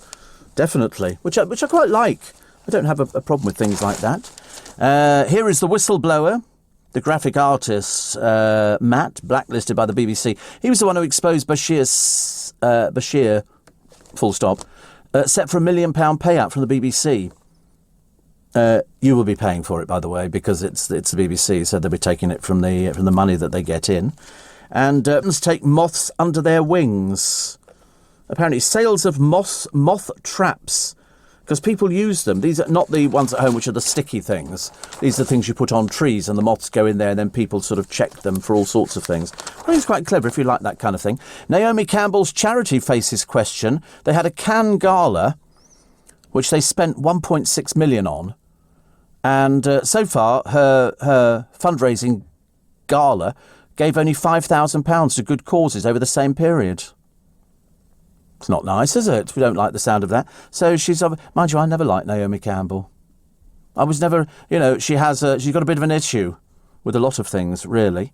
And apparently, what we got here, Kirsty McHugh, Chief Executive of the Mayor's Fund for London, which provides opportunities for disadvantaged youngsters, said it received $100,000 last year following a Fashion for Relief fundraiser at the British Museum. Save the Children said it got $100,000. So it's one of these things, I don't know. Fashion for Relief's website said it's raised over 15 million since it was launched. But asked if she knew how much had been raised since it was registered as a charity in the UK, Miss Helmick says we can't do that because when we connect donors and the public to the charities, we don't have the ability to monitor this and neither do the charities. Something odd about Naomi Campbell, I don't know. We're still trying to work out, because we never got an answer. It's all secrets now. Boris and Carrie, did you get married? Did you get married? In a church? Because they've got pictures, all right? So, do you think you might want to tell the truth? How do you know politicians are lying? Their lips are moving. You know, that's all we want. We just want to know the answer, don't we? We're not asking something different. Naomi Campbell, is this your baby? Did you give birth to this baby? Because if you did, it was the Immaculate Conception. And if not, where did you get it from? Did you adopt from an orphanage? What is it? You know, we don't know. Because she seems to make a remarkable recovery. Remarkable recovery. Sports Direct's billionaire Mike Ashley's private jet made 90 flights in the past year to destinations from Mykonos to the Maldives and Ibiza to Dubai, as we were all grounded. They've got a complete list of all the places he's been to with his ex-wife Linda. It's a Falcon 7X jet. And it's been all over the place. We're all in lockdown, but of course there's different rules for different people, aren't there? We don't have to worry about it. I can't wait to see the Cruella film. That sounds like it's going to be very good indeed. And still, well, I can now say to you, because you know already, don't you? It started yesterday, a sunny bank holiday at last. Normally, the heavens open, but my idea of today is if you want to go to a garden centre, go early. Don't leave it till lunchtime. You'll be sitting there in queues, trying to find somewhere to park. It'll be a nightmare. If you're going to the coast, leave early. You're listening to a podcast from LBC. Morning, Roger says, Steve, I was 19, blinked, and suddenly I was 23. I know, I tell you, it whizzes through. It whizzes. I mean, some people, I look at some people for their age and I think, oh, you're looking a bit ropey. And then I look at myself and think probably the same, actually. Missed you this morning, Steve. We've obviously had a power cut. I've just put batteries inside the radio, the old-fashioned way. We take electricity for granted. A power cut. Actually, sometimes you do have them. And then things, you can always tell if you've had them because the cooker will start blinking. That means you've had the power cut and then it's gone. Steve, I wonder where Boris got licensed to marry Carrie, as this would have been posted somewhere remote. Maybe it was to avoid Cummings objecting to the marriage. Well, it'd certainly be interesting, wouldn't it? It would have been I mean, should you not have the banns read at the place where they got married? Isn't that the way it works? You wouldn't have your the marriage banns read somewhere else, would they? And then you get married in another place. You get, generally speaking, the vicar would do it. When I used to go to church years and years ago, the vicar would say, so-and-so, so-and-so, any would have it in cause or just impediment why these two should not be lawfully joined together in marriage, let him now declare it. I was always the first one with my hand up. And I wonder whether or not, I mean, you don't get your banns read at another church and then you go somewhere else. But you're right, loads of people must have known about it, including Cummings, I would have thought. Either way, it's a secret. It's a secret. We're not allowed to tell people about it. Sharon in Nottingham, good morning, is famished after a day drinking in the pub garden. I mean, today people are going to be doing exactly the same. Exactly the same, I suppose. I like to add finely chopped chicken liver to my bolognese. It's wonderful and finishes the sauce wonderfully, Steve, says Sean in St Albans. If he says, if ever you make it from scratch, unfortunately, Sean, you've obviously not listened to this programme long enough. I can't cook for toffee. That's why God invented Marks and Spencer's. That was the simple. It's for people like me. You know, I can't even. I mean, I probably could if I put my mind to it, but I buy ready-made fruit salad. You know, I mean, some people think you're mad. I mean, I've even bought ready-peeled oranges in a box. Seriously. I mean, people say, can't you manage that? I say, I can, but that's why they invent things like that for people like me. There'll always be a market. I bought a ready-peeled apple the other week in a box and sliced. And it was lovely. But, I mean, I realise it's a very expensive way of doing it. People say, oh, but you can do it yourself. And I'm sure I can. But if it wasn't for me buying them, all these supermarkets would disappear. So I love going around ready meals are the way forward. You know, I know that there are people who cook and, you know, bully for them. But it's just not for me. It's not for me. I'd rather I'd rather get them to do it for me and then I just buy it and then you just throw the thing away afterwards. It's much easier, isn't it? I mean, I appreciate the fact, you know, I'm surrounded by people who can do cooking. You know, but it's no good trying to impress me with it because I couldn't care less. My mother cooked. I've never cooked in my life. I mean, I burn toast. And which reminds me, actually, I've got to get some bread this morning. I'd have a piece of peanut butter on toast. That'll do me until lunchtime. Then I'll have something else a little bit later on. But the idea of actually cooking from scratch fills me with absolute horror. The mess. You know, you spend an hour and a half cooking something and you've eaten it in 2 minutes. So I prefer to sort of let somebody else go and do it. Which is much easier. Much easier. All the newspapers are full of holidays, not just holidays here. but overseas and cruises in particular. You're all cruising. Silver Sea Cruises here. They've got a silver suite is 10 grand. You can have a Vista suite. See, they call them all suites. We had when we went cruising, we had staterooms. Well, as far as I'm concerned, if somebody says to me a stateroom, I imagine big. Well, they're not. They're really small. There's enough room for a bed. The shower is. I mean, if you were vastly overweight, you're going to struggle with a shower, and a wardrobe, and all your little bits and pieces. But it's what they call compact.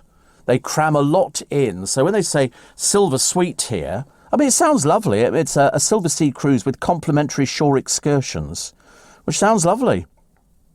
So it departs June 22 next year. I mean, if you had a spare 10 grand, you'd probably do this. Or Croatian Islands luxury yacht cruises. That sounds quite nice as well. There's one here, Australia and New Zealand Adventure. 23 nights. 23 nights. And the prices... I mean, to be honest with you, it's actually not bad at all. This is a 23-night, all-inclusive, going all over the place. Always included, beverage package, gratuities and surf internet package. It's 6 grand for 23 nights, everything included, your tips, the whole lot, and taking off in March 2023. And all flights are included. I mean, it's cheap, isn't it, to go? I'm not surprised people go cruising. OK, so we're all picking a cruise at the moment. This one looks nice. This is a tall ship Caribbean cruise. It looks beautiful. And they've got an owner's suite at 5 grand. But this is for 14 nights. So I think 23 nights sounds better as a holiday, doesn't it? I mean, I don't do holidays. I don't know why I'm getting excited, actually. But I could do April 23 from the Forbidden City to Mount Fuji, a China and Japan explore. That's me to a T. Fully escorted. The grill suite.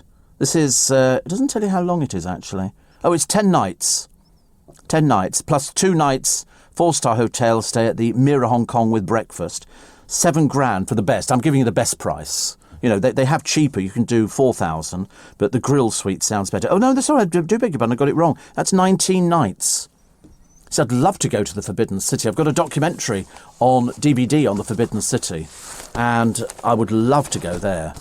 Absolutely love to go there. I've seen it because there is more that you can't see than you can see there. That's why the documentary explains exactly what it was like there. It must have been fantastic years ago. It's like, if you watch the film The Last Emperor, that was filmed at the Forbidden City. And that must have been how it was all those years ago. I'd love to see the Terracotta Army. A friend of mine went over there and she saw it. And she said it was fantastic. Because it's owned by some farmer. It's in his field or something. It's all very bizarre. But you see, I like things like that. Anything that's got a bit of history attached to it. That's why I like London. London's chock-a-block with history. It's fantastic. Steve, cruise with thousands of people. Can't think of anything worse. But actually, sometimes they do. They do have a lot of people on there. But, it is possible to actually have the cruise without bumping into people all the time. Which is, I agree with you. I agree with you. But if you actually pick a good cruise, you don't really bump into other people. It's for sort of people of a certain age. If it's got loads of kids on the ship, you can have kids running about all over the place. Whereas I prefer people just being asleep. I think that sounds an awful lot better, which is what I did. But it was nice, if you get fed up with everything, just go and lie down in your cabin. Or just look at the sea and then think, I've often imagined, you see people who are lost overboard on ships and you think, oh, you'd see them easily. You can't see anything. All you see is the wave. You wouldn't see anybody. I remember looking at it thinking, if there was somebody out there, would I see them? No, absolutely not. So that's why they actually lose. I've got to go because it's Bank Holiday Sunday and I know you've got things to do. And don't forget, you've got Andrew Castle coming up as well. Make sure you download the LBC app or Global Player by going to lbc.co.uk. As well as listening live to LBC, you listen back to this and other LBC programmes, as well as listening to a range of podcasts. And I've got something like 7,000 podcasts. I was horrified to discover that Nick Abbott's got 3 podcasts. I've only got 2 podcasts, Steve Allen's Little Bit Extra and the whole show. But well worth... And what? We'll have to invent a new one. I think actually it's a very, very good idea. Definitely. Morning, everybody. Nice to have your company. Welcome to the Bank Holiday Monday. Whoopee! It's going to be another hot day. Might undo an extra button on the shirt. That's that kind of thing. Somebody says, what would be involved in suing the cigarette manufacturers for making them? It's not illegal to make cigarettes. I could understand it if it was illegal. No, it's perfectly legal to make cigarettes.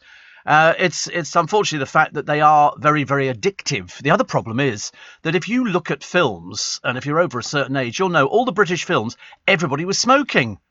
Everybody was smoking in all the British. Nowadays, it's not politically correct to have people smoking because they go, oh, it can kill you. I know smoking can kill. You know, cemeteries are full of people who've died of emphysema, people who've, spent their life savings smoking cigarettes, because I've seen people on mobility scooters smoking cigarettes. They're very, very addictive. You can detect the effects of cigarette smoke in the brain faster than if they were taking heroin. It's that bad.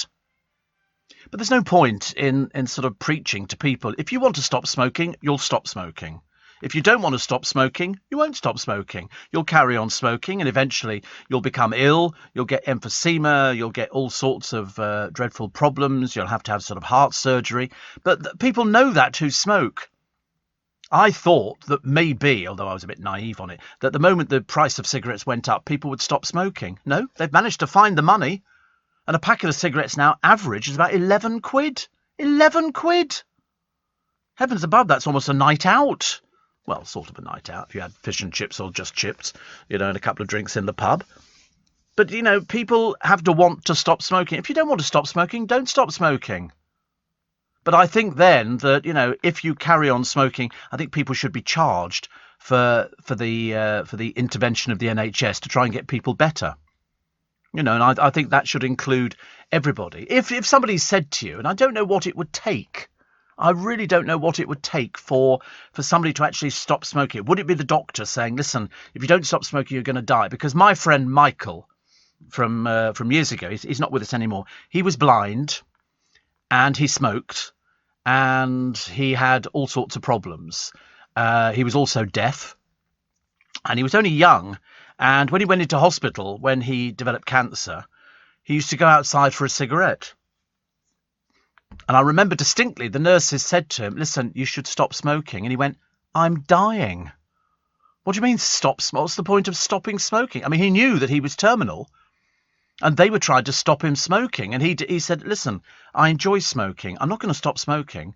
And so he didn't stop smoking. He smoked and then he died. But that's not going to stop people smoking. Listen, it didn't stop him. And he knew that he was dying. All of a sudden, you can't reverse the situation unless you catch it earlier on. If you get some illness, if you get angina or something like that, you'll know about it. And it's then that you have to go back to the NHS and go, I get chest pains. The moment you go into a doctor's surgery and say you've got chest pains, they'll look after you immediately.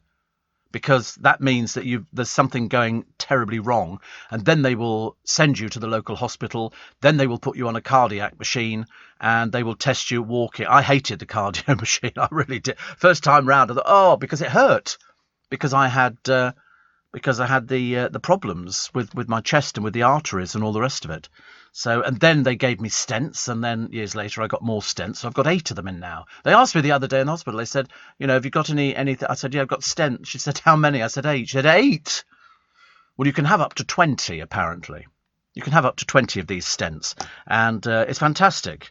What the NHS can do and the doctors and the surgeons is fantastic.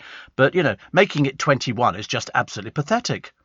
How can you tell the difference between, a 16-year-old and a 21-year-old? No, absolutely not. They can make stuff up on the internet now. They get a library card or a student card. They just make that up. So it looks as though they're 21. And also, little corner shops, they're going to carry on selling cigarettes. And it doesn't matter. David in Beckenham said, do you realise how much tax a smoker pays over the years? They deserve to be looked after at the Ritz. Well, I'm sure you probably could be if you go private. That's what's going to happen in the future. There's going to be more and more operations that aren't covered by the NHS, and they're going to have to do it privately. But, you have to want to give up smoking. Nobody can make you stop smoking. There's loads of good methods out there. Alan Carr's got a very good method. And they basically say, I think at the beginning, smoke as much as you like, because eventually you're going to be going, people use hypnotism. to make sure they don't smoke cigarettes. It's nothing. It's like drinking. There's Michelle Heaton. I thought she'd be selling her story anytime soon. She was in a little group ages ago, and then apparently for years she's been drinking every day 2 bottles of wine and a bottle of vodka. Not surprised she doesn't work. And so she's obviously sold her story to a newspaper about it, you know, because people nowadays need a crutch. And the crutch can be booze, the crutch can be drugs, it can be cigarettes, it can be all sorts of things now. People need something to get them through life. I don't know why. You know, I used to enjoy my my Prosecco and all sorts of other things, and then you pay the price for it a little bit later on in life. But it's one of those things that you do, isn't it? You do something if you think there's something missing. But you know, imagine, so you know, I mean, Michelle Heaton. I remember her coming downstairs years ago.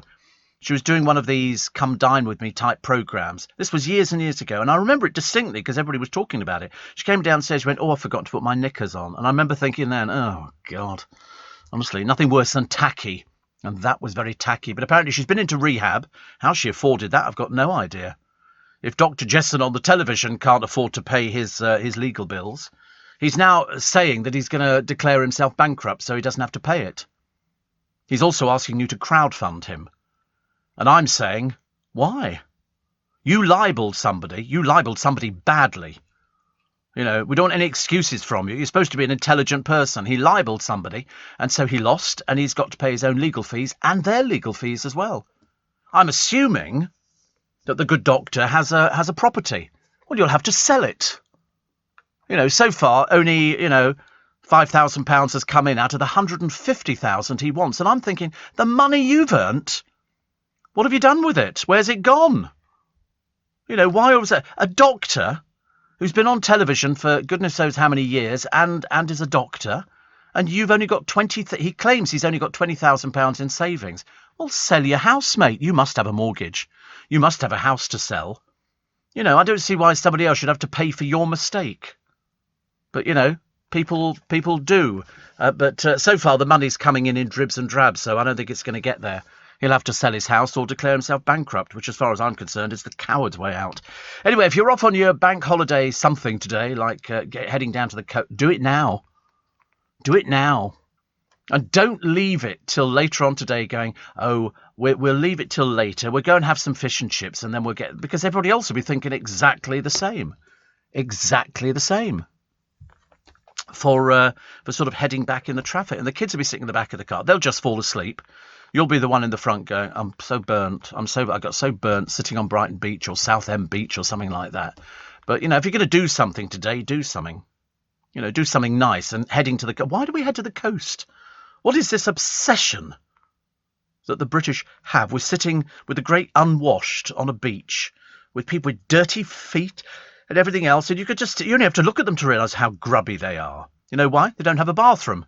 They go to the beach, they take their towel and a flannel, and they wash themselves down there, and that's it. Dirty people. You know, there's always going to be the kids running around with nothing on. Mum and Dad, you know, in a swimming costume that's seen better days. And Dad will have a couple of bottles of beer. I brought my beer down. Remember the couple a few years back, when we had a bit of sunshine and everything else? They took their kitten to the beach. They took their cat to the... Have you ever heard of such stupid people? Almost as stupid as the anti-lockdown mob who stormed the shopping mall in Shepherd's Bush. I mean, seriously, you know, claiming that the pandemic is just made up. Good. I'd like to take you around cemeteries and show you people who died of COVID, if it's all made up. I tell you what, if it's made up and you actually catch it, you pay for your own treatment. You know, I don't think the NHS should have to bail you out on this one. These people are thugs. They were attacking the police. Well, I mean, I don't quite understand. How is that going to stop the anti-lockdown protesters? You know, what a bunch of stupid little people they are. Ticked off, the art dealer denied a payout for his Rolex worth £190,000. And have you seen the new Asian Hornets? My neighbour Lynn, she reckons she's seen one, and I hadn't seen one of these things. I don't know why. She said it's about 1.5 to 2 inches big, which 1.5 to 2 inches big sounds quite enormous to me. She thought it was a mayfly. She said she thinks it's an Asian hornet that's now in the UK. So she sent me a little picture of it. Has anybody else seen these? She said, I couldn't believe the size of it. I thought it was a mayfly. She says, when I Googled large wasp, it said this Asian variant's been hitting the UK, is killing off our bees too. Woo! We don't like things like, we don't like hornets. I don't mind bees because they're very gentle. Very, very gentle, but hornets, no thank you very much indeed. Definitely not. Madeleine McCann's parents will be told this week whether they've won their legal battle with the ex-cop who wrote a book about them, saying he blamed them for Madeleine McCann's disappearance. I mean, I suppose a sort of a real stretch, you know, and this has gone for ages. I mean, it's about a year, I think, a year. He says because they went and abandoned the children and went off for dinner. I mean, to be honest with you, I said at the time, they have to live with this for the rest of their lives. They're never going to stop worrying about it and worrying if they'd done this, if they'd done that. But so far, we've spent about £12 million, and we are no nearer finding anything at all. Kevin, he says, stop it. Your observations of bank holidays at the seaside. I laughed so much about the grubby people spilt tea all over the duvet. But it is. I mean, have you seen? I looked at the pictures in the paper today. Here it is. This is Brighton. Horrible people, all sitting down on the beach. I mean, I understand it's very good for Brighton, but they are grubby. These people, grubby, dirty people, dirty. They're just going down there to wash their feet. That's all they're doing. They're going to the beach to do this because the sea is too busy to go and get in and sort of, right, I'm going to sort of swim out to a raft or something. You do get clean in the sea. You do so because it's got salt water in it. It's very cleaning and cleansing for you. There's mud, honestly. What are you talking about? They go there because they take their sponge and a bar of soap and they sort of, they do all that kind of stuff. That's what people do when they go to the seaside. And then you have to walk. Always pick the spot on the beach where you're near the toilet, because otherwise you don't want to walk like 5 miles to find the toilet. It's not part of the fun at all. You get there and people walk in with no flip-flops on or shoes or anything else into a dirty, urine-infested toilet. Oh, disgusting. Disgusting. 84850, Chris in Birmingham says, I'm going to try to quit smoking today. See, it's no good trying to quit smoking. You're either going to quit smoking or you're not. There's no trying about it. If you want to stop, you'll stop. Nothing I could ever say or any presenter on LBC could ever say would stop you smoking. I know it seems really odd. People go, oh, it's easy to stop. I stopped smoking, but I got angina.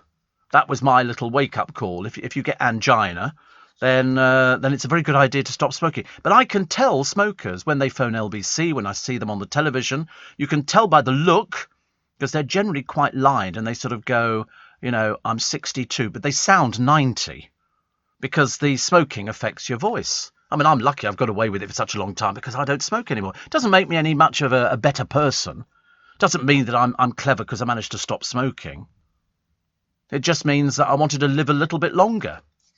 Not sure whether that's working out, but I'm sure it is. Steve, I had to stop drinking recently. Started to make me feel incredibly ill after a small glass of wine. Used to be able to drink for Britain. Yeah, I mean, I could drink. The fun thing is I never did pints or anything like that. I was always a Prosecco person or vodka. And then I suddenly realised that with vodka, it's so easy to drink. And if you have it mixed with a fizzy drink or tonic or bitter lemon or something like that, it's very easy to drink. Very easy. David in Beckenham says, I've tried a nicotine lozenge and I stopped 22 months with the help of the... Yeah, but I tell you now, David, if you had one cigarette now, you'd be back on them by, you know, before the end of this programme. It's a lozenge. You know what a lozenge is? You don't know what a lozenge... It's a sweet, yes, a lozenge. Fisherman's Friends are lozenges. Fisherman's Friends are lozenges. That's what it is. Only it's a lozenge that's sort of... It's got nicotine in it. It's like the nicotine patches or the nicotine chewing gum, and you chew it. But, I mean, I had patches on my arm, and then I became addicted to the patches. And I wasn't sure whether it was cheaper to smoke or become addicted to the patches. And in the end, I just stopped smoking after I've been into hospital. You just get used to it. I tell you what it is, though. If you don't have a cigarette first thing in the morning, you can probably manage to get through the day. It's that first cigarette that gets you to the second, the third, the fourth. I could have 10 cigarettes before I'd even got in the shower. In the morning, it was easy. You know, you end up going to the loo and you've still got a cigarette in your hand. Very easy. I mean, I used to smoke 60 a day when I sort of, I mean, which I thought seemed quite. Even now, I think it's quite a lot. And so I'm glad I don't smoke because it's too expensive. It's like, yeah, but it's like 15 quid a packet of cigarettes. I'm not going to waste 15 quid on a packet of cigarettes.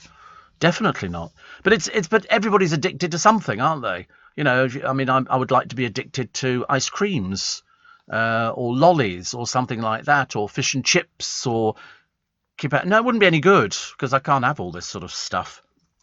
But we'll have to wait and see, won't we? But I mean, if you are trying to give up smoking, good luck. Good luck, because it's not easy.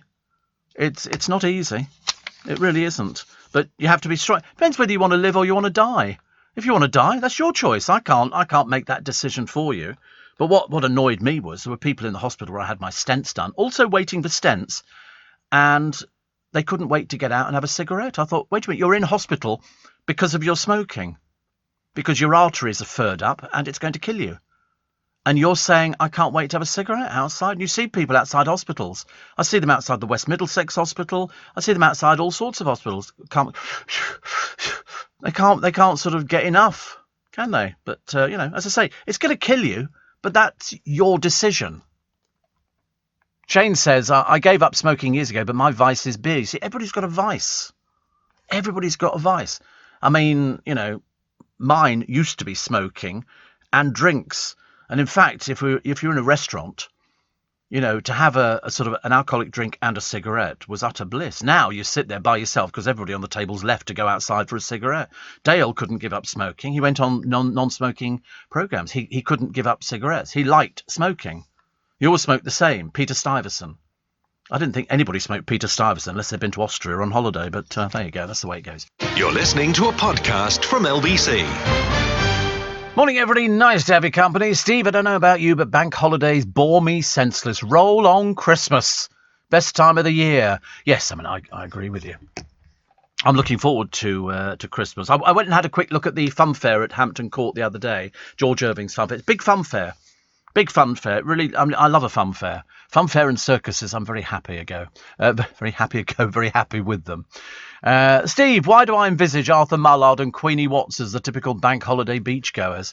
Well, there are people like that, I'm afraid. It's the people with all the children, and they've got the beach ball and the buckets and the spades and the cigarettes. The amount of time I've started digging up to make a sandcastle and unearthed almost like a packet of 20, which was good. But somebody says you must have some serious willpower to go from 60 a day to just giving up. Do you realise if you still smoke, that would cost you in excess of 36 quid a day? Yeah. The trouble is, I didn't give up because of the cost of it. Strangely, this is going to sound really terrible, the cost would not be prohibitive to me at all. I could cope with 36 quid a day. It's just that I didn't want to smoke anymore, and the angina was the clincher. If ever you've had angina, it's like you're walking along and suddenly you go, oh, your chest hurts because the blood is trying to force itself through a little tiny hole. It's because it's all furred up. Looks like your washing machine at home where they put Calgon in it, but Calgon didn't work for me, so I couldn't do that one. But that's what it is. It's the furring up of your arteries, and they're going to release it. So hence 8 of them. Gordon knows what they look like at the moment. I can't imagine. But there was no serious willpower at all. It's a case of, you're ill, you're going to go into hospital. And when I came out, I thought, now that operation would have cost me, had I paid for it, between £11,000 and £14,000. Here, if I'd had to pay for it, that's what it would have cost if I'd had it done privately, to have the stents put in, because they go in through your veins. I mean, I'm always amazed that they literally go in on your arm, they find the vein, which actually sometimes is difficult on my arms, but and they just feed this little line. You can watch it, you're awake. And you watch it. Horrendous, isn't it? I mean, last thing you want to really watch at all. But somebody says, I'll never understand people who smoke 5 cigarettes a day. With me, it was 25 to 30 or nothing. 1 cigarette and you're off again. Full on. Blasted nuisance, says David. Yeah, I mean, it's that 1 cigarette. I had one once after I'd given up for 2 years. And I thought, oh, that's good. I can have 1 cigarette a week. That'd be... No. I had 1 cigarette. I left the bar I was with some friends. I said, OK, I'm going to go home now. What did I go? Got in the car and headed for the nearest garage to go and buy cigarettes.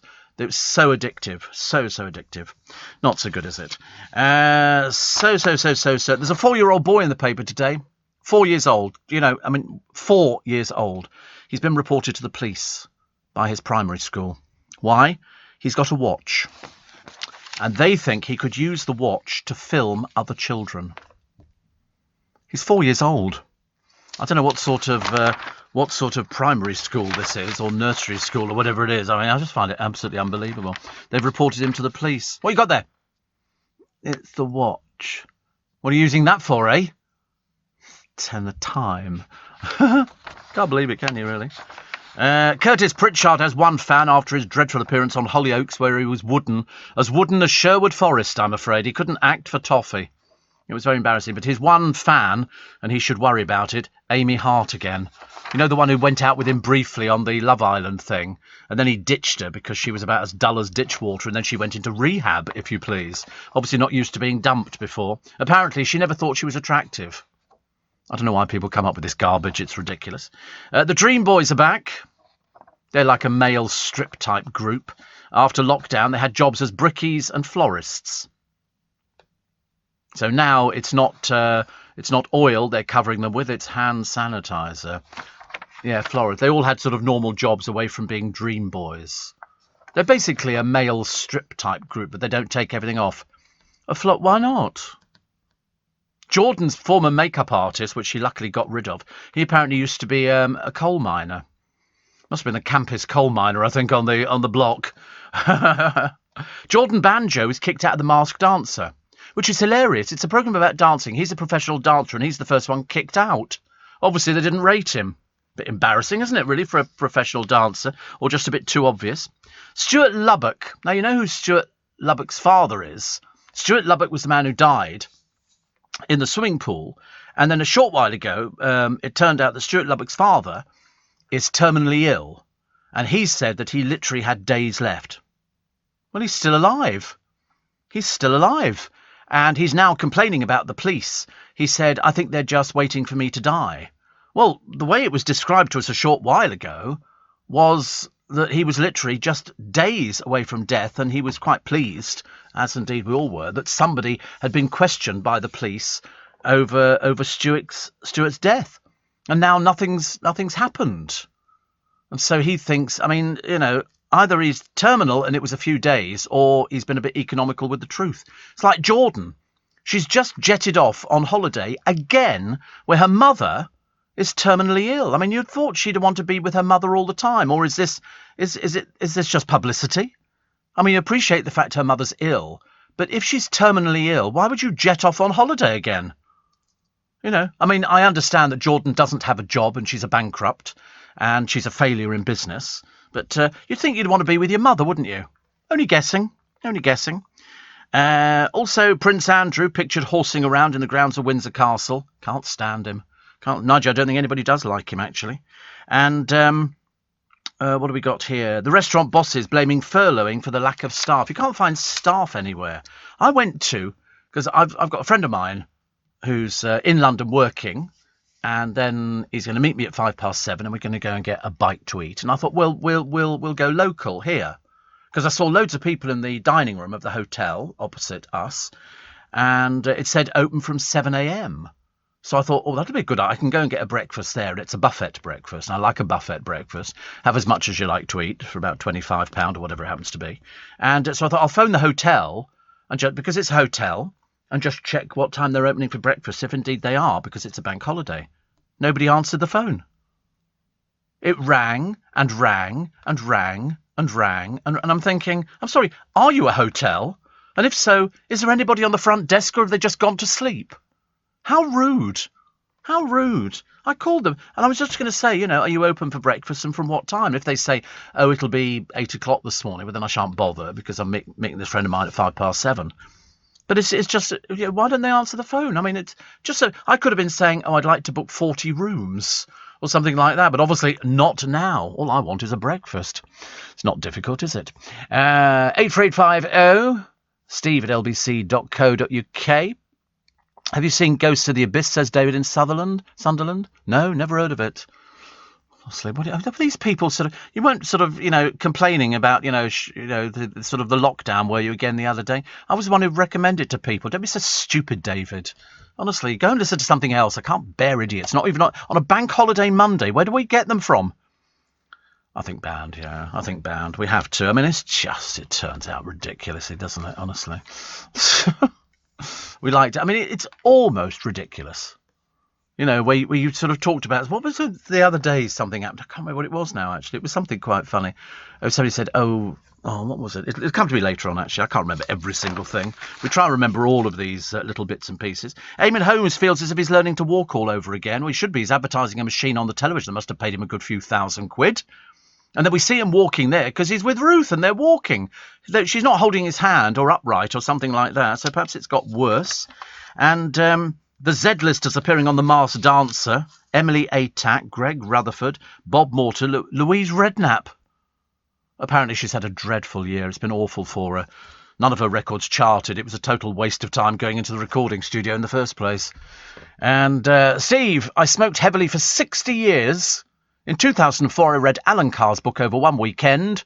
I haven't touched cigarettes since. I know it works it doesn't work for every single person, but it's certainly worth trying, isn't it? Certainly worth trying. You're listening to a podcast from LBC. David said, at least the 4-year-old isn't smoking. Listen, certain countries, they do.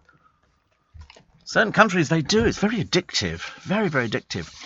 Fun in the sun with your barbecues. That's what everybody's doing, isn't it? And because you'll have nice weather today, it's going to be hotter today than it was yesterday. And I didn't like yesterday either. Still more on Carrie's wedding dress. It was hired, £45. Now, I don't see that's a problem. I think that's quite good. That's quite good. She's going to take Boris's surname, so that's also good. But you know, she paid £45 to hire the dress. You're only going to wear it once, so why not rent it? It's much better than actually buying something. And then all the papers are doing the same thing, and you're doing the same thing as well. How did they manage to marry in a Roman Catholic cathedral when he's been married before? Well, he's been married twice before, and this is where it becomes interesting. And the Roman Catholic Church, they're a little bit flexible. And so he was brought up Catholic, but then halfway through he changed, became Anglican.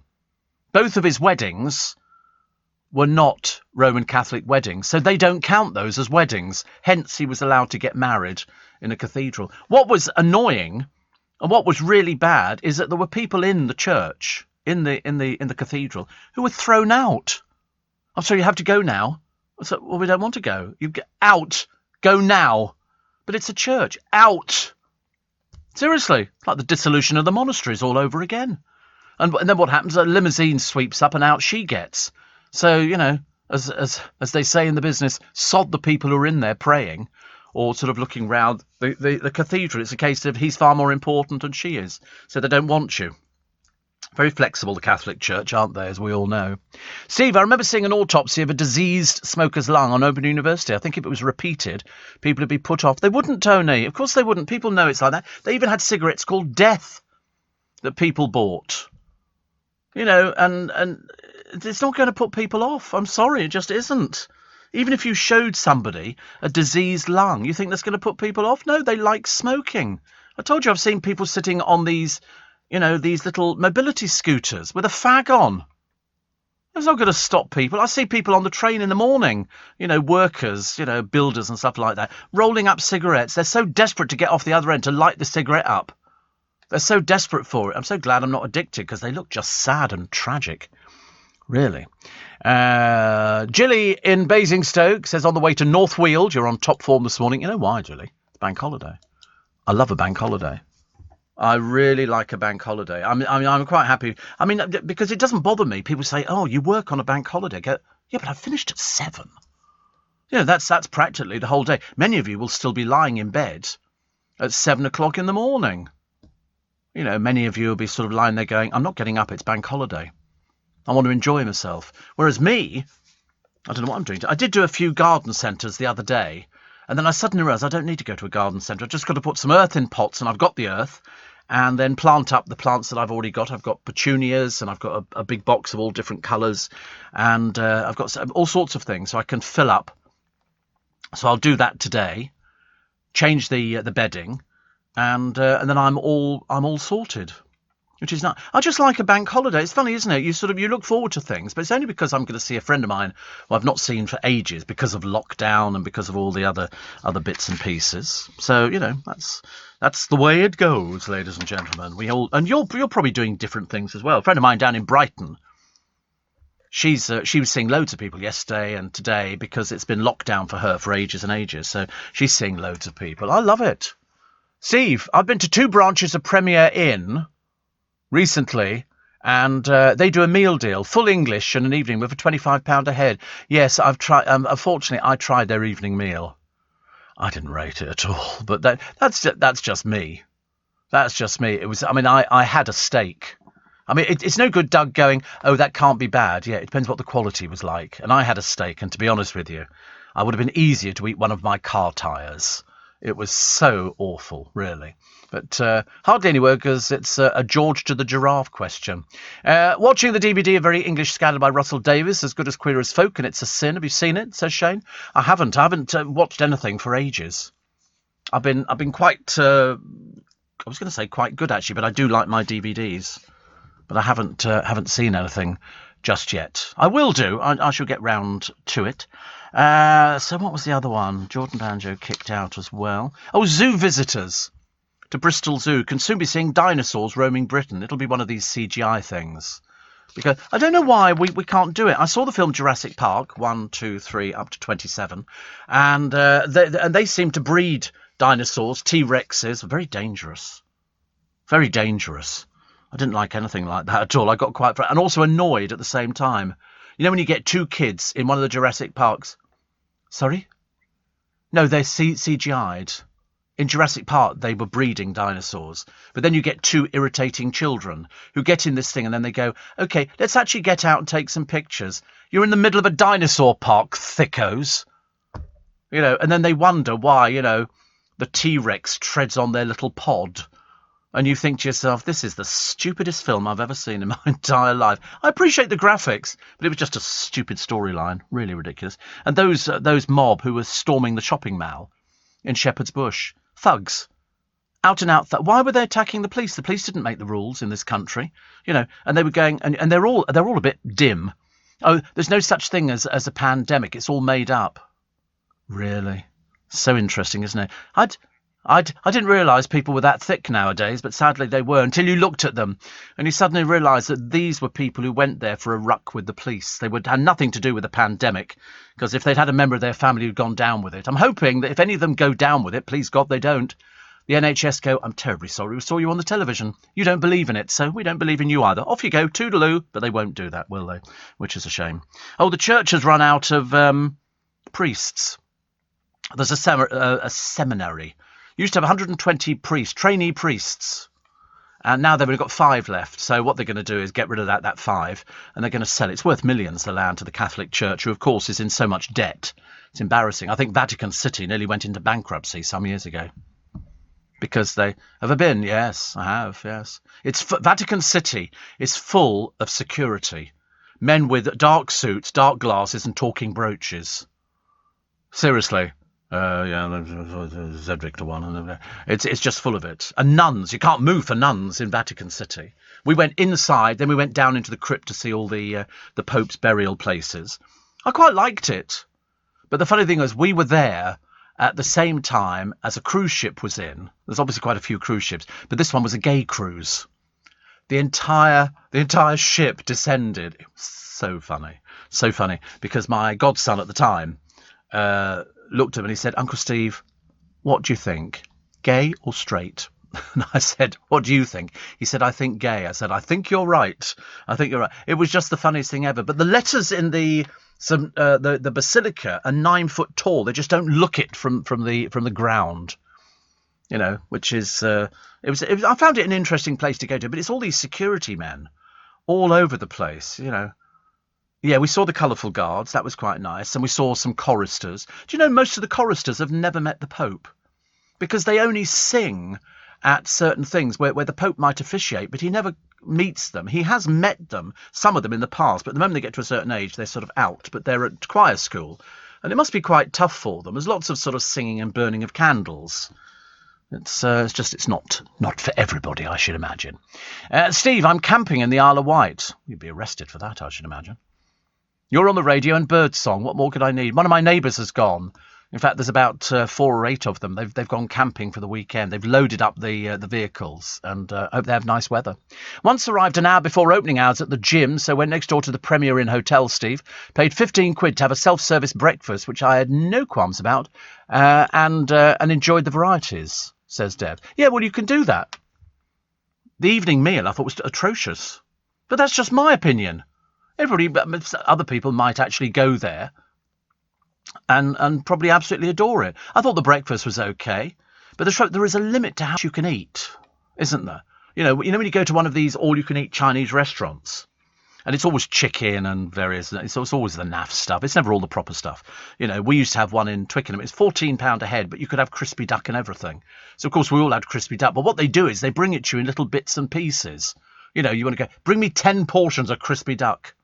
One of the pizza places used to have to stop doing as much as you can eat because students would go in there and order all the pizzas and eat them all.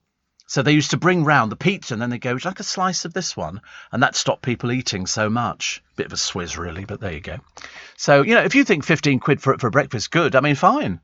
If it's a nice breakfast, which is good. Steve, I do private security for millionaires and get paid very well. But I reckon you get paid more than my 12 hours in your 3 hours. I don't know why people worry about what people earn. I mean, I'm quite sure I'm earning a little bit more than the 2 boys next door. But there again, I would hope if I wasn't, I'm going to be having conversations with my boss. I'm always having conversations with my boss. But no, I mean, I don't think it matters what you earn. I'm quite sure there are people on this station, presenters, who earn more than I do. Am I bothered? No, of course I'm not. Of course I'm not. Listen, if I've always said to somebody, if you don't like what you're earning where you are, well, then go somewhere else where you can earn, what you think you're worth. Enjoy what you do. That's the main thing. Enjoy what you do, and whatever they actually pay you is a bonus. As long as I've got a roof over my head, I can put petrol in the car, and if I wanted to eat fillet steak every day, I can eat fillet steak every day. Well, then, that's what it's all about. I don't go out eating every single day. Well, obviously I eat every day, but I don't sort of go and eat fillet steak every single day, and I don't go out for cooked breakfast every single day, buffet or otherwise. But that's what it's about. But people always say, oh, I bet, because people seem to think that you're paid by the hour, which of course we're not. We get a show rate. That's what I like to call it, that, a show rate, which is very good. In other words, I do a show here. It doesn't matter what time I do it. There is a rate for that show and the rate that they think I'm worth. And if they think that having Steve Allen, between 4 and 7 in the morning is worth it, well, then I'm more than happy to take the gig. Thank you very much indeed. We all love it. Heavens above, where would we be without happiness? Right here at this time of the morning. On a bank holiday, when you're all getting up going, I tell you what I'll do. I mean, do me a favour. Please, please, please, try your swimming costume on before you leave home. Do not get to the beach, put it on and realise that you haven't put it on for about 4 years, and you're going to be busting out all over the place. Okay, it's not pleasant. Not pleasant. So try your swimming costume on and go, oh, look, it just about fits. If I tuck that into there and that bit into there, then it's okay. But make sure that you're well equipped for everything, okay? Make sure your phone's fully charged. Make sure you've got some bottles of water in the car. Make sure you've got some sweeties in the car, something to suck on. Yeah, and sun cream, very important today. It's no good having the kids running around if they're not got sun cream on. Don't want to get burnt, do you? We've got some very pale people working at LBC at the moment. But I'm not very good at lying in the sun. It's not my sort of thing at all. Lying there toasting. Ghastly. You're listening to a podcast from LBC. Justin says if smokers realised how foul and disgusting and rank they smell, they would stop. Actually, the funny thing is, so I was looking at something else. I just got a bit confused there. I mean, I used to smoke and I didn't realise. Till I stopped smoking, I could smell cigarettes on other people. So there you go. Gary reckons that buffets aren't allowed at the moment due to COVID. So even though it's an eat all you want, the waiters bring it to your table. It's okay, but a bit annoying. Oh, really? Are you sure? I shall check on that a bit later. So refreshingly honest, says Zoe. Working today at a vaccination hub. So hello to all us NHS people. My former producer, Uncle Rob, he's dishing out injections. Slightly disturbing. Steve, we've had the Travelodge brekkie a few times, roughly £7 a head at the time, which included unlimited cooked breakfast, plus fresh fruit, yoghurt, cereals, toast, hot drinks and cold drinks. And I tended to eat too much as my eyes were bigger than my stomach, says Stephen in Birkenhead. Yes, I just feel like a cooked breakfast. I don't know why. I wouldn't cook it at home myself. I'd have some toast. I wouldn't actually cook a bread. It's far too complicated to put the frying pan on, a little bit of oil, do your bacon, and then it's just too messy. It's easy to get somebody else to do it. They're much better, actually. And another one here. Somebody else who's gone camping for this. It's obviously heading back into camping, isn't it? People are sort of looking forward to camping. I remember doing it, and a long, long time ago, and I quite liked it. Putting the tent up. Cooking stuff over a thing. It's good fun, isn't it? It's good fun. I wasn't sure how we actually had showers. I'm not sure we did have showers actually when we went camping. Yeah, I think we jumped into the river. I don't think we had a shower, or did we have? I think we had a toilet tent. Oof. That must be like going to Glastonbury. Toilet tents. No, thank you very much indeed. I don't. Yes, a tent for a toilet. Well, what else? We were going camping.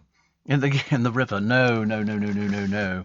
Yeah, we had a toilet tent. It was like sort of the actual Elsan bit, the toilet was there, and there was a tent over the top of it. You never had that? Sort of like an outhouse, I suppose. Sort of like that. But you'd have to be very noisy and whistle so that nobody would come and open the door and see you, sitting on the loo. You go like that.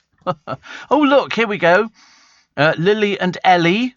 Are two Brighton girls. They're page 3s, and I think Lily needs her roots doing, and they love promenading by the pier in Brighton. They say, "Hi everybody, wish you were here. Please bless June with sunny weather." Oh, lovely! If you dress like this on Brighton Pier, you'd be arrested, dear. I mean, to be honest with you, it's these model poses, isn't it? It's like that, like that, and they always sort of turn their body in a peculiar sort of way and shove their boobs in your face. It's unnatural because they don't walk, and then the trouble is that they'll ruin it by opening their mouths and speaking, and that'll ruin it. But Ellie comes from Hertfordshire. Wow, Hertfordshire, one of your own in the paper today, which is good. Loads of people on the beaches. In Southend, the Jurassic Coast, Brighton was very busy. Bournemouth looks even busier. And London, people will sit anywhere where there's a bit of water, mainly Trafalgar Square. And they'll paddle in the fountains. Ugh. Dirty people. And Steve, camping to me is staying at the Holiday Inn. We did it. I loved it. I love camping. I thought it was great. Trying to put a tent up was hilarious. And I bought one from Blacks of Greenock, who are very big tent makers. And this was a one-pole tent. And it was a lot easier because some of the other ones you've got to put bits on here and then... It was like a teepee, but it had a sewn-in ground sheet because I don't like anything crawling over me in the night. But it could sleep 3 people. It was lovely. I mean, I really, really enjoyed it. And have I used your pop-up? No, I've never had a pop-up tent. No, you've had a pop-up tent. It's all folded, isn't it? And you just, no, not. Yes, it's impossible to put away. But no, I've done quite a bit of camping, as you can imagine, in my younger days, and I loved it. I just thought it was great. We had a little fire and a billy can and little things. You sort of buy all of this sort of stuff, and then you cook stuff over it, and you think, I don't think we'll bother washing it. Let's just leave it. It was disgusting, but I liked it. I thought it was good. Steve, yesterday I was billing and cooing whilst feeding the ducks and their babies. Today I'm salivating over your crispy duck you mentioned. I'm a wicked wee woman, says Kim. Crispy duck, honestly. Oh. Have you tried crispy lamb? I used to have that when I could eat lamb. I can't eat lamb now, as you know.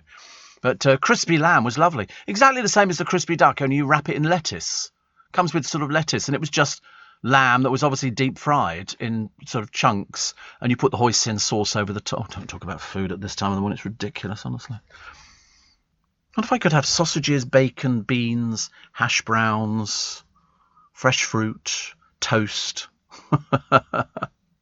No. I'm having all of this. Steve, great advice.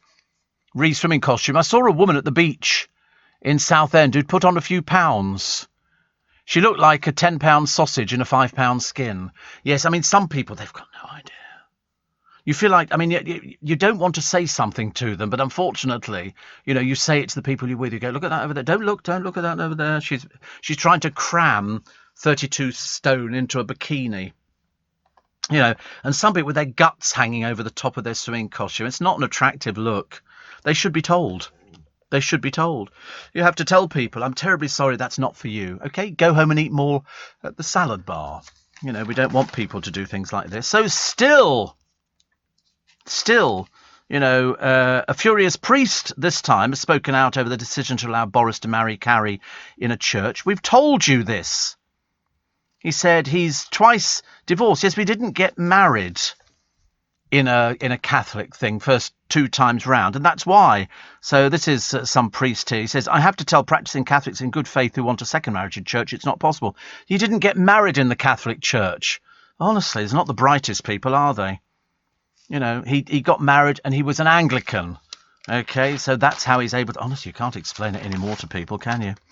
Anthony Hopkins, wants to keep acting until he can't physically go on. He's 83. 83. He's got an Oscar, hasn't he, as well? He says, I enjoy working. I enjoy getting out of the house and doing something different. I love the whole, well, I hate the word process, but I love the activity. Yeah, absolutely. I don't have any problem with that at all. I think it's brilliant. And I was reading a story about the former Islamic extremist who's reported his parents to the police for trying to turn him into a terrorist. He says from the age of 5, his parents radicalised him. However, it turns out he's gay. I knew that. And apparently you can't be a gay terrorist. Apparently that doesn't kind of work at all for some reason. But he was abused by his parents and forced to hide his homosexuality. I love it when people say that. They go, I'm trying to hide my homosexuality. And you go, you might think you are, but I promise you you're not. I promise you you're not. But it is one of those things. But it's like sort of people think that, you sort of go halfway through your life and then go, oh, I think I'll be gay. Like it was some big decision. No, I think you're going to be like it all your life. And also, most Brits would rather be remembered as a good friend than anything else. Yeah, well, you can always tell, can't you, at your funeral? Not that you'll be there to enjoy it, but I mean, at your funeral, you'll then know how popular you were. That's what Dale said. I told you, that's what Dale said. And for some strange reason, only a year before he died, he said, do you think a lot of people would turn up for my funeral? I thought, what do you know? What do you know? Racists have sent monkey emojis to Man City stars Raheem Sterling and Kyle Walker after their Champions League final defeat. Well, then you just report them to the police. It's as simple as that, and it sorts it all out for you. Here's Louise Redknapp. She's about as boring as they come, poor soul. She's the second star to be booted off The Masked Dancer. Isn't that funny? No, and even with her face covered, she still got booted off. Would have been quicker had she not been doing it. And Jordan Banjo laughed off suggestions he was chosen to dress up as the Viper because... I can't do it. It's too rude, I'm afraid. But lockdown rule breaker Rita Ora has kept her place on The Masked Singer. She will be... I think she's dreary. It's the same people. I'm sure they've got very good agents. I'm sure, which is absolutely wonderful. I want to watch the, what's that film, Cruella? I want to watch the Cruella film. It's now got mixed reviews. I thought the other day I was saying it was doing really, really well. And a Morrison's boss who was sacked when his store became infested with rats has lost his claim for unfair dismissal. The rats ate more than £5,000 worth of food. So there you go. One even jumped out the Christmas tree at the store in Loughborough in Leicestershire. Shouldn't laugh about it because I hate things like rats and mice and spiders and yucky things like that. Yucky things. You're listening to a podcast from LBC. Morning, everybody. Nice to have your company. Welcome to Bank Holiday Monday. Welcome to the... Oh, thank goodness we don't have to go to work today. Oh, let's go to the coast with millions of other people. Oh, let's go and enjoy ourselves and have an ice cream and stroll along the prom, go onto the pier at Brighton or Southend, go to the amusement parks, go and find a fun fair. There's all sorts of fun fairs on. Big one up at Hampstead, I think, but bigger one, I think it's a bigger one, at Hampton Court Palace. And you'll probably have them in your neck of the woods as well. So go and enjoy. Go and enjoy. Somebody says, did you ever camp in your back garden as a youngster? Yes, but then the moment it got dark, you went indoors because it was quite cold, actually. Quite cold. 84850. steve@lbc.co.uk. We do posh camping. Posh camping, Steve, in a camper van. I saw one the other day. It was Brits Abroad. And this bloke sold his camper van. He was I don't know what he did for a living, obviously nothing. And he had a camper and he sold it to this couple for €10,000. But his friend, who's a millionaire, lent him his, which was like a giant articulated lorry. And I expected the interior to be absolutely enormous with a ballroom and everything else, because I quite like some of these camper vans. Some of them are really nice. And you can get everything in them. You can, apart from the double beds, you've got a shower, toilet, everything. Although, to be honest with you, it's a little bit of a confined space to put a toilet in. So I'd rather maybe people didn't. But I just quite fancy the idea. Some of these ones that they use down in the Mall, I noticed as we came down the Mall this morning, they're obviously filming something, because all the film trucks are all the way along the Mall, parked on the right-hand side as you go down towards Buckingham Palace, left-hand side, be coming away from Buckingham Palace, having come down Constitution Hill. And there must be about 20 or 30 of these huge wagons, which are all the makeup and all the rest of it. So they must be filming something. Whether or not because they do a lot of, some of the Downton stuff is filmed up here. And we've had lots of, because the houses on the right-hand side, if you're going down, heading for Buckingham Palace, very old, 1700s. And so you can use those. You put sort of horses there and everything, and you wouldn't notice the difference at all. My youngest daughter, Steve, says Kevin the Milkman works for the outdoor pursuits company Go Outdoors, and they are busier than ever this year selling tents and camping equipment. She's glad that everyone's doing staycations, plenty of overtime for her at work. Yes, I mean, I think some of the tents are lovely. They really are. I like the idea. I like the idea of having a caravan with the tent that goes, it zips all the way around the outside, so it gives you an extension, an awning. Yeah, but covered in on both sides, and then you can do the front of it as well. So it gives you a bit more room to play in and stuff like that, which I quite liked, which is very good. Murder. What do you call a bunch of crows out for camping? Murder within tent. Thank you. And admission to our local aquarium only costs a penny if you're camping or if you're a dolphin. So all tents and porpoises, it's pretty much free. Here we go. What's brown and hairy and wears sunglasses? A coconut at summer camp. Thank you. We've got all the ones out this morning, haven't we? Typical bank holiday stuff, isn't it? But it's lovely. All the people getting ready to welcome you. All the people down in Brighton, all the cafes, they'll be there already. And Southend and all the other places and Blackpool and everything else. Yeah, they can't wait for you to all turn up. They go, oh, do you do breakfast? Yes, we do breakfast. We absolutely do breakfast. From what time? Any time you like. Of course they do. They want to bring them. They've had a year and a bit. Was Leicester Square busy when you came in, says Mark? No, nothing. Absolutely nothing. Absolutely completely empty this morning. It was busy last night, was it? Night before for me, it was busy. There were loads. Was it night? I don't know. I can't remember where I am now. But Mark says on Saturday night, full of drunk women walking around barefooted. I know. Especially with all the dirt and the pigeons and the disgusting. Absolutely awful. But there's quite a few of the restaurants around here have closed for business. So they obviously, didn't have enough money that they could survive. Because you can always tell when they've gone for good. And the reason is they take down the sign for the restaurant and all the furniture's cleared out as well. Amazing. Teenagers who spend all day staring at screens are, wait for it, not ruining their mental health. Apparently, a new study has revealed that parents' fears over their tech-obsessed youngsters are unfounded. So that's good news, isn't it? That's good news. Joey Essex, bravely facing up to his mum's death 20 years on. I should imagine you could probably find thousands of people in exactly the same situation. But it's Joey Essex who hasn't done anything for ages, so this would be something. I thought he'd already talked about this before. Also, what have we got here? We got something out. Oh, what's that? Poem. Oh, a poem. Good Lord, a poem on a bank holiday. Never had a poem on a bank holiday. But we do have a podcast for today, the little bit extra. So you've got two podcasts today. I don't know why. Breaking with tradition, which is always good news. Always good to sort of rock the boat a little bit. But the poem for today is by Jaheel Taylor. Oh God, not you again, Luke. What are you doing in here, Poppet? What are you doing in here? You're in here again. Oh right, helping out. Very busy. What time did you get up this morning? 4:30. Oh, that's all right. That's okay. Doesn't take you long to get in, does it, really? Very, very quick. Oh, you got a cab. Oh, right. So rich on that Andrew Castle breakfast show, honestly. Everybody. So, Jaheel Taylor, words... Is it words I or words one? I don't... Look at these biscuits, honestly. I've got some more biscuits. They're getting a little bit panicky over biscuits. I've got other biscuits as well, Luke. I've got other biscuits. Why can't you hear? Why can't you hear? Are you deaf? Oh, of course.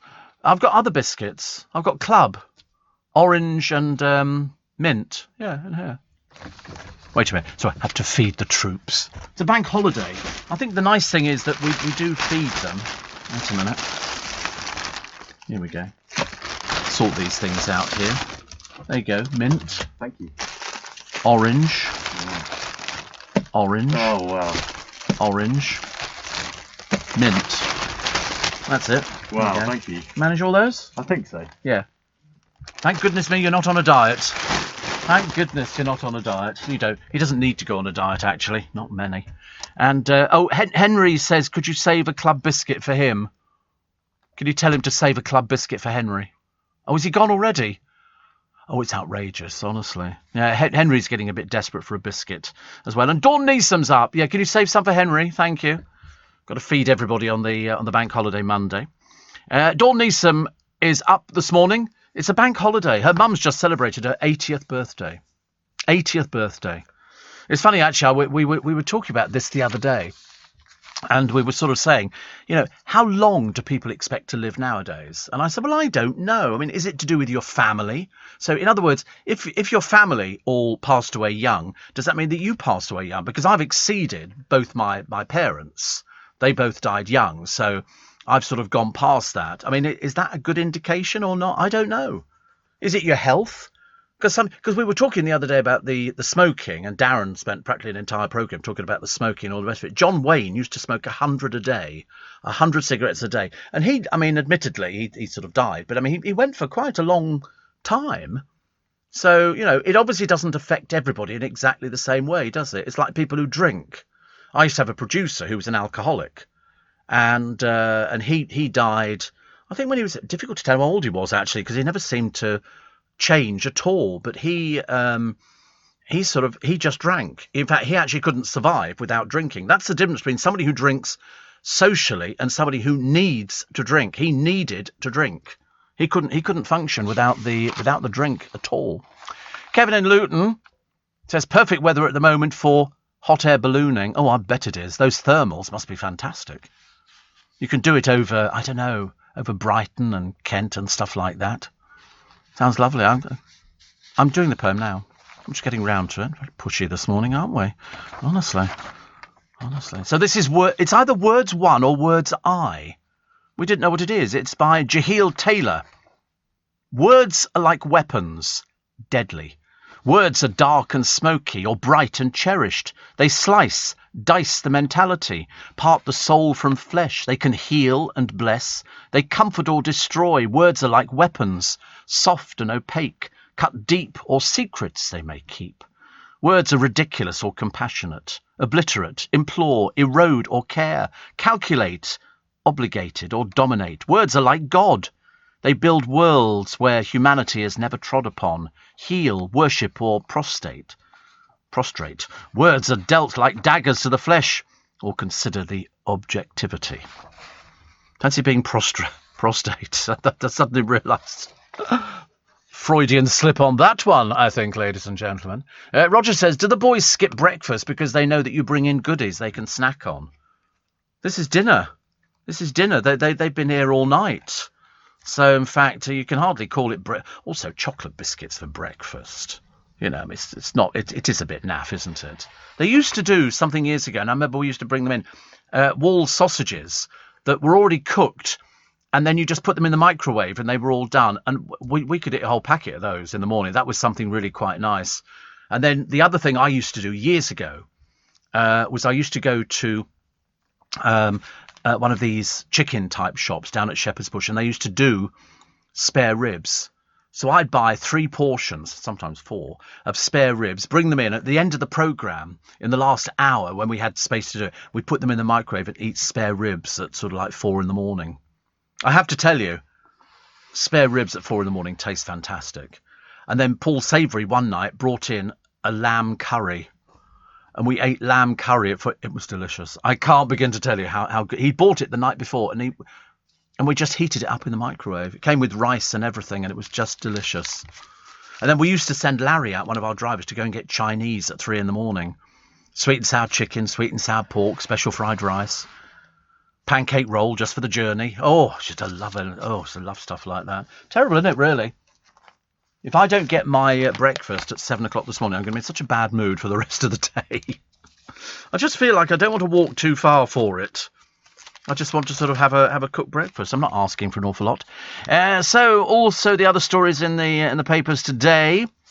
The majority, the Brit story about having sort of friends and all the rest of it. Being a good friend is ahead of success, good looks, or wealth. Oh no, I'm sorry, looks and wealth count for an awful lot. They had a programme on the television the other day. It was people who are rich and they want to marry somebody. There's an old boy on there. He was Sir somebody. He lived in a beautiful house and he was 73 and he was looking for a partner. And he said, oh, just put down, I'll buy them jewellery and everything. I thought, well, you're going to attract the wrong people. I felt like writing into him saying, don't do this. It's not a good idea. But they have a programme on the television where they've got some dreadful old baggage in America. And it's a millionaires club. I'm not surprised she's single. She's so rude and so offensive. And I thought, you're just hanging around people because they've got money. And ghastly programme. I can't watch it. She sort of vets people who have got money, but they can't find a partner because they've obviously spent most of their life trying to build up a business. But, you know, it was just attracting the wrong sort of people, I think. You know, people who go, oh, yes, I really love you. Love your money more. And that's it, you know. I never tell people I've got money. Because I haven't. So there's no point, is there? I fly hot air balloons, says Rudy. The worst time to fly is hot weather. Best time to fly is in the winter as hot air rises and you get a longer flight. Oh, I don't want to fly in the winter. Definitely not. Steve, says Richard, I don't want to sound like misery guts. Looking at the pictures of people on the beaches yesterday, are we still supposed to be socially distancing? I don't think so. Obviously not if you look at the people on the beaches. Well, they weren't wearing masks or anything. They're all just sitting on the beaches. They're not all related, are they? And Jane says, surely you have more in your car boot than a camper van. Possibly. Howie says, Steve, it's freezing and raining all day here in New York City. Memorial Day barbecue scrapped. Do you know, I hate barbecues anyway. I just think they're boring. It's sort of eating food outdoors. What's the point of that? Why don't you just sort of sit indoors, put on the oven and have something cooked on the stove? Then you can watch television at the same time. We all sit outside, don't we? Go, does anybody want any salad? Anybody? And you just have to wait while, you burnt that too much, You bite into the chicken and the blood pours out of it because they've only cooked the outside. Excuse me. Oh, that's better. That's better. Cup of tea in the morning. Go on, cup of tea. I think that's what you should do, really. I think you should get up. I bet none of you have got flasks. Nobody has flasks nowadays, do they? Get a flask if you have a flask and make a nice flask of tea or coffee and then set off on your journey. Make sure you've got a little Tupperware box with some cheese and pickle sandwiches and things like that in for the journey. And then, the kids are in the back. Let them play with their phones or their tablets and all the rest of it. And mum can go to sleep in the front. Let dad do the driving because you're going to be sitting in traffic jams all day. Everybody's going to be doing the same. It's the British preoccupation. The preoccupation is we want to sit in a traffic jam. It's like the British queue. Go to any other country, they don't queue. You stand at a bus stop queuing, waiting for people to stand behind you. Forget that one. Mind you, even that doesn't happen nowadays in this country. People have stopped the systematic queuing for a bus now. People shove in and push. Some woman pushed it in front of me the other day, and she took the disabled seat. And I developed a limp specifically to get the seat. And then two people offered me a seat. I obviously looked destitute, but, interesting. You're listening to a podcast from LBC. In the old days, Steve, we used to eat indoors and go to the loo outside. Now we go to the loo indoors and eat outside. Yes, I don't understand this British preoccupation. It's like sitting here. If I go down the alley next to our building in Leicester Square, there's people sitting outside having a cup of tea or coffee, and you think, and it's all overcast and miserable. And you think, why do we do it? And the answer is we just do. We don't have the weather. I mean, abroad they have the weather, but we don't at all.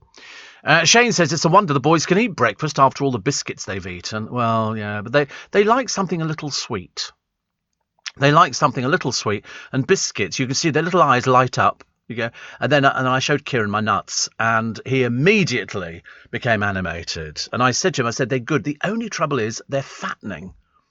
And I didn't realise that nuts were fattening, because I used to like the nuts you'd have in the pub, which were dry roasted, until somebody said, they're really fattening. They're like cashew nuts, but they're dry roasted. They've got a coating on them.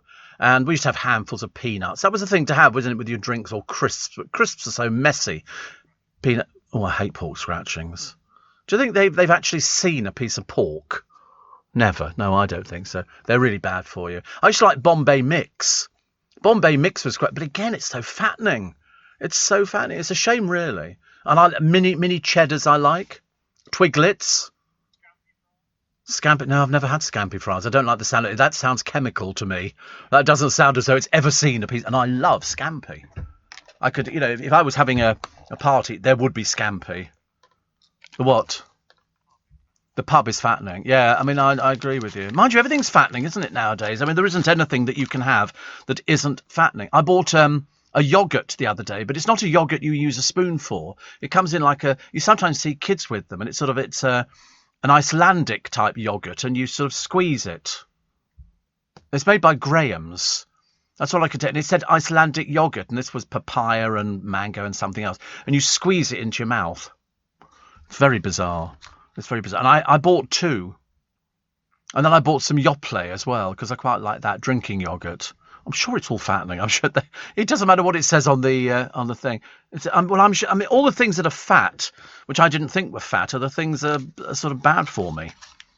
And it's not going to get better. Anyway, Amy Dowden has revealed she was body shamed after medication for Crohn's disease caused her weight to balloon. The pro dancer. I've never heard of her. But she recently had steroids to tackle a flare-up of the lifelong digestive condition. She said the treatment creates water retention, which makes her hips, thighs and face bloat. She told Hello Magazine, as I say, I don't even know who she is, and she's telling Hello Magazine, when you get photographed in an unflattering light and people make comments about your size, it can be hurtful. She said fellow dancers on the Strictly team are very supportive, because apparently one of the dressers said something to her. Can you name the person who it is, Amy, and then we know? Because anybody can say, oh, somebody told me I was fat years ago. Who? That's what I want to know. I'm a little bit dubious about these things. And she urged people to think, as they have no idea what the target of their remark is going through. Well, it managed to get you into OK Magazine and Hello Magazine. So that's what it comes down to nowadays, doesn't it? It comes down to publicity. I can remember when I appeared on Channel 5 all those years ago, we were trying to get sort of stories for magazines and papers like that. And they said, the person that was looking after me at the time said, did anything happen to you in sort of your early life? Were you bullied? Were you this or that? That's what they're looking for. They're looking for a story to hinge your appearance in the magazine on. So you get, your cat was run over by a tractor or something. You get things like that. And that then becomes a story that people hinge it on. So Kerry Katona will make, money out of selling stories about, I've just had another tattoo done to celebrate my aunt's life and all this kind of thing. And you think, that's what we're doing now. We're interfering in people's private life. I don't think we should. I think it's entirely up to them if people, want to keep stuff private. In fact, sometimes you wish that they would keep it private.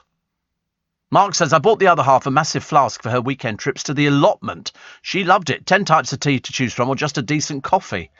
A very happy bunny. Oh, you can't beat a flask. We had a big flask. And you unscrewed the base and that's where you kept the milk, which was lovely. Kevin says, can you remind us of the hanging basket and plant food? Well, the one that it was recommended to me years ago by Pete Murray, and I've used it ever since, is Tomorite. Because it's got lots of potassium in, and even though it's got a picture of tomatoes on the outside, believe you me, not everybody's growing tomatoes with it. They use it as a dollop in a watering can, and it makes everything bigger. And it's really good. I use it. My brother bought me some. He discovered some at a garden centre that was sort of on special offer. I've got about 10 bottles of it at home. I'm never going to run out this year or the year after. And you just fill up a watering can, do a good old dollop in there and water your plants. And I promise you, you'll not be disappointed by the results. I mean, you can buy loads of other things that will help, like Miracle Grow and all these other things. I tended to find that Tomerite was sort of cheaper, and performance enhancing. And you know, if I wanted bigger plants and more profusion of flowers and stuff like that, then I use Tomerite. Steve, I wonder if you'd be offered a seat on the bus if you wore your Bentley emblazoned face mask. I'm always offered seats on buses. I don't know why. I think it's because I limp and go, it's all right, I'll stand. I'll tell you what I'm getting increasingly annoyed with, which I shouldn't be. Have you noticed how bus drivers have, they are hell-bent on making you fall over on the bus? Stop, start, stop, start, stop, start. It really is so infuriating. You know, I've lost the will to live sometimes. In fact, I fell over the other day on the bus because the driver just braked suddenly. Makes you wonder, I mean, who actually taught them to drive? Not very good. Steve, another one here that says, I've never worn my Bentley emblazoned face mask. I've never worn it. I've got it. It's in the car. I tend to find something I've seen people with teeth on them and different things like that. You know, they're okay, though. They're okay. And Steve, I agree with you, says Josie. What's the point of all that mess doing a barbecue? Ugh, you don't put tea in a flask. Of course you do. That's what flasks are made for. What do you think they're made for? Flasks for tea. What do you think they're made for? That's what they're made for. It's lovely. Cup of tea in a flask. Oh, yes. Do you know what a flask is? I'm not sure whether you know what it is if you're sort of querying, putting tea in a flask. What do you put in it? Do you put cold drinks in there or something like that? No, you put tea or coffee in there. That's the whole idea. In fact, you can have two, one with tea in and one with coffee. Claire says, I had a trip in a hot air balloon over Paris. I've never been so scared in all my life. I know. Well, I would also be fairly scared about things like that. When I watched the other day, they had Blazing Inferno. What was it? I can't remember what it's called. About the office block in America that goes on fire. It's an old film. Towering Inferno with everybody in it. It's got a cast of whoa, it must have cost them a fortune. And it's so tall, this building, and you see the helicopter climbing up to go onto the top of it. Frightened the life out of me. I think I've been in a helicopter, but I can't remember. Isn't that dreadful? When you cannot remember. I mean, because we used to live on an RAF base, quite a few of them, I can't remember if I went in a helicopter. I'm sure I must have done at some point, but I can't remember. Is it not great? Oh, right. Sick. Oh, right. Oh, it makes you, I know. Well, I get sick on planes. So what I tend to do is I tend to get on the plane and seat in the upright position because I can sleep any which way but, and I go to sleep. And I can sleep on planes. I love sleeping on planes. You know, but I want to go on one of these planes, but I can't afford it, which has they're all bedrooms. You know, a double bed. You imagine having a double bed on a plane. You've got your own little room. Admittedly, you don't see anybody. And they bring you your food in. You've got a television and all the rest. I quite fancy that idea. But I think it costs thousands and thousands of pounds. So who are the other from the Masked Dancer? I mean, we've already kicked out two people who claim to be professional dancers who are obviously both useless. So Zip. They think it could be Idris Elba, Judge Rinder, Trevor Nelson, or Marvin Humes. It'll be Marvin Humes, won't it? I mean, that's it. Because they're looking for easy peasy people. The Scarecrow could either be Sophie McSherry, who played Daisy in Downton Abbey. Fans suggested it was Sheridan Smith, so they weren't very good on that one. Llama. The judges went for Zoe Ball, Sarah Cox, and Paris Hilton. Well, it won't be Paris Hilton. Nobody knows who she is in this country. Some says it could be the Emmerdale actress Lucy Pargeter. No. It'll be Zoe Ball. I'm telling you, it's Zoe Ball. The Beagle. Judges guessed Greg Rutherford, the long jumper. Fans thought it could be Freddie Flintoff. Neither. For the Squirrel, Emily Atack and Amanda Holden. It won't be Amanda Holden. It'll be Emily Atack because she needs the work.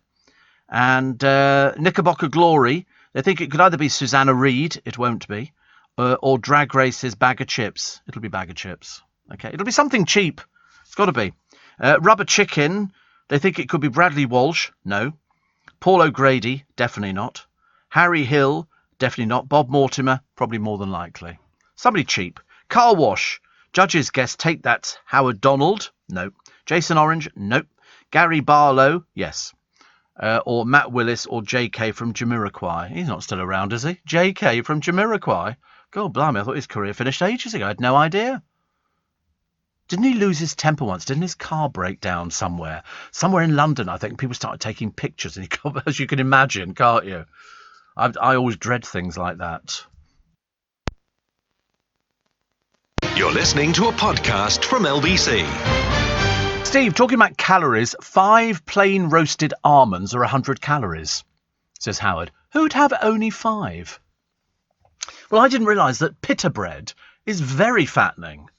And I used to like at home, and I haven't done it for ages though, I get pita bread, cut the top off like I'm making a kebab, put it in the toaster, take it out, it can burn your fingers, and then fill it with sort of cheese and some Hellmann's mayonnaise and stuff like that. That's actually quite nice to have. I don't know how people fill kebabs up, because to be honest with you, they retain the heat, but they're full of calories, absolutely full of calories, which is a shame really.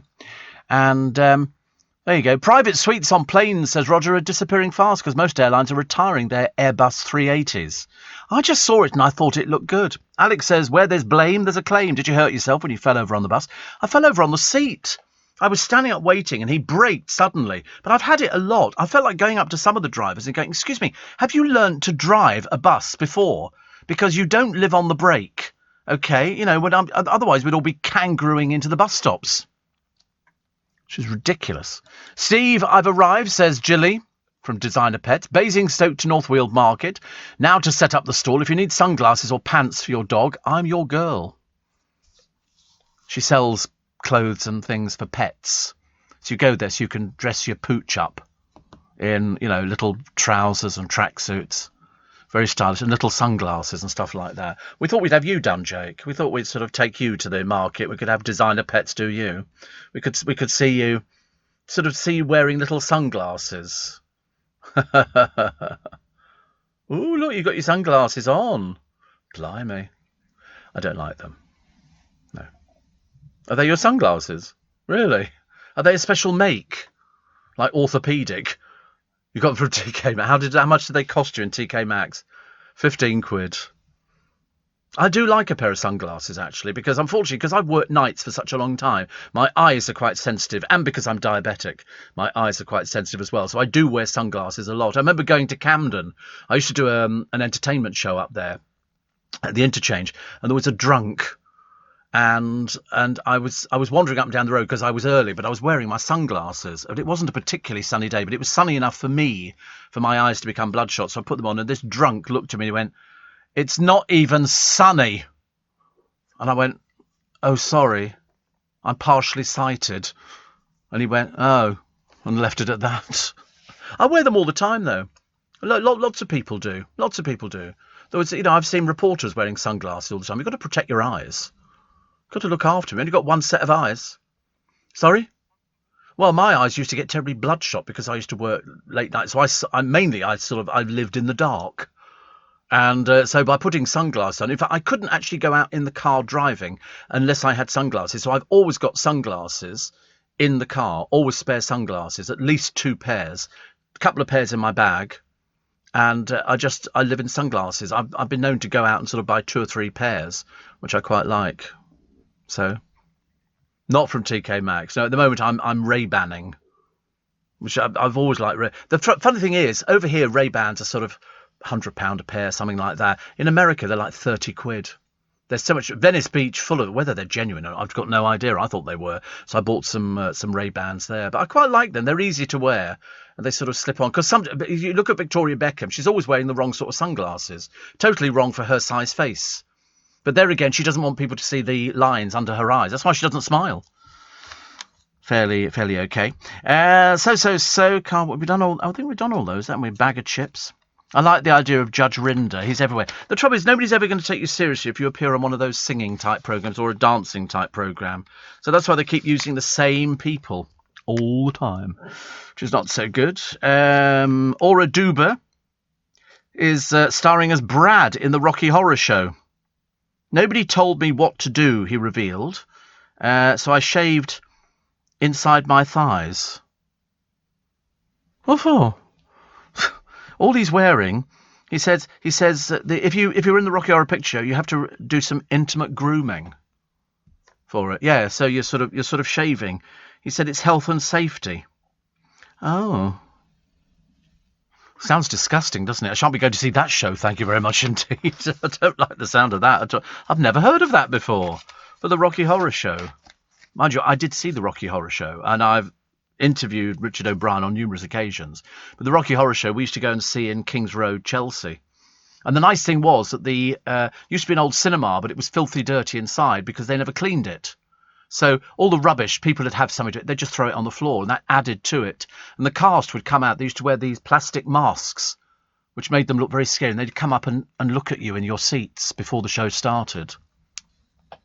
And we saw it so many times, you know, we used to love it. Science fiction, double feature.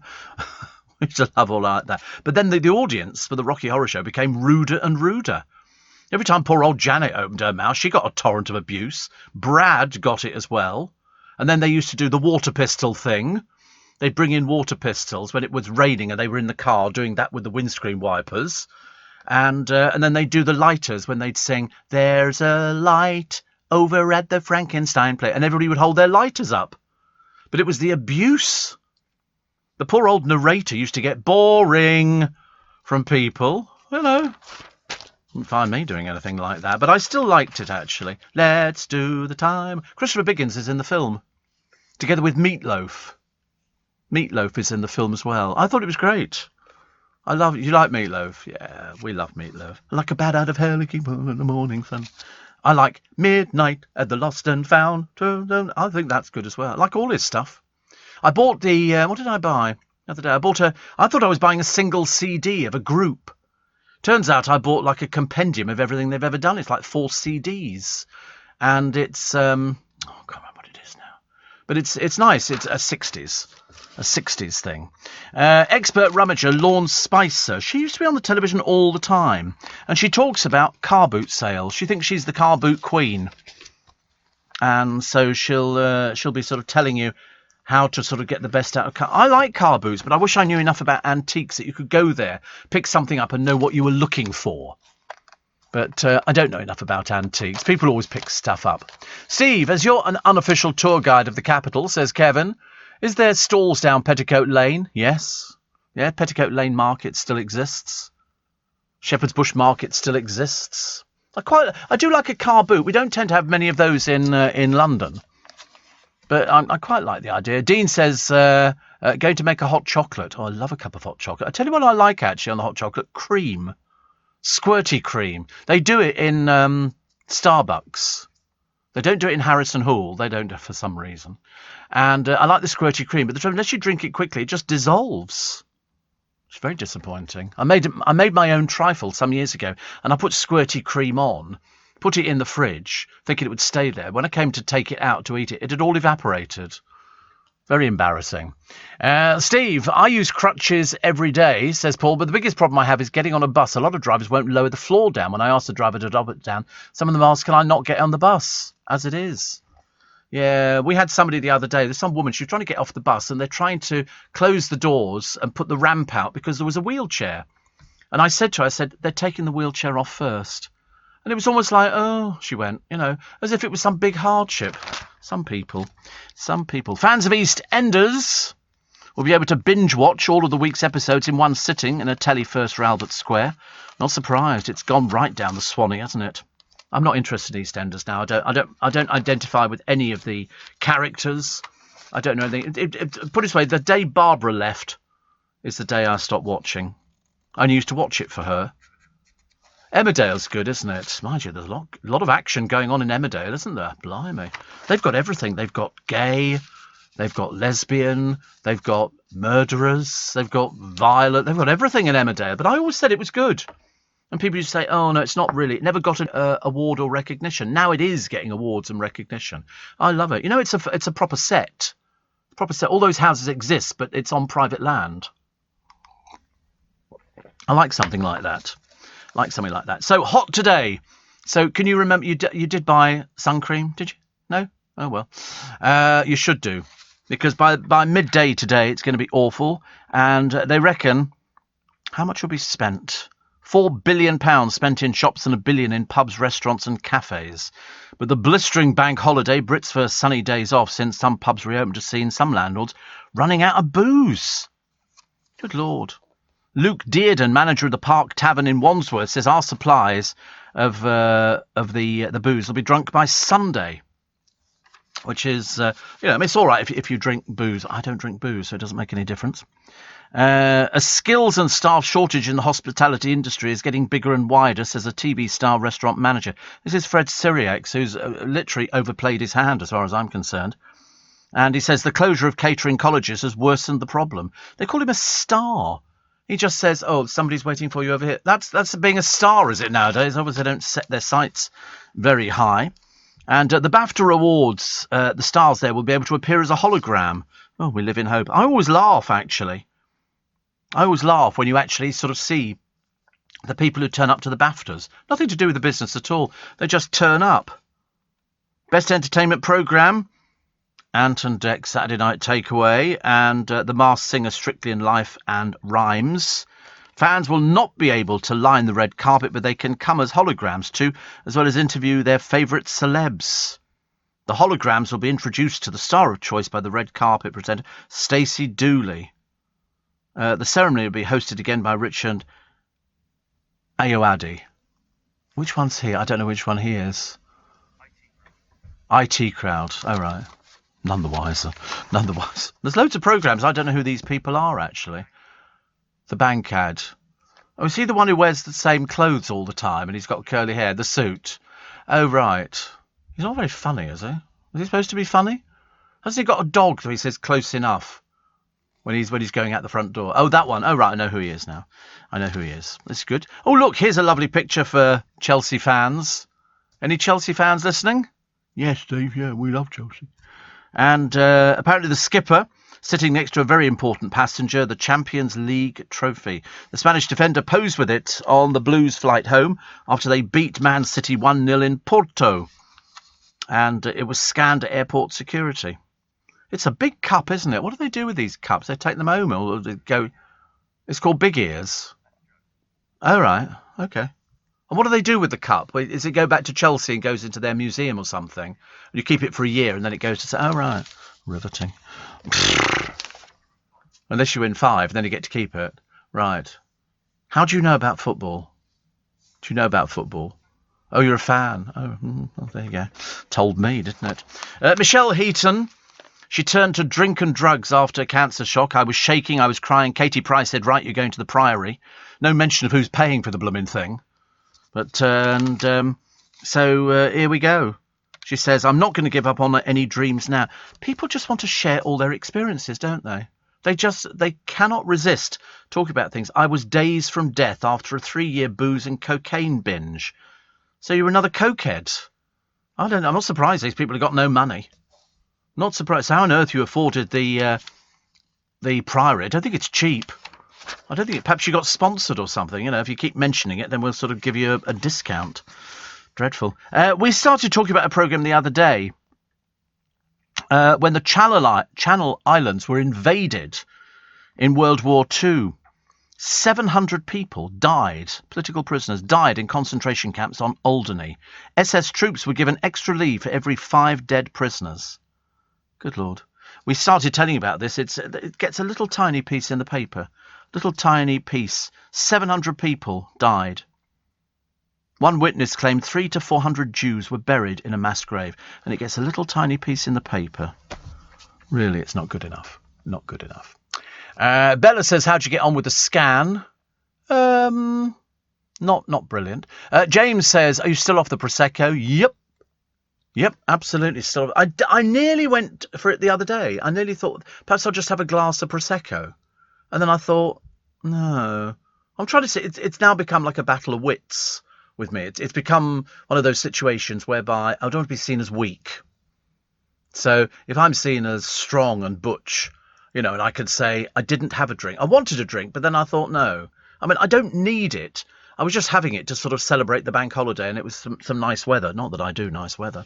You're listening to a podcast from LBC. I love the way they tell you in the newspapers. I mean, apart from the fact they've got loads of pictures today. I mean, to them, the newspapers are blessing having a bank holiday because it's an excuse to print lots of pictures of people sitting on beaches. But now they're telling about yo-yo dieting, which can result in poor sleep patterns for women. Women 5 times more likely to suffer sleep apnea. I now know 3 people who suffer from sleep apnea, and they've got machines at home which help them sleep. I mean, I wake up but only to go to the loo. Apart from that, I go to the loo, get back into bed, I'm out for the count within seconds.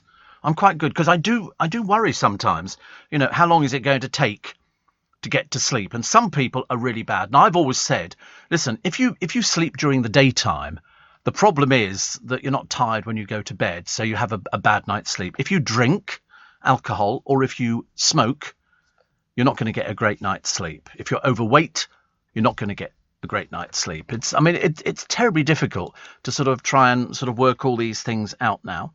But you'll love the story about the Brussels bosses. They've been slammed for spending British taxpayers' cash on what for asylum seekers? What have they spent cash on? And they've spent £350,000 on asylum seekers to help them fit in with this country. Dance and puppetry lessons. Are they completely off their trolleys? Apparently refugees were urged to dance like a fish, and other involved migrants making puppets out of newspapers and string. Are they mad, these people? I mean, how many times do you think... I mean, if you're an asylum seeker coming here, I don't think puppetry is going to win us over. I really don't. The only puppetry has got, paper and string. That's a kite with 2p for paper and string. You can have your own set of wings with your feet on the ground. You're a bird in flight with your fist holding tight to the string of your Punch and Judy. It doesn't work, does it? It's not the same. Apparently, officials say the initiatives challenge preconceptions. You're a bunch of bozos, you are. Never anything so ridiculous. So, classes in puppetry, dance and storytelling. It's just unbelievable. How many puppetry people do you know? Not that many. Not that many. I feel a bit sorry here. A guy called John Tribeck. He's 51. His age has got nothing to do with it. But he drives an Audi S3. And he lives in Boscombe. Why is he in the newspapers today? My worst nightmare. My worst nightmare. Probably not everybody's worst nightmare. And he has 20,000 honeybees descended on his car. The queen bee landed on the number plate. The next minute, the entire hive landed on there. So he said it was like something out of a horror movie. He said there's nothing special about the plate. He said it's not even personalised. But once the queen bee goes to somewhere or whatever it is, the rest will follow. And I've seen pictures of people on YouTube. They've been standing at a bus stop and the queen bees landed on them. The next thing, they are covered in thousands and thousands. And you can't do it. You can't open your mouth to scream because they might crawl inside. And you don't want to be stung because you might be allergic. I'm totally convinced I'm allergic to bee stings. I don't like things like that at all. And they have to call out an expert who then remove them. They've got one of those puffer things which puffs smoke. But he called out a beekeeper who removed them. They're very clever beekeepers, but because you can't kill them because they're bees. Bees are protected. You can kill wasps, but you can't kill bees. But can you imagine? They're all over your number plate. I'd have just carried on driving. But every time you got out the car, you are knowingly having 20,000 bees sitting on your number plate. I don't know. The new biz meter, the Friends reunion was unnecessary and void of many laughs, says Simon Boyle's bizarre column. Also, shame on Noel and Liam for blocking an album of unreleased Oasis songs. Piers Morgan stood by his word, and now GMB wants him back. It's interesting, isn't it? To be honest with you, I mean, I thought he was like, listen, he's entitled to an opinion. He didn't believe anything that Meghan Markle said. Well, that's just an opinion.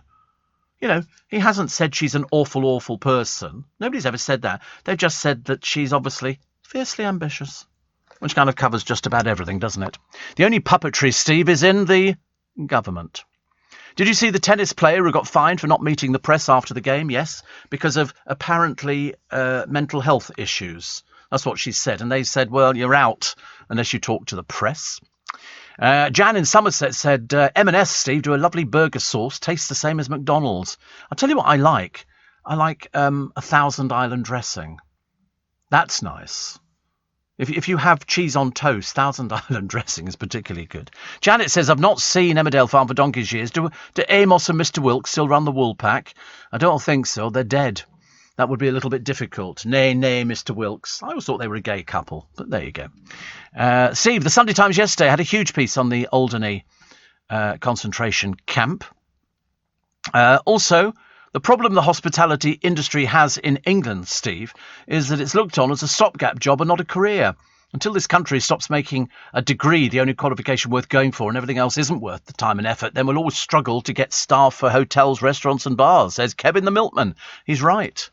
We don't take it to any other country. You know, you get a job in a restaurant, they look on that as a job for life.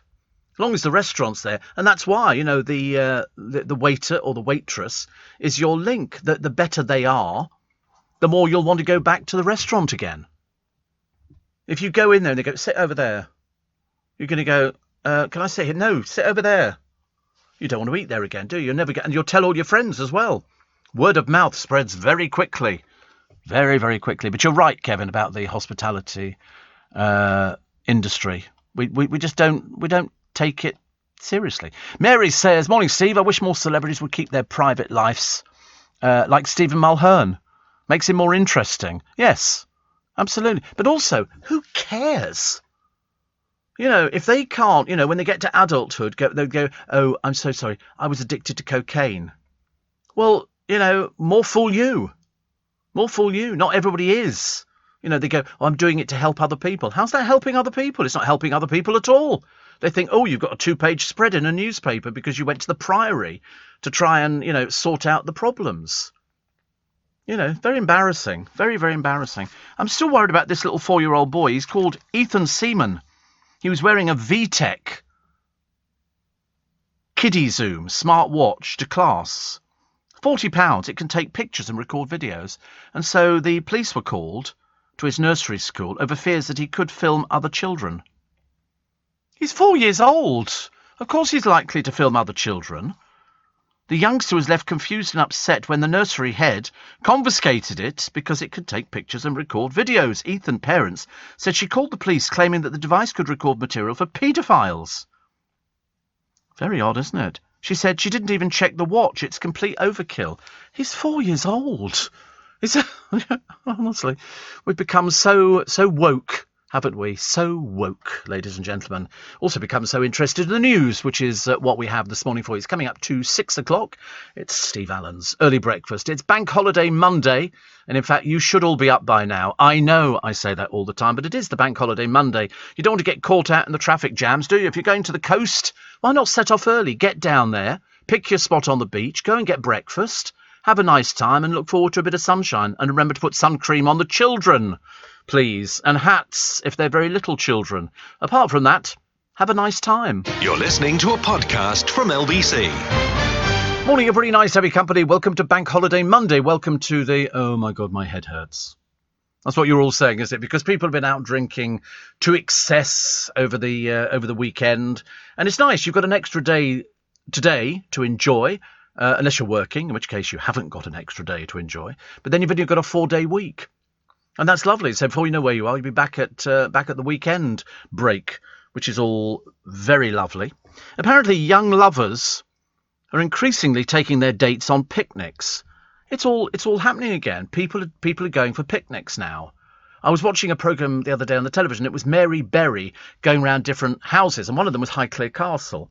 And she made a picnic for them, and they went up and had it, because Highclere Castle is where they film Downton Abbey, as you know. And it's really lovely. And I do love Mary Berry. And the only reason I love Mary Berry is apart from the fact that I think she's quite amazing and she cooks. And not many people cook nowadays. Although I had a producer the other day who was horrified that I couldn't cook. I said, well, I just sort of reheat things, and some people cook. And what I do is I'll sort of if I'm going to make, this sounds ridiculous now, a spaghetti bolognese, I'll put some mince in a frying pan, chuck on some ready cooked onions or ready sliced onions, and then stick on some sauce. You buy a jar of sauce, and that's it. If you want to do sweet and sour pork, Uncle Ben makes sweet and sour sauce. You pour it on it. And people go, do you not make your own? And you go, no, of course not. I even bought a peeled apple. I bought peeled oranges before now. Very controversial stuff. I tell you, this is cutting edge, this programme. But I work on the assumption if they're doing these things, they're doing them for people like me who can't cook. I don't want to cook. If they made a ready-made breakfast that you literally just sort of popped in a microwave, they probably do actually, and you take it out after 3 minutes and it's all done, I'd buy it. I would buy it. They definitely do a cooked breakfast. I bet they do a cook. I know that Heinz do a cooked breakfast in a tin, which is beans and sausages, which I quite like, which you can have on toast. I mean, I can do toast. I'm okay with toast, and I can, reheat meatballs and stuff like that, spaghetti bolognese. But the Italian range in M&S, they've got a new one coming out now. Tesco do an all-day breakfast. Is that they do an all-day breakfast? An omelette, hash brown, cooked pork sausage, rashers of smoked back bacon, served with baked beans. £1.75. £1.75? They can make that for £1.75. That is, that when you think about it, so, good Lord, at £1.75, there's a phenomenal profit. Microwave from frozen in 7 minutes. Whoopee! Big problem. I don't have a microwave. Oh, yeah, you could still cook it, though. Doesn't that look... The trouble is they never look anything like the photographs, do they? You see the photograph on the front. I bought... What did I buy ages ago? Crispy duck from Iceland. Well, I'd have been better off eating the box. My piece of crispy duck inside the box looked as though it hadn't eaten anything in its lifetime. I felt a bit disappointed, really. Felt a little bit cheated. And Steve, I think EastEnders doesn't do London any favours whatsoever. It's so dark and depressing. And like you, I stopped watching it months ago. But you see, I understand why they're supposed to be like that. They're supposed to represent life. That's what they say. So there's no point in them putting happy stories on soaps, because nobody would watch them. It's like if they brought out a newspaper only with happy stories on the front page, nobody would buy it. I can remember somebody saying to me once, it's all doom, gloom and despondency. I said, well, that's what people want. Apparently, Fortnum and Masons have their own honeybees on the roof, as does the Royal Albert Hall. Yes, Bill Turnbull looks after bees. He's a beekeeper. And quite a number of other people. We had, says Tish, thousands of bees descend on a bird box in the garden. We had to get the local beekeeper to come and take them away. It was amazing. Yes, I'm always envious of bees. I wouldn't want to keep bees. Because you do end up, if you're particularly fortunate, we have a beekeeping society in Twickenham. If you're particularly fortunate, your bees produce a lot of honey. What do you do with it? There's a limit how much honey you can eat. I used to fancy eating honey. They did a thing on the television once. What was it? I think it was in the African jungle. And what they did, the tribesmen who lived in the jungle had to find where the bees were so that they could eat their honey. So they caught a bee. Okay, I can't remember how they caught the bee, but they caught a bee and they attached to it a piece of wire with a little piece of white material underneath the wire and then set it free. So all they were doing is following this little flag that the bee was carrying until it got to the nest, where in a tree. It was up a tree, and these two tribesmen then went up the tree with the burning leaves to smoke the bees out, put their hands in. They got stung, but they were not sort of not dangerous for them because they were obviously immune. And then they pulled out the honey and sat there eating chunks of honeycomb. It looked delicious, but frankly, the effort you have to go through to catch this stuff was a bit just sugar. That's all it is. It's sugar. And you can buy you'll find in all the supermarkets honey, sort of dark honey, light honey. It depends what the bees have been eating. to actually warrant what sort of honey you get. But you can get tons of it. Tons of it. Sainsbury's do a breakfast wrap in the freezer section. Game changer, says Connor. Thank you very much indeed. Ready prepared vegetable seeds have preservatives added. Everything's got preservatives. I don't think you've ever met anything now that doesn't have preservatives in it. They have to. Steve, I don't smoke or drink and I still never get more than 5 hours sleep. Well, Margaret Thatcher the same. She could survive, apparently, on 4 hours sleep a night. I'm not holding her up as a shining example, but it was a case of she didn't need much sleep. I mean, I can go, I'd probably 4 to 5 hours sleep a night, and that's fine. But I do like a little bit of a nap. I have a little bit of a nap at the moment, which is quite good. Only just a little, nothing particularly special. And then I deserve it. I've earned it. And then I like to get out and get some air, because I think that's the thing that sort of makes you sleep a bit better at night. But I remember years and years ago, I could do 10 hours in a night, 10 hours sleeping. A dog has set a house on fire in the papers today. How did he do it? He turned on the toaster. How he turned on the toaster, I've got no idea. Firefighters wearing breathing equipment had to rescue the pet along with 2 other dogs from the bungalow blaze. One of the dogs inadvertently turned on the toaster, which caused an item on top of it to catch alight. And they say here, please keep pets and children well away from cooking areas. I think so too. I mean, that's quite dangerous, isn't it, really, if you think about it?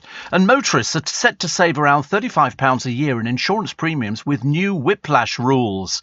Injury claims under £5,000 can be settled without a lawyer via a new online portal, cutting costs. There's also a ban on settling whiplash cases without medical evidence to curb fraudulent, because most whiplash is fraudulent. Did you know that? Claims for whiplash and other injuries add to the cost of all policies. The collective saving is set to be over £1 billion. How on earth do you prove to somebody that you've got whiplash? They go, I got whiplash. And you've seen people have been caught out. There's television programmes now that will catch people out for pretending to have whiplash. They say, I can't do this. And then the next thing you see, a friend of mine lives very near a place in London, and people go in there to get assessed. And he says they get out the car, they put on the collar and all the rest of it. He said they go in there, then when they come back, they run back, get in the car and tootle off. You can get an all-day breakfast, says Jan, in a tin. Good Lord. And you can't beat a sausage and egg McMuffin, Steve. You see, I have the sausage McMuffin. I don't do the egg. I'm not bothered about the egg side of it, actually. Steve, being the bank holiday, when you finish work, I bet you're rushing up to Blackpool. Sadly not. I don't think I shall ever be going to Blackpool ever again. I don't think Blackpool want me to go there, actually. David in Beckenham says, as regards Emmerdale and the 2 chaps that ran the pub, I was always a bit suspicious of Holmes and Watson. It's funny, isn't it? I used to watch Amos and Mr. Brearley. Nay, Mr. Brearley. I thought they were great characters, but from an early age I always thought they were an item. But you don't find country pubs like that, do you, really? Not anymore, do you? I suppose you must, actually. A lot of people talk about the puppetry. And puppetry. I like puppetry. Also, lovely day in Cornwall, Steve. I think time to get out the barbecue. Yes, let's get the barbecue out. And there's one here. It says, Steve, this is a newspaper that only reports happy and positive news. It's not going to work. Nobody's going to buy it. Nobody's going to buy a newspaper that only gives you happy news. We like misery. That's why we watch soap operas. It's miserable. We like looking at other people's lives. The more miserable they are, the happier we are. We don't like happiness. It's not, we don't mind a few little bits. I mean, I don't know whether you regard Carrie and Boris as being happy news. She's got a very odd wedding dress, but it only costs 45 quid, so I suppose you get what you pay for. They say a year after he nearly died, and here they are, so much in love, a picture of joy. And they, she's changing her name. He was baptised as a Catholic, but confirmed as an Anglican when he was a teenager. So that's why, that's all these people. The Freedom Demo shuts the shops. These are some thugs out there, a small amount. And they turned up at Westfield in Shepherd's Bush. Didn't take the police long to get down there and stop them going in. Thousands had gathered to protest against lockdowns. Well, don't have lockdowns then. But as I say, God help you. If ever you get anything, God help you. Bring out the sunblock. Here they are, Durdle Dure. Trippers heading for the beach. It's an awful long way down the cliff. We used to love it, honestly. And everybody's got the same thing. They've all got the what do they call them? It's like an ice box. Dale and I had one in the south of France years ago, and we'd put giant peaches in there and cans of fizzy drink, and we'd go down to the beach. It was lovely. And there's people here who've got ice boxes. How cold it keeps stuff, I've got no idea. M&S, top marks in Food Awards for Summer Grub. And best vegan sausages, M&S Plant Kitchen bangers. Also best vegan burgers, M&S Plant Kitchen, no beef burger. And they've got loads. Aldi do very well. Best ready-to-eat quiche, M&S hand-finished Barbers, cheddar and caramelised shallot quiche. That sounds quite nice, doesn't it? Best coleslaw is Morrison's. Best hummus, M&S extra smooth hummus. Best falafels, Waitrose. Best sausage roll, M&S handcrafted foot-long sausage roll. And best vegetarian pastry rolls, M&S handcrafted roasted root vegetable rolls. Wow, Lidl and Aldi do very well. They do very well. You're listening to a podcast from LBC. Ian says, Steve, the reason Holmes and Watson worked together was because Holmes was a heroin addict and Dr. Watson gave him the drug. That's something in the books that doesn't often get portrayed in the TV shows. Because I think heroin addicts were quite common, weren't they, in that period of time. So, that's what it was it? Holmes was a heroin addict and Dr. Watson gave him the drug. There you go. And Ian also says, I concur, M&S sausage rolls are great. I'll tell you what I like out of M&S. They do a gala pie, pork and egg pie, which I quite like, actually, which has got a bit of pastry around it. That's a bit nice. And also their little sausages, which are just delicious. But you've got to get they've got to be really nice ones. And anyway, although their sausage rolls are great, although if people live around Romford, Godfrey's are amazing. They're the sausage rolls I have when I go back to the UK and stay at my sister's house, says my friend Ian. So there you go, Godfrey. It just doesn't sound like the sort of place you go to get sausage rolls, does it? Steve, I'm parked along Southend seafront. I reckon I'll get 30 quid for the space. Oh, what's that? I've never thought about that. Well, you park there and then you rent the space out to somebody. What a good idea. Subletting. And Steve, I live in a rural area. No sex and drugs and rock and roll here, as in Emmerdale. Fly tipping, excessive building and dog poo are our main concerns. I like that. Dev says, a mini platter of hash brown, baked beans, pork, sausage and egg for £2 from Morrison's. Well, that sounds quite nice. And my neighbours, says Jackie, have a chimney full of bees for 5 years now and won't have them removed. I can't open the windows on that side. There have been 2 swarms. Oh, Steve, good morning at the Dacia today. Keeping the wife in hot water. Why not? An opium addict. Heroin. Opium. Says Peter. Yes, we've just done that bit. Goodness sake, honestly. Pick up. Also, the reason the hospitality industry is suffering staff shortages is because of the low pay, says James. Yes, I mean, people don't earn a fortune, do they? But yet you make it up in tips. Well, that was the idea. But of course, as you heard the other day, a lot of people don't tip anymore. For somebody bringing the food to your table, you have to explain to me why we tip. Why do we tip? I don't know why we tip. You tip because you think, I know you're being paid not very much money. And I wonder really whether or not, if they actually paid people who work in restaurants a little bit more money, we might not have to tip. Because I don't, but it's like sort of a taxi. People tip black taxi drivers in London or wherever else they happen to be. But they haven't done anything for you apart from drive you from A to B, for which you are paid. If you actually get, God forbid, an Uber or minicab, people don't tip. I don't tip my driver in the morning. I have an account and, my taxi fare goes onto the account. But if you get a black cab, you tip. And I ask myself the question, why do we tip? Why do we tip hairdressers? Because they're poorly paid. That's, you would sometimes tip the person who washed your hair. And then, not that I have one of those hairdressers, but ladies do. And you would tip for people like that. People tip for all sorts of reasons. And yet you don't tip in a supermarket. When the girl or the young man or whoever it happens to be has done your stuff over the magic eye, they go bleep, bleep, bleep, bleep, bleep, bleep. You don't tip that person, do you? You don't go into the florist and buy flowers and then go, and there's £1 for yourself. You don't do that. I bet they don't. There was somebody I was at the bus stop the other day, because I like a bus, because it's free. And there was one of those professional beggars sitting behind it. They've all got the same handwritten signs. It's written by the same person. Hungry, please help. Well, he's been hungry for ages, but he was eating full breakfast the other day. And they're all controlled by what I call a gangmeister, who directs them to go and sit in certain places to get the most money.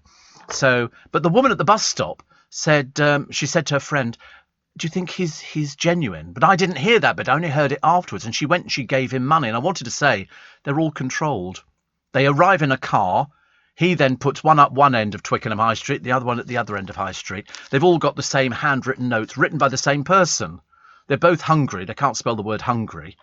And they always write, God bless, at the end. Like that's going to make a difference. And it's a lucrative thing. They've been doing Kingston recently, where you get the whole family. You get the son, the daughter, the mother and the father, all sitting there with their hands held out, in sort of a beg. I never give to anybody like that.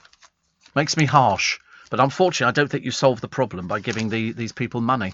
It's like people who say, so have you got a spare cigarette? Or, you'll find a person begging, buy a cash point. So have you got any spare change? No, that's why I'm using a cash point. And they've always got dogs. Have you noticed that? You know why? You get extra money for dogs.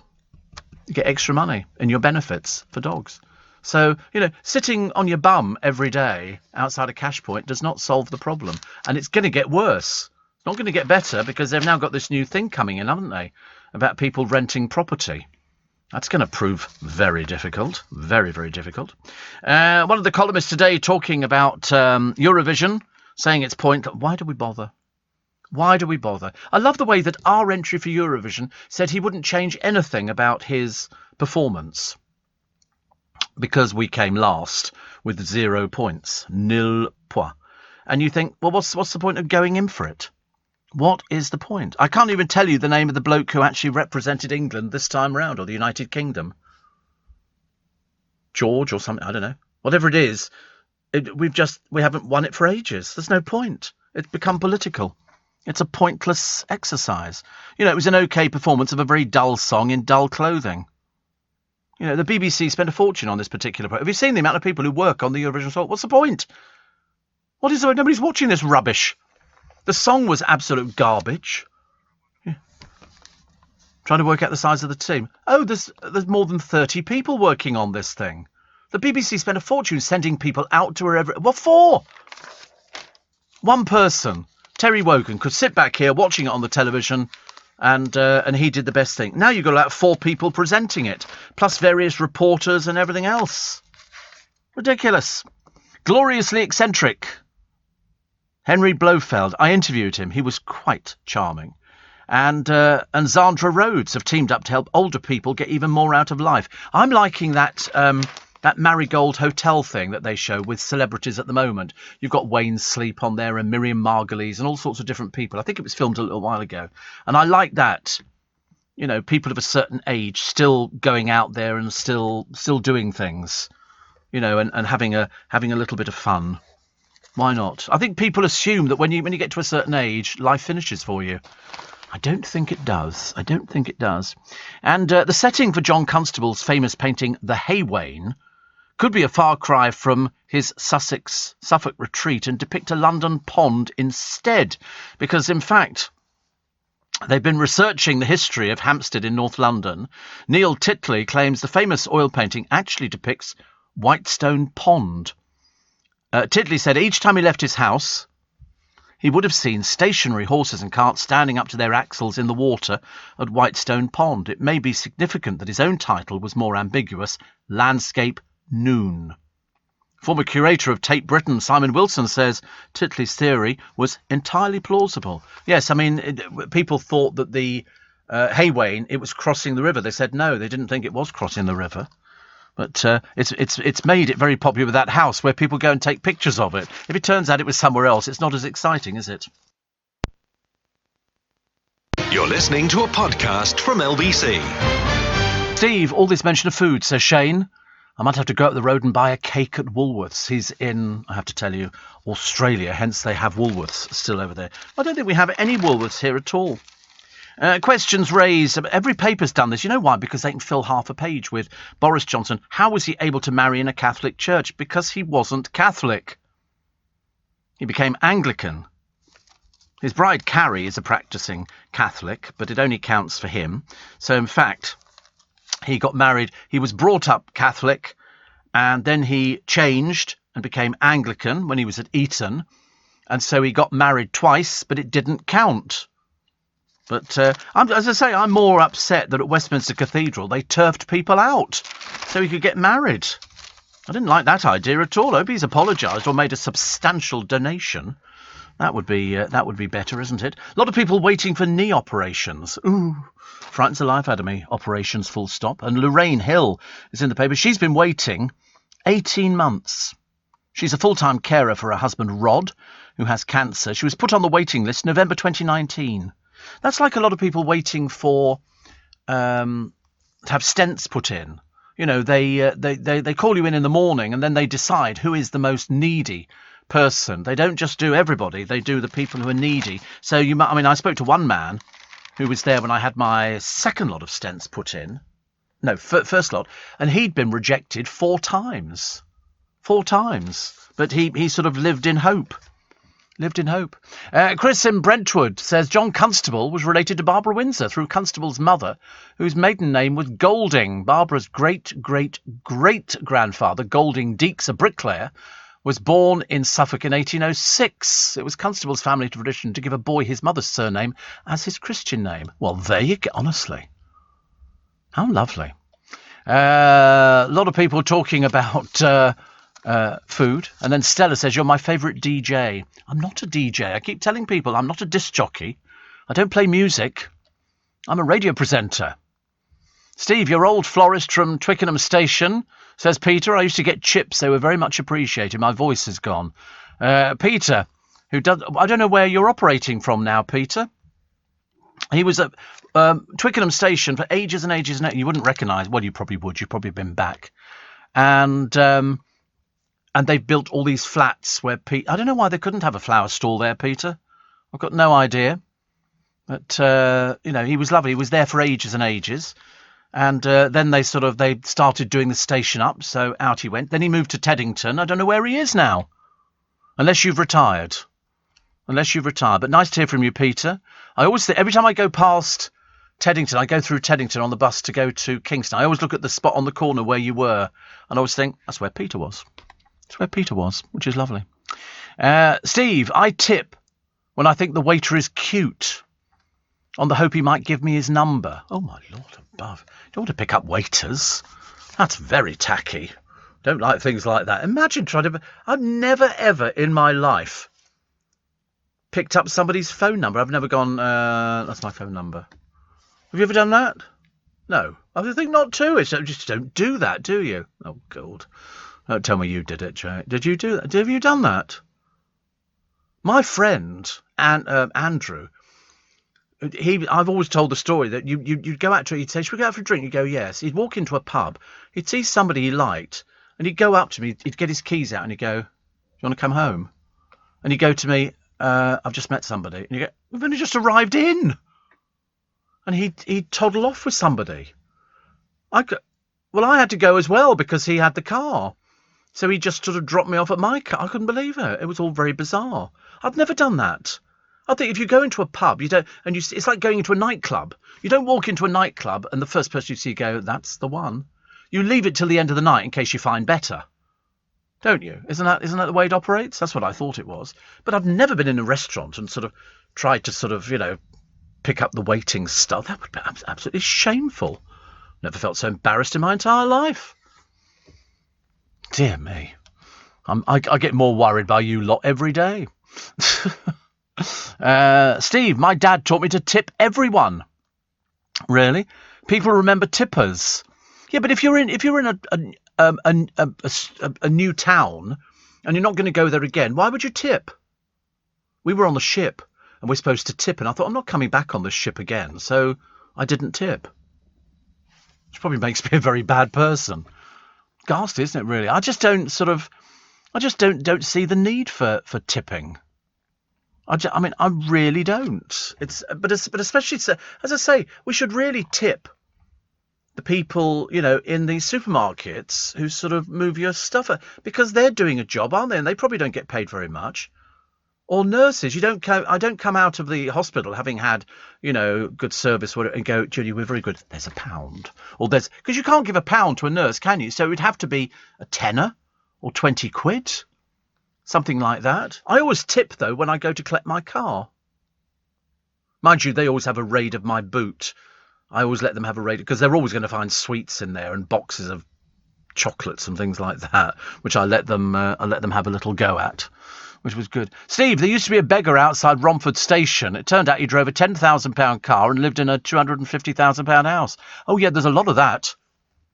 The Standard exposed somebody who used to beg up in Chinatown. And they followed him one day and he got into a brand new car. There was a bloke who used to do it down at Fulham. He used to drive a car, lived in a flat. He wasn't homeless at all. It was just, he was just bone up. He was making more money. And it was just bizarre. You can't trust anybody. People tell fibs. But, Steve, can you imagine if the people were allowed to stay in the cathedral, they'd have been photographed gawping at the wedding, and then the press would say he broke the 30 rule? Well, no, because they weren't there at the wedding. They were there at church.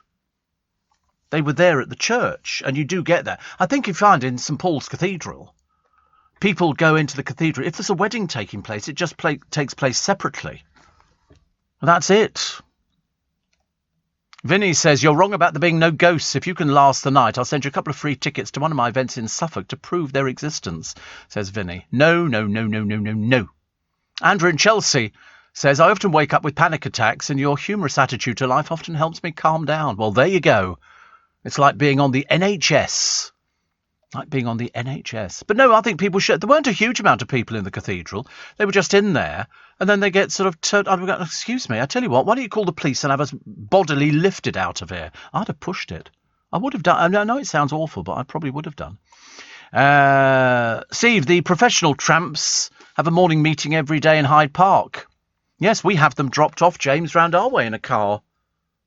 And you feel like, every time I pass this one, because I know that he's dropped off in a car, I always go, crook. But if you have to ask somebody, don't give them money. It doesn't solve the problem.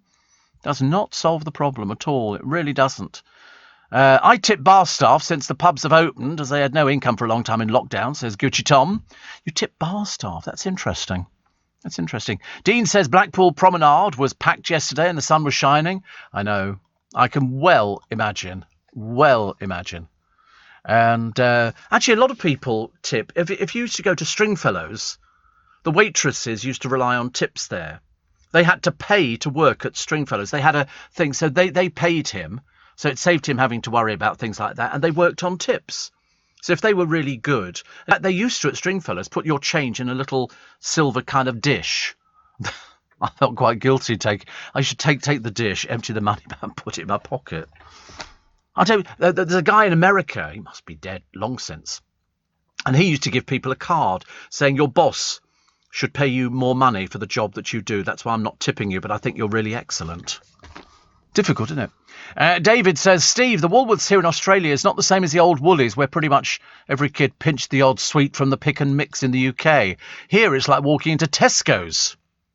Ooh. David is in sunny Perth. Well, it's going to be sunny here today. It's not particularly sunny at the moment, but as I say, now would be a good time to go. Now would be a good time. Stella says, we went to New York and there it's given that you tip everybody, even the man who carries your luggage to a hotel room. Yes. Yes, absolutely. I can understand that because that's how they make their money. Somebody carries the case to the room. But yet you don't tip the receptionist, do you? The person who checks you into the hotel. But you tip the porter. And you tip somebody in a restaurant. Why do you tip somebody in a restaurant? For bringing your food from there to here. It's an American thing. Why don't you say, listen, when the food's ready, just ring a bell on a desk and I'll walk over there and pick up my own food. I don't understand why you tip somebody, because they haven't made the food. They haven't had to. All they've got to do is that somebody will ring the bell in the kitchen. They go table 14, and they take it from the kitchen to. Well, just ring it. I'll go and get it. I understand how it works. Don't get me wrong. I'm not mean in that department. I always tip, but I just don't understand why we tip. Why do you tip hairdressers? You don't tip hairdressers. Oh, do you not? Oh, yeah. I thought that was done. I mean, do you tip the main hairdresser or do you tip the person who washes your hair? You obviously don't tip either, do you? If you had to think about it. That's a bit... See, I tip. And yet when you go into the theatre, the person who shows you to your seat, you don't tip them. You just take it for granted. You show them the seat and they go, OK, it's down here. And sometimes they've got a torch and they show you. They've got to use batteries. You know, that costs money. And they show you, I'm taking a break. I'm explaining about the torches. So you don't tip there, do you? You don't tip the person who sells you fish and chips. You don't tip the person who sells you a toffee apple or... candy floss. Why do you not tip these people? They're probably not earning very much indeed. You buy your flowers off Peter. You don't go, oh, thank you. So that's £6 or £5 or whatever it is. There's an extra pound for it. You don't do that. Why? Why are there only certain people who get tipped? I mean, God help you if you get out of a black cab and you don't tip. The torrent of abuse that will follow you, I promise you, even though I will now get text messages of people saying, I don't expect a tip. Well, unfortunately, a lot of people do expect a tip. You're listening to a podcast from LBC. The Heathrow boss, the boss of Heathrow, who is John Holland Kay, calls for clarity on the travel list to spare families from the price hikes for quarantine-free holidays, because nobody knows where they can go at the moment. They really don't. I mean, some people, as you'll hear on my little bit extra podcast today, Katie Price has gone off on another holiday. But then, of course, when you don't have any work, that's a good thing to do. You'd think she'd be concentrating on the house, but she's bone idle. A concert promoter is charging £12 for tickets to a punk rock gig for people vaccinated against coronavirus. If you don't have the vaccination, you pay £703 for a ticket. Paul Williams says he was offering a discount for people who've had their jabs in an effort to make the Teenage Bottle Rocket concert safer. It's going to take place in Florida. As of last night, a few of the cheaper tickets were still on sale and none of the expensive ones have been sold. I'm not surprised. Who in their right mind has got £703 to go to a concert? I couldn't afford something like that. I mean, seriously, I couldn't afford something like that. And I wouldn't want to. I just think that's terrible. Absolutely terrible. Brakes slammed on the whiplash scams. The amount of people who cheat the system. Now they won't be able to. Ha, ha, ha, ha, ha. Tip your barber and you'll never have to join the queue, says Ivor. I don't have to tip my barber. They do it with love. Miriam says, my husband always, without fail, tips generously, but I've been thinking recently about the restaurant owners who are wailing and moaning about lack of customers, but at the same time rubbing their hands at the thought of people like my husband paying the restaurant staff themselves.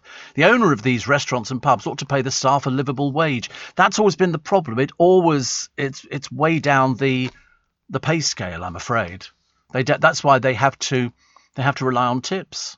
And so that's why the owners of the restaurants don't pay them the money. Shame, isn't it? Sometimes, Steve, I tip a nail bar I regularly go to, especially if I feel they've done an exceptionally good job. Yes, I mean, I think that's okay. I think that's okay. Also, somebody says, I now tip my hairdresser before he starts the haircut. You should see the change in quality. You see, hairdressers I want to get in and out of as quick as possible. You know, I don't want to sit there making small talk to a hairdresser. You know, I just go in there. It's, what do we have? I can't remember. Is it a number 1 all over or 0 all over? I can't remember what we have. 1.5 all over. And I'm quite happy with that. In and out, 10 minutes. You know, I think that's sort of as long as anybody can bear. Passengers have actually been tipping we cab drivers more generously during lockdown, says Tony, which is appreciated. Unfortunately, until recently, I haven't had many passengers. He's in Reigate, of course. And, I mean, what do you tip? How do you work out how much you're supposed to tip? Is it 10%? Is it 20%? I mean, you know, on a say, a £5 fare, would that be £1? Would that be £1? I would think that would be £1. I mean, I don't know. Probably not going to be told off because people are saying, well, you don't tip very much, do you? But I always think to myself, You know, on a £5 fare, a £1 tip would be about right. I don't know. I mean, so, honestly, what do you do there if you haven't got... I mean, I sometimes, if I get out of a cab, of course, the worst thing is if they know who I am. That's even worse. Once they've established, they've recognised the voice. You, Steve Allen, well, how can you not tip? You're kind of... Otherwise, they go, I had that Steve Allen in a cab the other day. The little blighter never tipped a penny piece. So I always have to make sure I tip. It's the problem of being sort of, well, it's the voice. They don't know what I look like. Otherwise, I wouldn't be stopping. But I've had no end of people who dropped me off at Waterloo Station. They've gone, you had Steve Allen off the radio. And you think, oh, God, here we go. So immediately you have to go, oh, there's £3 for yourself. I do that. Steve, I tipped my dog's hairdresser. Right. Right. I don't see a problem with that. And Grace says, I'm delighted for Boris and Carrie. Wonderful news. Well, you'll be delighted to know that you're into... Oh, sorry, it's my fault. Day 2 of pictures of Boris and Carrie. And she's going to change her name. Well, she's going to become... Because some people don't change their names if they marry people who are well known. I think they were the first unmarried couple living at number 10. I think so. So she's going to be Mrs. Johnson. Mrs. Johnson. How many children has he got? Are we allowed to ask that? I don't know whether or not I'm allowed to ask questions like that. Has he got a lot of children, Boris? Because he's been married twice before. He must have a number of children. Do you realise that even... who is it who didn't know? He didn't even tell his advisors he was getting married. And that's the Prime Minister. Super secret. Super secret. But the same picture is on the front, so it must be an official picture. Because it's on the front of every single paper. They say, despite hiring a professional photographer, it was MP James Cleverly's snap. Oh, the MP James Cleverly took the snap. Oh, good. Beat the diabetes time bomb, according to the Daily Mail. It's a problem for a lot of people, as you can well imagine. Ministers aiming to offer the second jab to the over 50s in the next 3 weeks. Keir Starmer claims incompetence put plans for unlocking at risk. And... shop closures feared as rent moratorium ends. Yes, that is the big problem. The big problem is that the people who own the properties want their money. And they've been fairly generous to some people, but unfortunately, Boris is the first PM in 190 years to be married whilst in office. Got a lot to answer for, hasn't he, really, when you think about it? My mum tipped all the tradesmen, postie, milky, dustmen, whoever came to the door at Christmas, says Trev. Yeah, you used to do what was called the Christmas box, and you put some money in an envelope.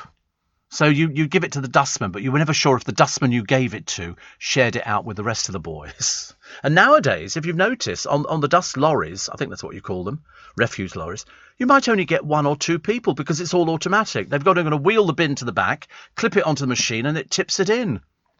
Years ago, it was completely different. But yeah, we used to tip the postman, the milkman, and the dustman. And if you didn't tip the dustman, they started dropping the rubbish down the drive, which wasn't very good. We had a drive. I disagree with service charge in restaurants. 12.5%. You buy a bottle of wine for 20 quid. You buy a bottle of champagne for 100. Why should you pay 12.5% for both? I don't know.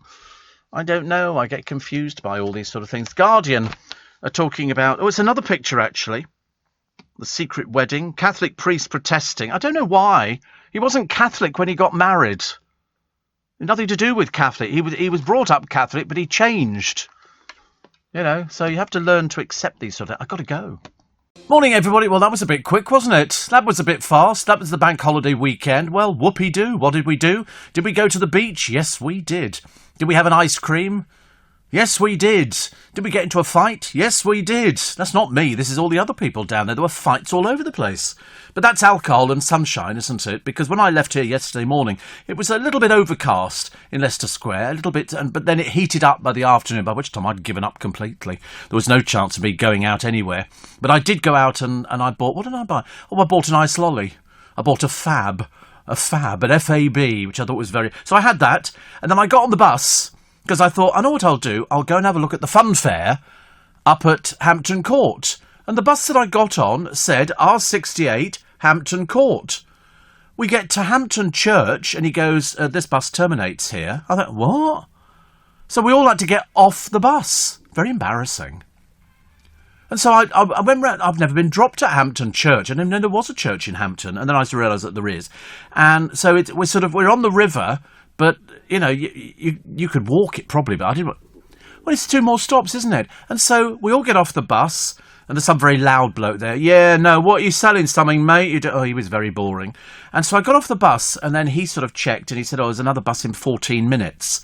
So we're but it said R68, and I thought it said Hampton. It said Hampton Church. Well, I've never been dropped there before, so I thought, can I really be bothered?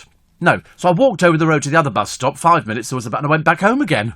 So in fact, I hadn't really gone anywhere at all. But I was a big fan, as you know, of travelling fun fairs, and they have a big fun fair at Hampton Court. And it's there for about another week, I think.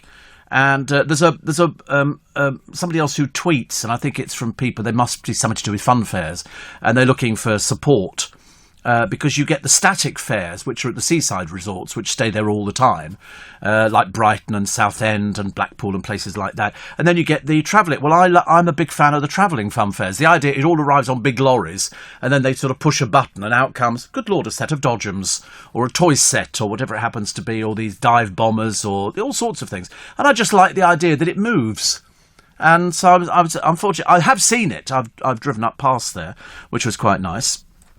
I'm managing to get rid of the pigeons slowly but surely. Pigeons are nesting everywhere at the moment, and it isn't. I don't have a problem with them nesting. It's the mess that they make. And they really do make tons and tons of mess. But I hope you had a nice weekend. Did you go out somewhere?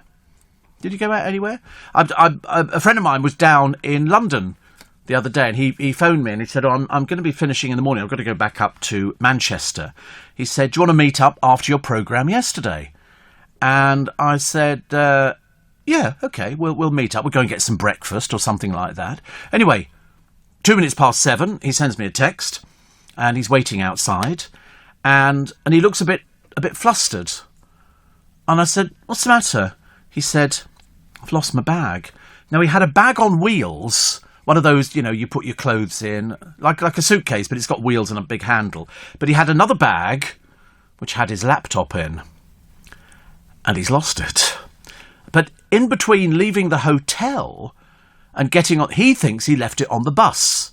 So we sort of go onto the internet to try and find out. There is a lost property, but they only keep it between 3 and 5 days. Luckily for him, he took a photograph of the bus that he was on. He was on the 88 yesterday, early. And so on that bus, whether or not somebody's going to be honest and get on, because he said there was only about 2 or 3 people on the bus. He said whether somebody's going to pick it up or whether they're going to go, there's a bag on the bus, a little bit worrying. So he phoned the garage where the bus was going to be heading back to eventually, and nobody answered the telephone.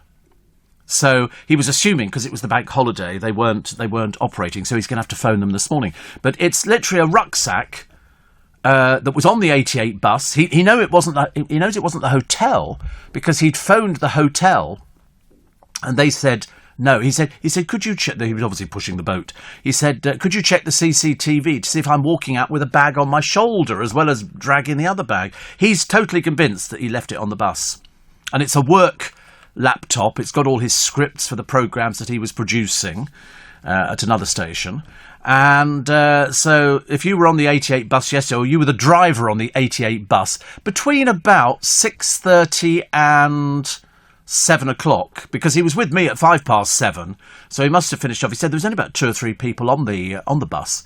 There's a rucksack which has got his toothbrush and toothpaste in, probably a spare pair of pants, and some scripts and different bits and pieces to do with his mortgage and things like that. But it's the laptop, and it's got the charger for the laptop. Do you think somebody's going to be honest and hand it in? I do hope so. I would hope so, because also buses have cameras on them as well, so they could see if somebody picked it up and walked off with it. You know what people are like nowadays. People perhaps aren't as honest as they could be. But anyway, so we wish him the best of luck with that one. He'll know this morning, which is good. Pinch and a punch for the first day of the month. Pinch and a kick for being so quick. It's the first of the month, which is good, isn't it? Which is great. And Martin said that. Steve, you're right. I'm bored, says Shane. Travelling on a train from Bondi Junction to where I live at Riverwood. So boring. See, I like train journeys. I'm very sniffy this morning. I'm very big into train journeys. I could happily sit there and stare out the window on a train. One of the boys one of the people in the newsroom, he was going down to Greenwich the other day, and he was going to get the train, the underground. I thought, how boring. I said, why don't you go on a riverboat? And yeah, is it a clipper? Yeah. And Dominic said sort of, he said, oh, I did take the boat, because I wasn't sure whether he'd actually take my advice. And I said, if you take the boat from, the pier, which is down the road from here, I said, it's fantastic. It's a nice journey down. You can see London from the river. You see a completely different aspect of it. And he was all over me like a rash this morning. Oh, yeah, I went on the boat. And yeah, all right, I don't push it. It's only a boat. And I said, you should do it next time and do it so you can have lunch, which is quite nice. You don't want to do one of these disco boats or anything like that, but you could do lunch going down there, and that's quite nice. Or failing that, go all the way to Greenwich to get off, go and have a pizza, and then, take a boat back at your leisure. And it's just something different to do. And London, I mean, as they said, if you're bored with London, you're bored of life. Because there's always something to do. Even if you walk about London. Nick Ferrari is saying on one of his trails about who goes driving around London. Me! I like driving around London. I'm really sad for things like that. Louise Redknapp's voted off The Masked Dancer. Thank God for that, honestly. Why is it it's the same boring old people that they put on these programmes? Oh, look, here's Jordan Banjo. Again. It's like if we see Tom Allen on another programme, I think I'm going to have to sell the television. I don't want to see him on any more programmes. I'm bored already. It's like, the amount of quiz shows that we've got on the television. I've never known a time where there are quiz shows and quiz shows. So you've got Mel Giedroyc doing a quiz show. She's too mumsy. It's not, if you're doing a quiz show, you don't want to get to know the contestants, love. You just do the thing and they win money and then they go home. You've got, who else is doing it? Jason Manford's got one. Tom Allen's got a quiz out. There's the woman from Country File, Anita Rani. She's got a quiz show. And they've got two people on hers who seem to sit on chair. I don't know what they're doing there. I haven't fathomed that bit out. I wasn't sure if they were, because I've not watched it long enough, because it's just a bit tedious. Most of it is tedious, actually. So here's Mel Giedroyc presenting a game show called Letterbox, which somebody had post her to another country. And they've got all these different people. And it's all very nice, but the trouble is, she's not a quiz show host. She just isn't. And it's not the fact that she's just not very good at it. She's perfectly pleasant and she does voiceovers. But the trouble is, she's doing this quiz show like she's doing a giant, thing. It's ridiculous. To pigeon-hating man, says Susan. The non-stop verbal triad is not worth listening to and giving me a headache. Good, I'm glad you got a headache, Susan. Why don't you go lie down somewhere in a darkened room? We hate pigeons. Filthy vermin. Filthy vermin. Flying rats. Costs us millions of pounds every year in London to clean up the mess. Why don't they come and nest in your house, Susan? You'd be a good one to have it done. We had somebody around our way, and the council fined her so many times. She feeds pigeons. On her roof, hundreds of pigeons. Me, I can't wait to get rid of them. Dirty roof. Dirty area. The neighbours must hate it. Because they go, to the toilet. Susan likes things like that, So I should imagine her house must be absolutely filthy. But there you go. You must go and get a tablet for your headache, Susan. Try and get yourself a little bit better, dear. But don't bother me about, the pigeon-hating man. Nobody likes pigeons, unless they're people like you. And I can almost imagine what you sound like as well. The rugby ground yesterday, says Roger, traffic chaos. Thousands of... Yeah, they said it was local people getting inoculated. No, it wasn't.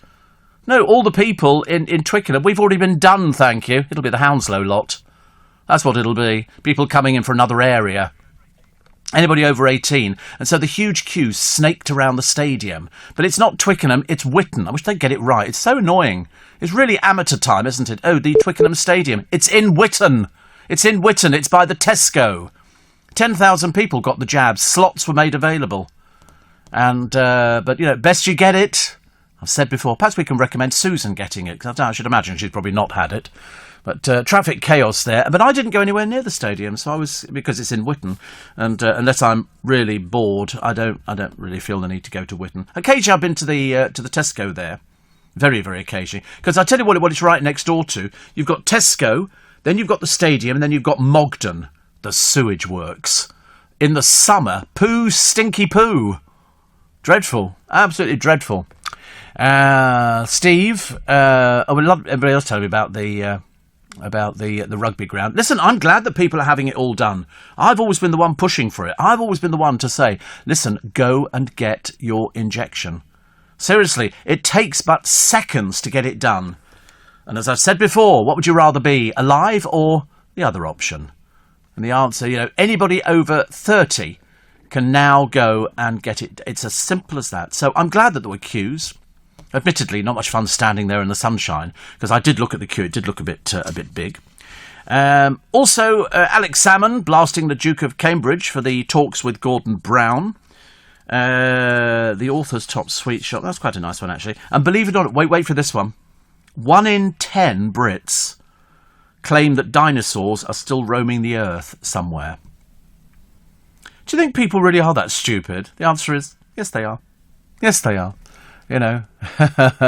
Lee says, I bet Susan feeds pigeons in the park and shouts at passers-by. The time. We used to have a woman in Twickenham. In fact, we used to have two people in Twickenham, and she obviously had a drink problem. And she had one of those trolleys on wheels. You know what was in it? Loaves of bread. She would go to the supermarket and buy 10 loaves of bread and things, and she would go down to the river, and we have pigeons so fat they can't fly. They get the bus. Seriously, they can barely walk because of idiots like her, and she would rip up bread and throw it. So consequently, the pigeons would go, I couldn't eat another thing. Because there's loads of people just chucking food at them. The ducks don't even bother getting out the water. It's easier just to bob around. And then we got rats.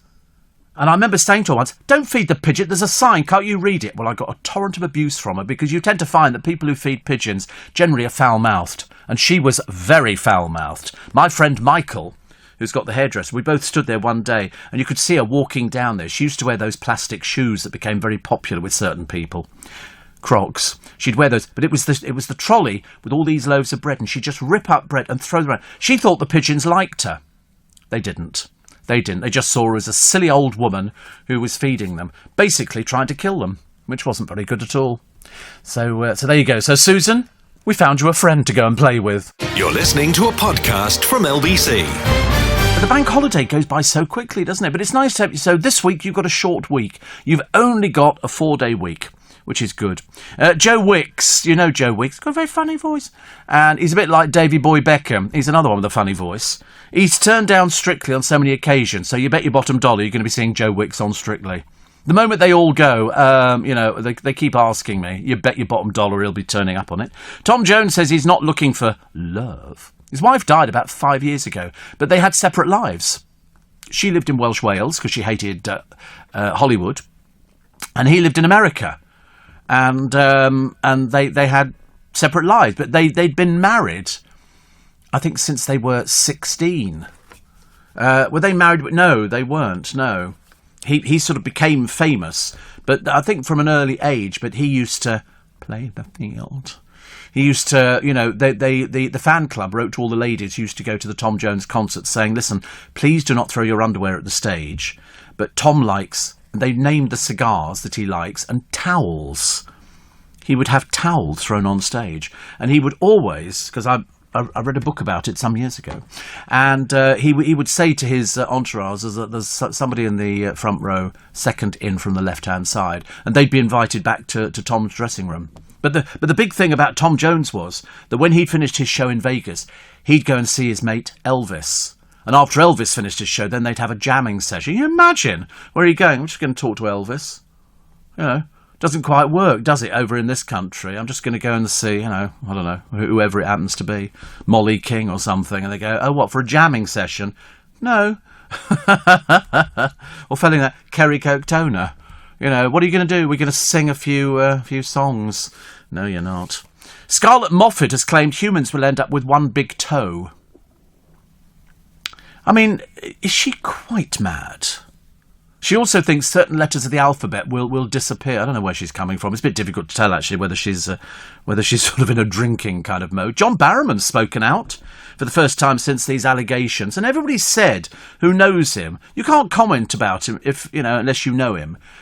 What he was doing years ago was not done with malice or intended to sort of intimidate people. It was just light-hearted fun. But of course, people nowadays don't see it as light-hearted fun, which is a bit of a shame, really, isn't it?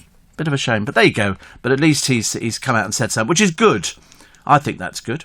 What else have we got? Oh yes, Birmingham. They're going to charge £8 for older cars to actually go into. But don't go to Birmingham then.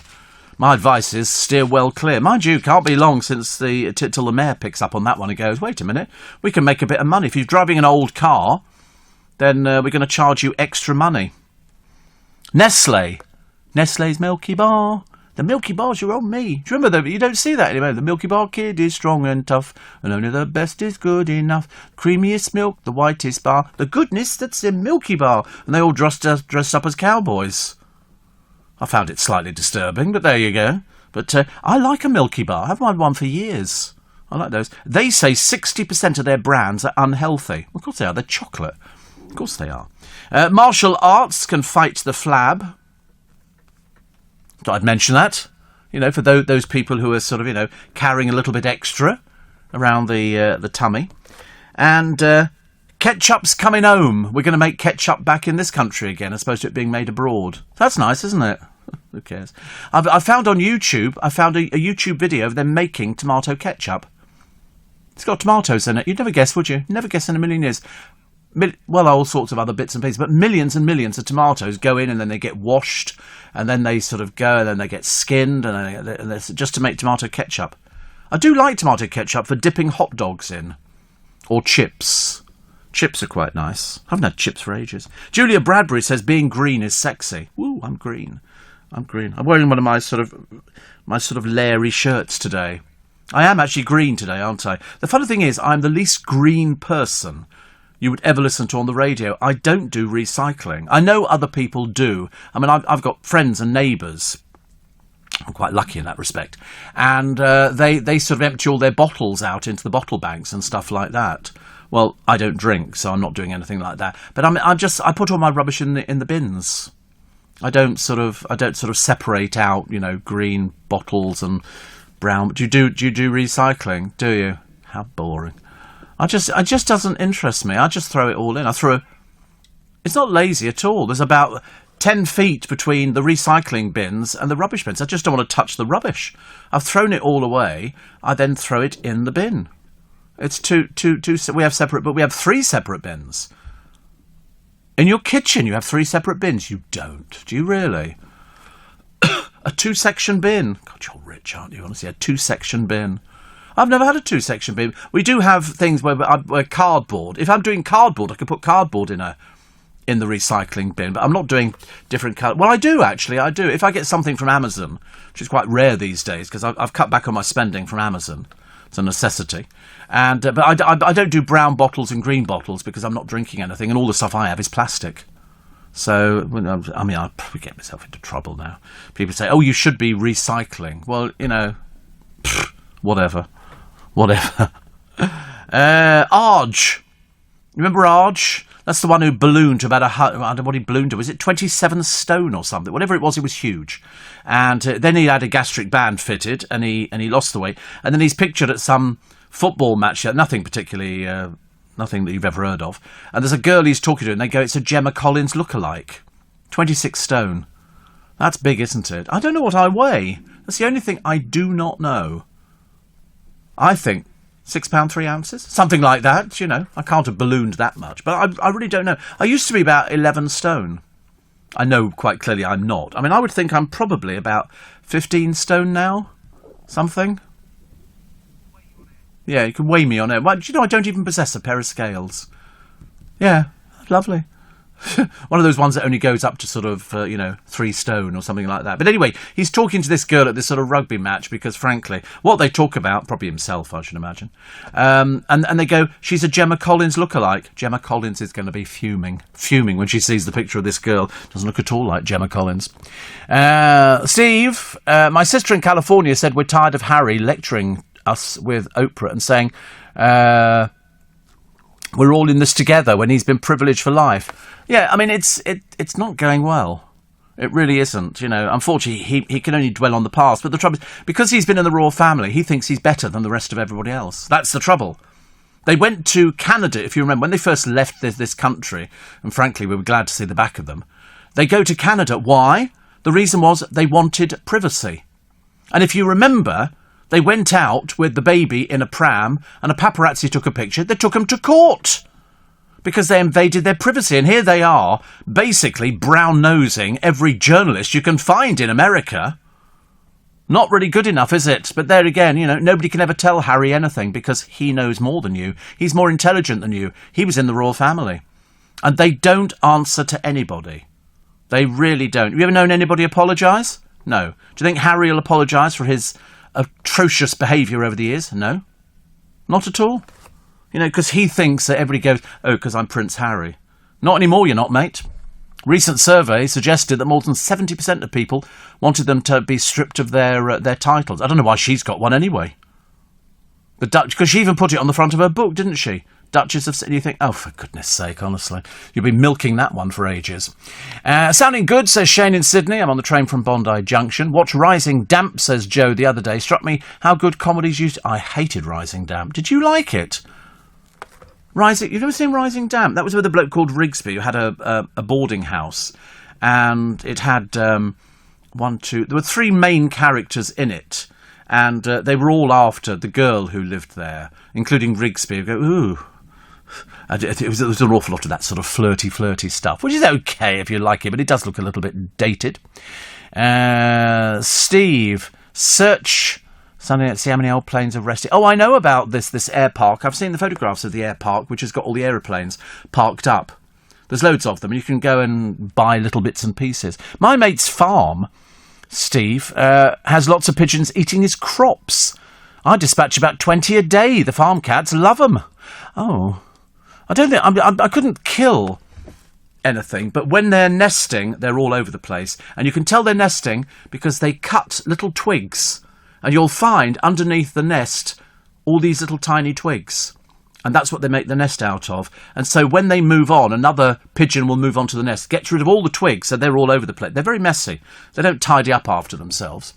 And that's it. So Pinal Air Park in Arizona. Yeah, there are hundreds, aren't there? I believe so, actually.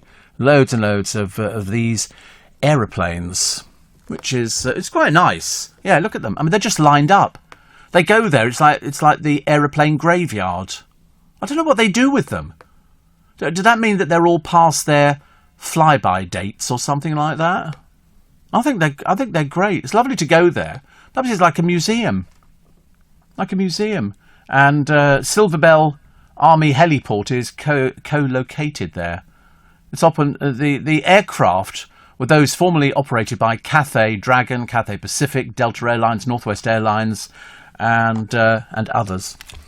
And lovely. It's a boneyard for civilian commercial aircraft where the area's dry desert climate mitigates corrosion of the aircraft. It's the largest commercial aircraft storage and heavy maintenance facility in the world. India's the place to get rid of ships. Have you seen that one? Cruise liners that have passed their sell-by, they get towed to India and hundreds of people swarm all over them and they literally dismantle them by hand. You've never seen anything like it. There you go, the UK cruise ship scrapped in India's ship graveyard. It's the world's largest... I was always amazed at how many people swarm all over these ships and dismantle them and sort of turn them into something else. Other ships, I suppose. Yeah, look, there's people who sit there. Amazing, isn't it? Now, that's what you call, being very green and recycling. You can buy all sorts of things, actually. Which is very bad for them. Is it? What, recycling? Oh, breaking down ships. I feel a bit sorry for them, actually. I think those poor ships, honestly. Bit of a shame. Still to come, half of us chuck away reusable items. The elderly woman savaged by a bear. Molly Smith, I know you're saying who. Apparently she was in some little girl group years ago. Went on Love Island to find love. She said, I didn't do it for the money. You will be. Tom Jones is not looking for love, as we say, and Britain's toughest cat survives being shot 3 times. Plus, what's John Berco's company up to? Furloughing the staff. £30,000 in furlough payments.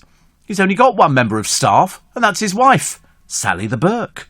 All of that and more and the man left shocked after uncovering a 23-year-old alarm clock which contained a recording from his late mother. It was one of those alarm clocks you recorded your voice on, and she was basically saying, get up, which is good, isn't it? Why is life always this or that? Now or later? All or nothing? Start earning or keep learning? Turns out it doesn't have to be. With an apprenticeship, you can take your next step and get the best of both worlds. You can get paid and gain skills. Get the jump with an apprenticeship in accountancy to cyber engineering and loads more in between. Wherever you want to land in life, search Get the Jump to see what's out there for you. You're listening to a podcast from LBC. I know you don't want to go back to work, but believe you me, that's how the world turns. You have a bank holiday weekend in which you get 4 days. You get the Friday, the Saturday, the Sunday, and the Monday, which is, it's as good as a week, isn't it, really? And then it's all back to work again, and you're not looking forward to it. Now I have to walk even further at blooming Waterloo Station. I have to go to platforms 21 to 24 because there's some roadworks going on or something, or some track work. Everywhere you go in London, they're building something, or there's scaffolding. You know, one of these days we might actually, because you go to other cities around the world, they don't seem to have this problem. Over here, it's obviously the biggest thing going, isn't it? Let's put up scaffolding. Let's make scaffolding. I'll tell you what I went past one of these cafe concertos which we have in London. Have you been past them? They're coffee shop. I tell you, they're really fab glam inside. All chandeliers and everything. I thought, if I won the lottery, I'm going to get their interior designer to come and tell me where you get their chandeliers from. They look really gorgeous. Really gorgeous. But there's one that they've closed opposite the Ritz. You look at them and you think, they're absolutely beautiful. They have a Prosecco bar as well. How lovely! But the big one opposite the Ritz, they've closed it completely. Yeah, for good. Yeah, it's I don't know who owns the chain. I've got somebody called Marco Costa. I don't know who he is, but they're all inside. It's the sort of thing where you think old ladies would go there because they'd like afternoon tea. That would be a nice thing to do. You can imagine that it's a bit like that other sort of cake shop that went under. What's that other word? Pat Val, yeah. We liked that, actually. Patisserie Valerie I quite like. We used to go there all the time on a Sunday to have breakfast. And then I got persuaded by a friend of mine. He said, why don't you have avocado on toast? Mashed avocado. Well, talk about pretentious. Have you seen anything like it? Honestly, it was just mashed, and it was quite expensive for what it was. And I know how much avocados cost, and what a piece of bread costs. So it was not sourdough bread. And you think, it's just mashed avocado. What's the point of it? £9 it was. I remember thinking, oh my goodness me. Mind you, I bought a roll in Paul's the other day, a baguette. Not a particularly big one, just ham and cheese. £4. £4. I tell you, honestly, I'm not surprised that people go, it's too expensive. I'll make sandwiches and take them in for work. Jackie says, I thought Tom Jones got quite friendly with Priscilla Presley.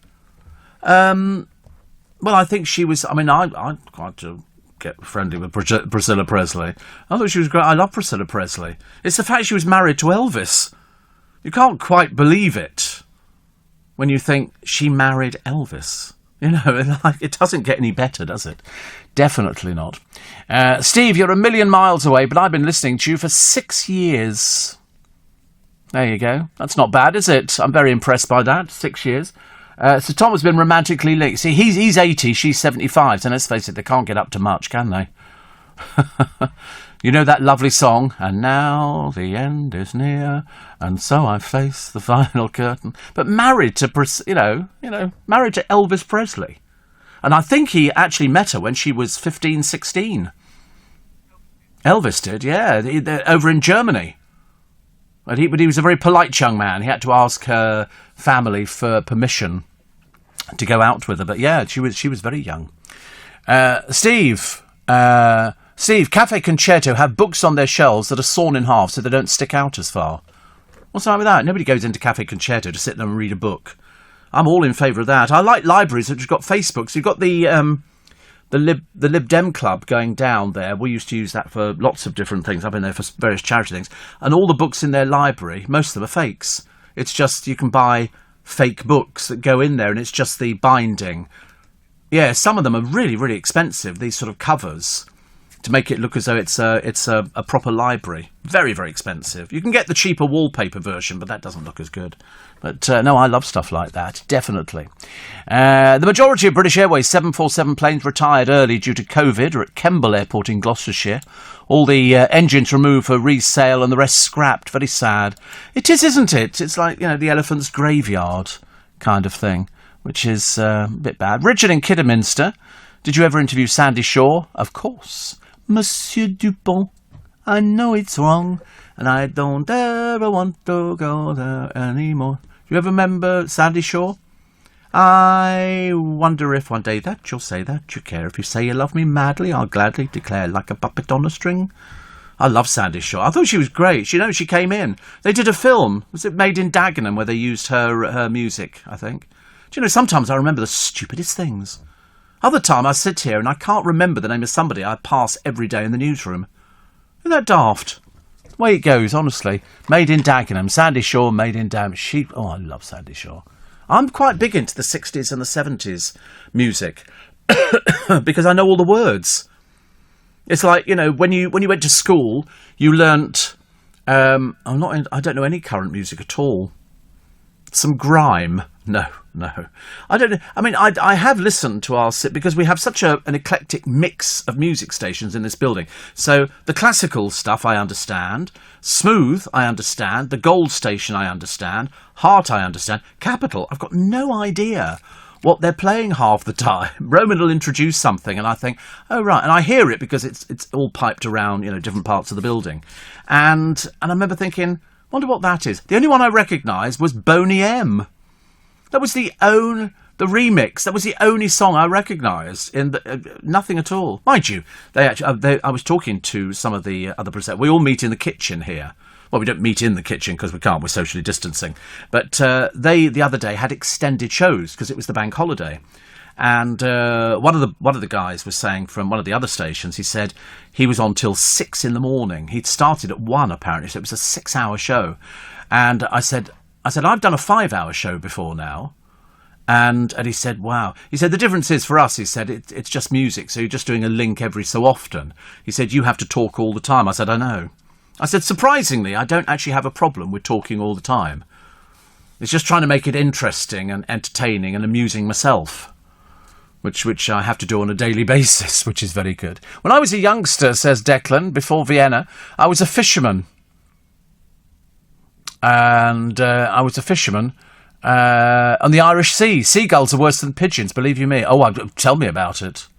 You didn't get your cooked breakfast? No, because my poor friend Jordan was so worried about trying to find out where his laptop has gone to that we ended up going to Pret-a-Manger. And I had... what did I have? Oh, a bacon roll. I quite like the rolls that they do the bacon in. Much better than anything else I've had recently. No, it didn't have egg in this one. It was just... and it was warm, which was lovely. But at least you got a decent amount of bacon in there. Sometimes they just put 2 bits of bacon in. You think, that's hardly worth bothering. That's like we were on a ration. And I had that and a cup of coffee. And I think, actually, including Jordan's cup of coffee, and I had some flaky pastry thing, which had a piece of bacon in it, I think it was about 10 quid.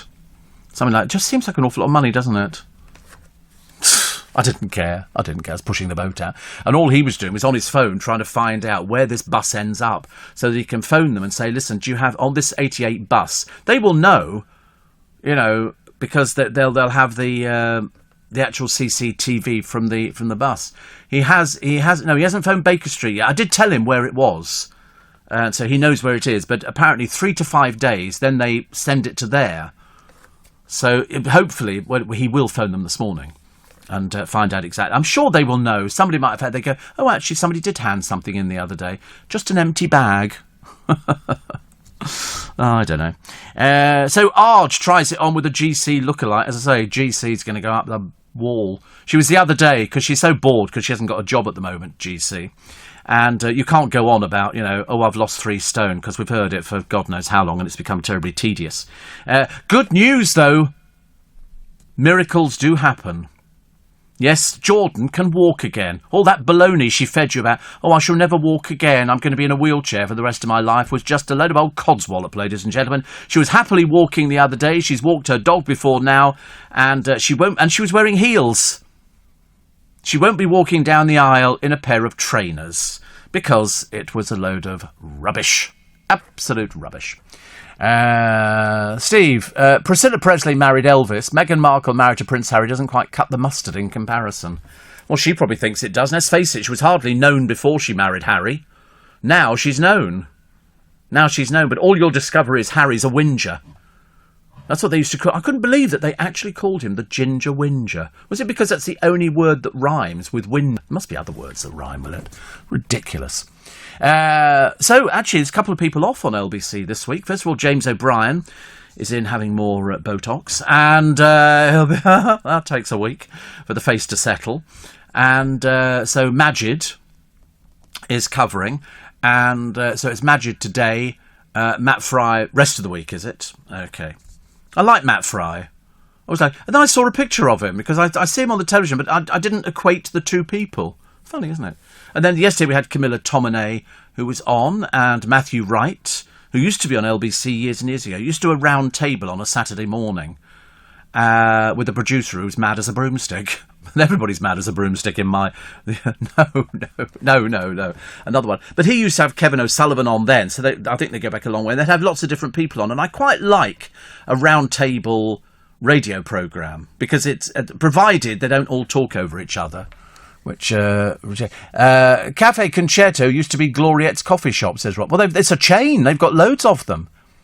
They're all over the place. But I thought they were just lovely. I like that sort of, Versailles Regency kind of thing going on, with big chandeliers and gold. It appeals to me completely. It reminds me of home, actually. Filthy and full of strangers. It's, no, I like anything. I'm more sort of gold and red velvet. Sounds ghastly, doesn't it? Even I thought it was ghastly. With stencilled walls. Have you heard of such a thing? I've got stencilled walls and clouds on the ceiling. I know, it's beginning to sound ghastly. It's the sort of place you'd find on the Reeperbahn or in Amsterdam. You're listening to a podcast from LBC. Morning, everybody. Yogesh says last week you were talking about stopping hiccups. Apparently drinking 1 spoon of vinegar will instantly stop the hiccup. Oh, no. I couldn't drink vinegar. Spoonful or otherwise, definitely not. I like pickled onions. That's quite nice. And if you go to some of the supermarkets, they've got such a wide range of pickled onions. And occasionally I buy them and I have a piece of cheese and I just eat pickled onions.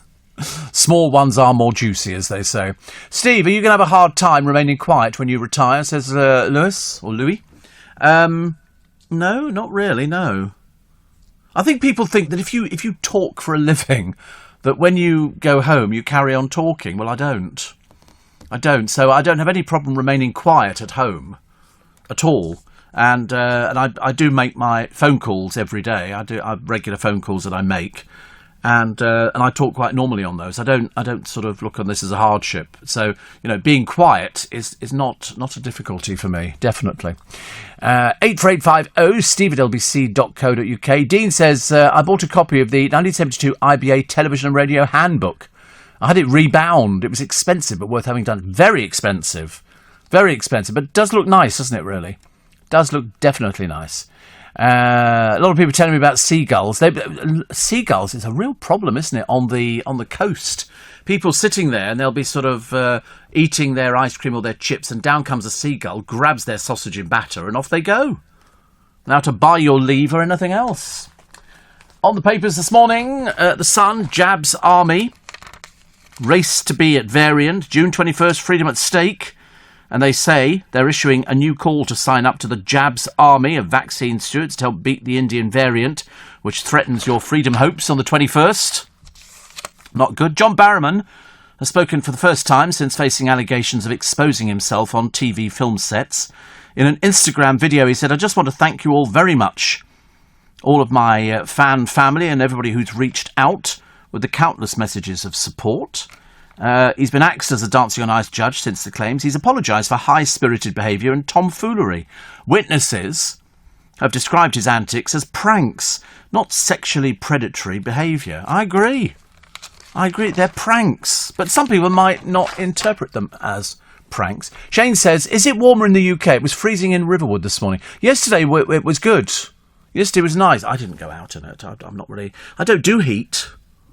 I can't do heat. It's a bit nippy at the moment, but then of course it would be because I'm in the studio. Very cold. So Jackie says, I've been on the Concorde, Steve, in the museum. It's very claustrophobic. Yes, it's small, isn't it? It's a very thin. It doesn't. Do you know, the funny thing is, it doesn't really appeal to me. I'm not bothered about going twice the speed of sound or whatever. I really couldn't care less. I'd rather just take my time and get there. You know, as long as I can go to sleep, that's all I care about. I'm not bothered about anything. When I flew to America a few years back, I went by myself as I was going to see somebody. I think it was Dale actually, but anyway, and it was a 3-seat, and I got stuck in the middle. Oh, what a pain that was! Every time somebody wanted to do something, they had to stand up. You've got to move in and move, and I felt like saying to them, you know, can I swap and go by the window because I just want to go to sleep. But of course, once people have got that window seat, they're not moving. Dancing Queen Oti Mabuse. There's too many pictures of her. I saw her on the Masked Dancer the other day. She wasn't all that. She's wearing a see-through frock. She posed for the Radio Times. I do beg their pardon. The Radio Times, ahead of the BAFTA TV Awards this Sunday. The BBC's Strictly is up for the Entertainment Programme Award. Rivals include Ant and Dec Saturday Night Takeaway. That'll be the one that wins it. They win it every year. Ant and Dec win it, even though they must be running out of things to actually talk about. Oh, Adrian Childs is your guest columnist. Well, I'm assuming guest columnist. It normally says so. Doesn't say so on this one here. You know, he's very exciting as Adrian Childs, isn't he? He's very exciting, a very boring sort of person. You know, I remember when he was doing breakfast on the television. God, it was awful. Seriously, it was like, let's go to sleep now. The Masked Chancers, here they all are because it's a good a good paper filler. And they've got Car Wash, Zip, Rubber Chicken, Scarecrow. I tell you who it is, it's JK in Car Wash. Okay, I'm spoiling the programme for you now. It's Marvin Humes from JLS for Zip. Rubber Chicken, you will find, is Matthew Kelly. Okay. Scarecrow could be either Joe Suggs or H from Steps. I'd rather have Joe Suggs. We don't want H from Steps. He's very irritating, isn't he? Oh, you know, 5, 6, 7, 8. My root scooting baby is driving me crazy, man. Oh, dear. H stands for hyperactive. Oh, no, it doesn't. Llama is going to be Zoe Ball. Okay, Squirrel is, I think, could be Danny Dyer, although God knows why. It's either that or Emily A. Tack. So I'm not sure about that. Beagle could be Harry Judd from McFly or from McBusted or whatever. James O'Brien. I don't think James O'Brien dances, does he? I don't think so. Frog is going to be Carol Vorderman. Could be Helen Skelton, but I hope it's not. And Knickerbocker Glory could either be Craig Revel Horwood or Susanna Reid. Oh, that's a tough one, actually. I think it's going to be Craig Revel Horwood. I don't think Susanna Reid has got the energy for doing that and doing the programme. You know, I think it's very stressful, very, very stressful. Petrol prices, biggest rise since 2012, 22 pence. I tell you, it's such a rip-off, isn't it, petrol? Such a rip-off, it annoys me. And, comic Alan Davis. This is a sad story. He was on the television the other day. And he's revealed he was sexually abused as a child by his father, who got away with a horrific crime. The Jonathan Creek and QI star has given a harrowing account of how his dad would creep into his room from the age of 8 to 13. He's written about it in his book, and it's called Just Ignore Him. He says, I think about the abuse every day, despite it being over 40 years ago.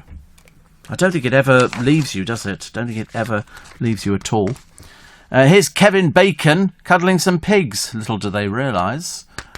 He doesn't really like you. He's only doing it for a photo opportunity. I think piglets are great, but they do make some noise. When you hold a piglet, I mean, not that I go out, you know, walking up and down the high street with a piglet in my arms, but I mean, they are really very, very noisy. They just squeal and everything else. And you put them down and squealing. Oh, dreadful. I watched the John Richardson and his wife programme. I can't work out if I'm watching something that's made up or scripted. I don't know what it is. It's no, not really. No, it's not funny. No, it's just interesting seeing him and the way he reacts with other people. He's been in for me, actually. I quite like him. I think he's actually a very personable person. Very nice indeed. A donut company advertising for taste testers was bombarded with how many applications in less than 24 hours? How many? 500. Good guess. Very good. Wrong. Good guess. How many people? Up. 800?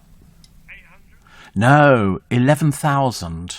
11,000 people applied for the job in 24 hours. The recruitment appeal went viral after small firm Project D promised on Facebook that volunteers would be paid with the tasty treats. We like a donut. Do you buy the donuts which have got the filling in the middle, or do you buy the donuts with the hole we can put your tongue through? I like the filling as well. I do like the filling. Depends on the mood. Oh, okay. They've started selling them in Greggs, or perhaps they've always sold them, I've just never noticed them. But they are quite nice. But I like Sainsbury's ones are good. Are they? Sorry? Mustard? Mustard? Oh, custard, sorry. Either. Who said that? It's not a world. I wonder who has mustard in a... I couldn't work out who would be having that. Is that some of these peculiar people out there go, of course, mustard, is absolutely ideal. And no, I tell you what I like. Spicy apple. I've got a thing about spicy apple. And that's quite nice. But the trouble is, you have to look... When you pick up a donut, and it doesn't matter whether it's one of the ones you buy in a box, or it's one of the ones you just buy individually, or you buy a pack of 5 or something, look for the hole where they've injected it. Because otherwise you'll put it in your mouth, take a big bite, and it will shoot all over you. And you don't want that, do you? That would be absolutely a nightmare. I've done it before a couple of times. Get it all down yourself. And you try and... I did it this morning. I had a strawberry out there, and I bit into it, and all the juice ran down my shirt. And I thought, shall I take my shirt off? And I thought, no. Let them visualise how good the body is. And so I sort of... Exactly, that's spoiling them. And I sort of dribbled down it, but I rubbed it off my finger, and it's gone completely now. But I am messy. You can guarantee if I'm wearing a white shirt and I go out to a restaurant and I have spaghetti, it'll be down the front within seconds. You should never have anything like that. Anything that's got bright, vivid colours. Sweet and sour chicken and pork spring to mind. Not so good at all.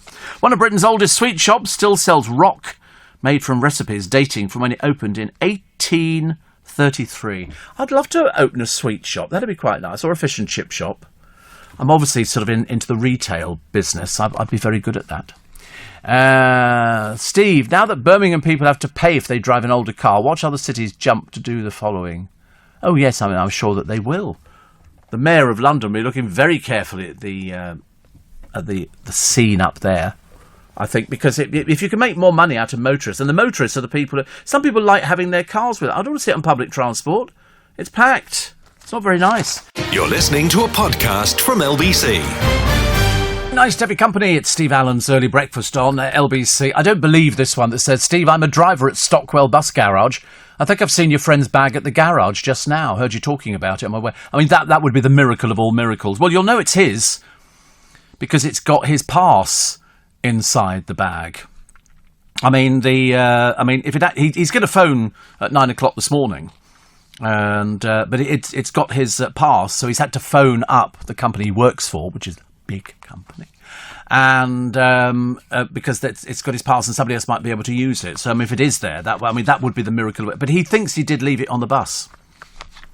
This is my friend Jordan, who, he said to me, if you mention it on the programme, you might find that the driver found it and handed it in.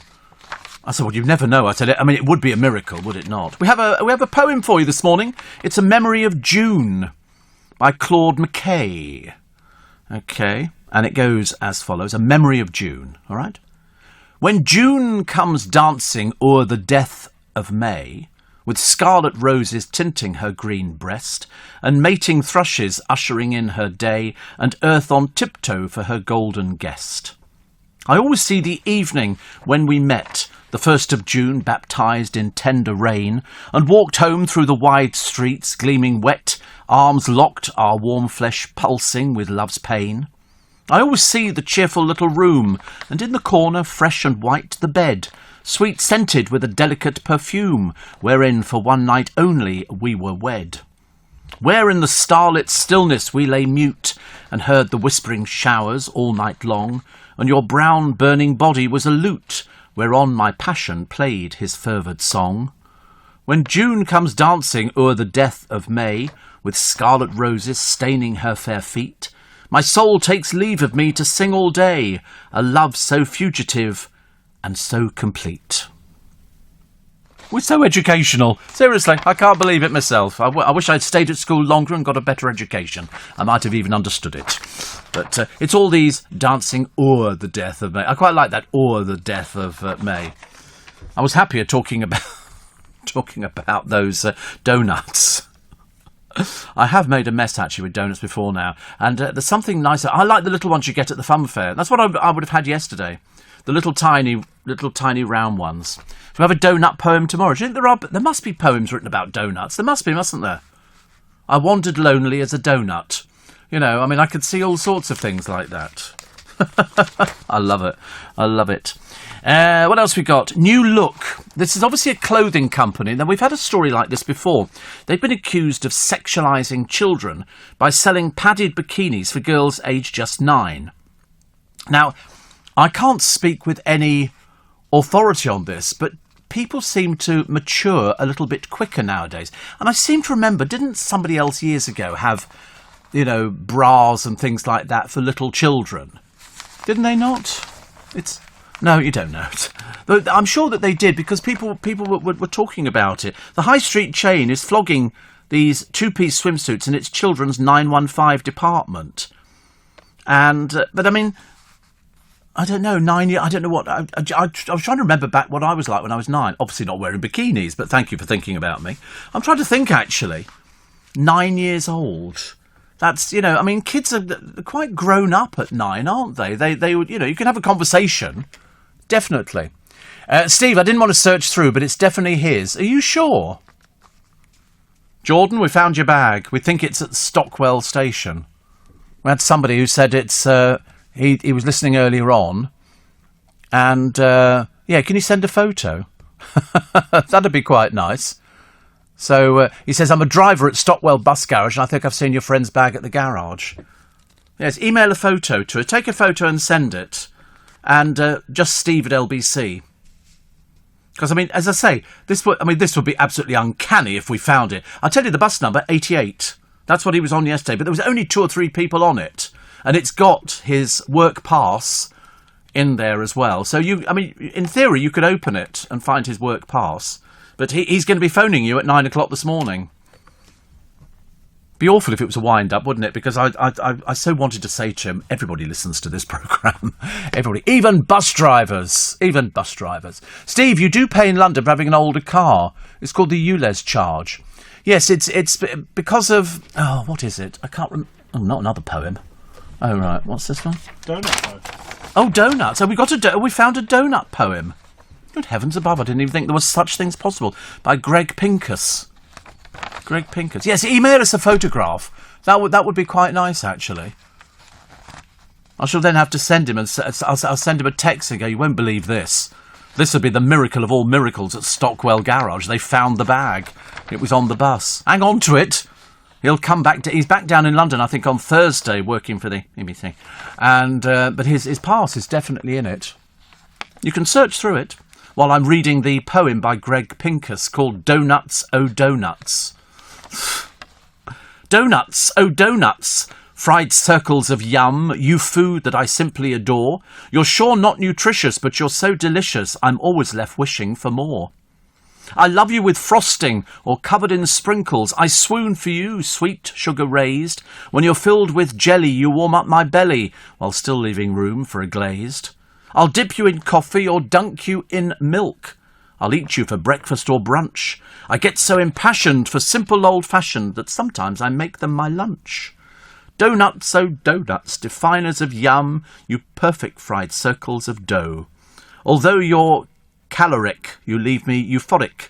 So give me a dozen to go. Da-da-da-da-da-da-da. There you go. A poem all about donuts. Who'd have thought? And Steve, sounds promising, says Mark, as the 88 is run out of Stockwell Garage by Go Ahead. Yeah, that bit we knew. But it's got all his programmes on there. He's got to he's producing all these different programmes, and it's got all the scripts in and everything else. So he absolutely needs it. That would be fantastic if Stockwell Garage turned up. Apparently, ULEZ charge in London is generally for petrol cars registered before 2005 and diesel cars before 2015. £12.50. Wow. That's plus the congestion charge. That's a lot, isn't it? That's nearly 30 quid for driving into London. It's better to get the bus. Of course, the good news for me is on bank holidays, I don't pay for the bus. It's free. You get it free on the Freedom Pass. I just sometimes get on a bus for the hell of it. Yes, it's got to be after 9:30 or 9 o'clock, actually, 9 o'clock every day. But on bank holidays, all day, free, which is brilliant. And on the train going home. So I get the bus from here and then the train home. Yeah, hang around. No, I to be honest with you, I'm not that mean. I don't think I'm that mean anyway. What do we got here? We got a picture of Alan, TV Alan Titchmarsh, fury over a plant for waste, which is very near his place. He doesn't like that idea, and I can well imagine nobody'd want that, would they? Although actually, I've seen other people who've sort of lived near cemeteries, and they go, oh no, and you think, what's the matter with that? Nice and quiet. They're not going to come and bother you, are they? Family Fortunes host. Oh, please God, they finished with that dreadful programme. Gino D'Acampo is cooking up another hit show with a little help from Gordon Ramsay. He's going to spice up couples' love lives by getting them together in the kitchen. Oh God, I feel sick already. I mean, really, he's a little bit ancient for things like this. He did that road trip with Fred Siriex, who just directs people to table. You know who he is, the maitre d' bloke. Yeah, you go and sit over there, and you think that warrants it. Apparently, a pilot's being developed. Oh, there you go. It's only a pilot. That means nothing at all. It could be launched at the end of the year. Yeah, they haven't. Listen, it's a pilot. That means nothing. It means that they make loads of pilots in the course of a year. Seriously. Steve, sorry, the email again, please. I'll send a photo now. Oh, yes, do. He's on the phone now. Really? This is I can't believe it. Is the laptop in there? For those people who are not following this, my friend Jordan yesterday is in London. He's been working at the BBC down the road, and he's got a trolley on wheels because he's producing various programmes, and he was heading back up to Manchester, and he gets the 88 bus to come and see me. He gets off the bus, he arrives here outside Global Towers, and he's left the bag on the bus. But of course there was nobody he could speak to yesterday, but we did discover that the bus that he was on heads back out to Stockwell Garage. So he phoned Stockwell Garage and there was no reply. So we assumed because it was the bank holiday there was nobody there. But now we get stuck, because he said, if you put it out on your programme, Steve, I can't believe it. He said somebody might have been on the bus and they might have found it, or the driver might have found it. I mean, this is going to be a miracle. Are we going to get a photo? Oh, this is unreal. He's going to be so excited. If I shall send him a text immediately going, you won't believe this. I'm not going to send it just yet, just in case it's not going to happen. But if we can actually find it, I mean, it'll make his life so much easier. Believe you me, he'd be very, very happy. Alison in Walthamstow says, surely people are less likely to pinch a rucksack since the bomb scares. Well, that's what I thought. But there was also, because it was early in the morning, he was here at 7:05. In fact, he was here at about 7. And so he was on the bus early, and there weren't that many people because it was a bank holiday. In fact, I think he said there was only about 2 or 3. But he takes photographs of everything. So he knew what bus he was on because he took a photograph inside the bus. He's got thousands and thousands of photos on his telephone. He takes pictures all the time. He goes out for a meal, he'll take a picture of his meal. To do what with, I have no idea. We went through it yesterday. Well, not all of it, obviously. And it was a case of, I said, why do you take a picture of a pizza? Surely you've seen a pizza. He takes pictures of everything. You know. I don't know if he does it on his... He's got literally thousands of pictures on his phone. Steve says, Roger, as bus drivers listen to the show, I can't imagine any driver would be bothered if you did get on before 9. Well, I mean, I don't like to say that. Andrew said the 88, this started a new trend. The 88, much love to me, Clapham Common Old Town to Parliament Hill, is an excellent bus route. It's based at the enormous Grade 2 listed Stockwell Bus Garage. The phone line doesn't open for calls till 9 a.m. The staff there are very friendly, seemingly a decent lot, and proud of their maintained high standards. Listen, if they have this rucksack with his thing in there, we're going to be very happy people. Very happy. So far, we haven't got the photo. Oh, I'd hate if it was not true. I feel all depressed now. I don't want to raise his hopes. I'm not going to tell him just yet. Steve, I had a very delicious donut at Borough Market the other day. Came with a £4 price tag, says Mo. What, for one donut? £4? Blimey, you must be loaded. £4 for a what was in it? That seems it would have to be a super duper deluxe donut, wouldn't it? Oh, I could go one now. You're listening to a podcast from LBC. I'm absolutely gobsmacked that Jordan's black rucksack that he left on the bus the other day, and it's gone back to Stockwell Garage. It's got his laptop in there, which has got all his program stuff on, and it's got scripts and all the rest of it. And Derek down at Stockwell says they appear to have quite a number of things. He's opened the bag, and it's definitely R1 because it's got his pass in there as well, which is, he told us the name on the pass. I mean, he wouldn't know the name on the pass. That is, Derek, that is fantastic. Honestly, that is the best. It just goes to show the power of radio. You are an absolute star, Derek, an absolute star. He will be so thrilled. He's going to phone at 9 o'clock this morning. I think I'm probably waking him up, actually. In fact, I might even ring his phone in a minute, because he's going to be so excited. He's putting it to that is, Derek, you are an absolute star. The power of LBC.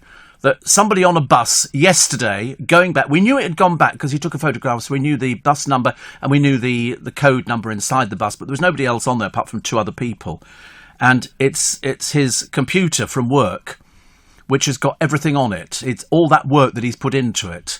And so he's going to get it back. Because I said to him, you need to phone them at 9 o'clock this morning. Now I've sent him a text saying, we unbelievably have got your bag. So, Derek, thank you. And we sort of made him open it up to have a look and see if it had Jordan's name on there. And it's got his pass on there. You are a star. Seriously, you're absolutely brilliant. Absolutely brilliant. That's like, do you remember that story in the paper that we gave you the other day of a couple? They're in some lake somewhere and her ring falls off into the lake. And an amateur diver, finds it and gives it in 20 minutes. And you know what the bottom of lakes is like, silt. I mean, the amount of, because we were laughing actually about the amount of lost property on, but I said to him yesterday, I said, how stupid are you? How can you get off a bus and forget one of the bags? He's got the bag on wheels and he's got the rucksack with it. And now Derek at Stockwell Garage, my God, I tell you, you're going to be hero of the day. I think that's fantastic. Absolutely brilliant.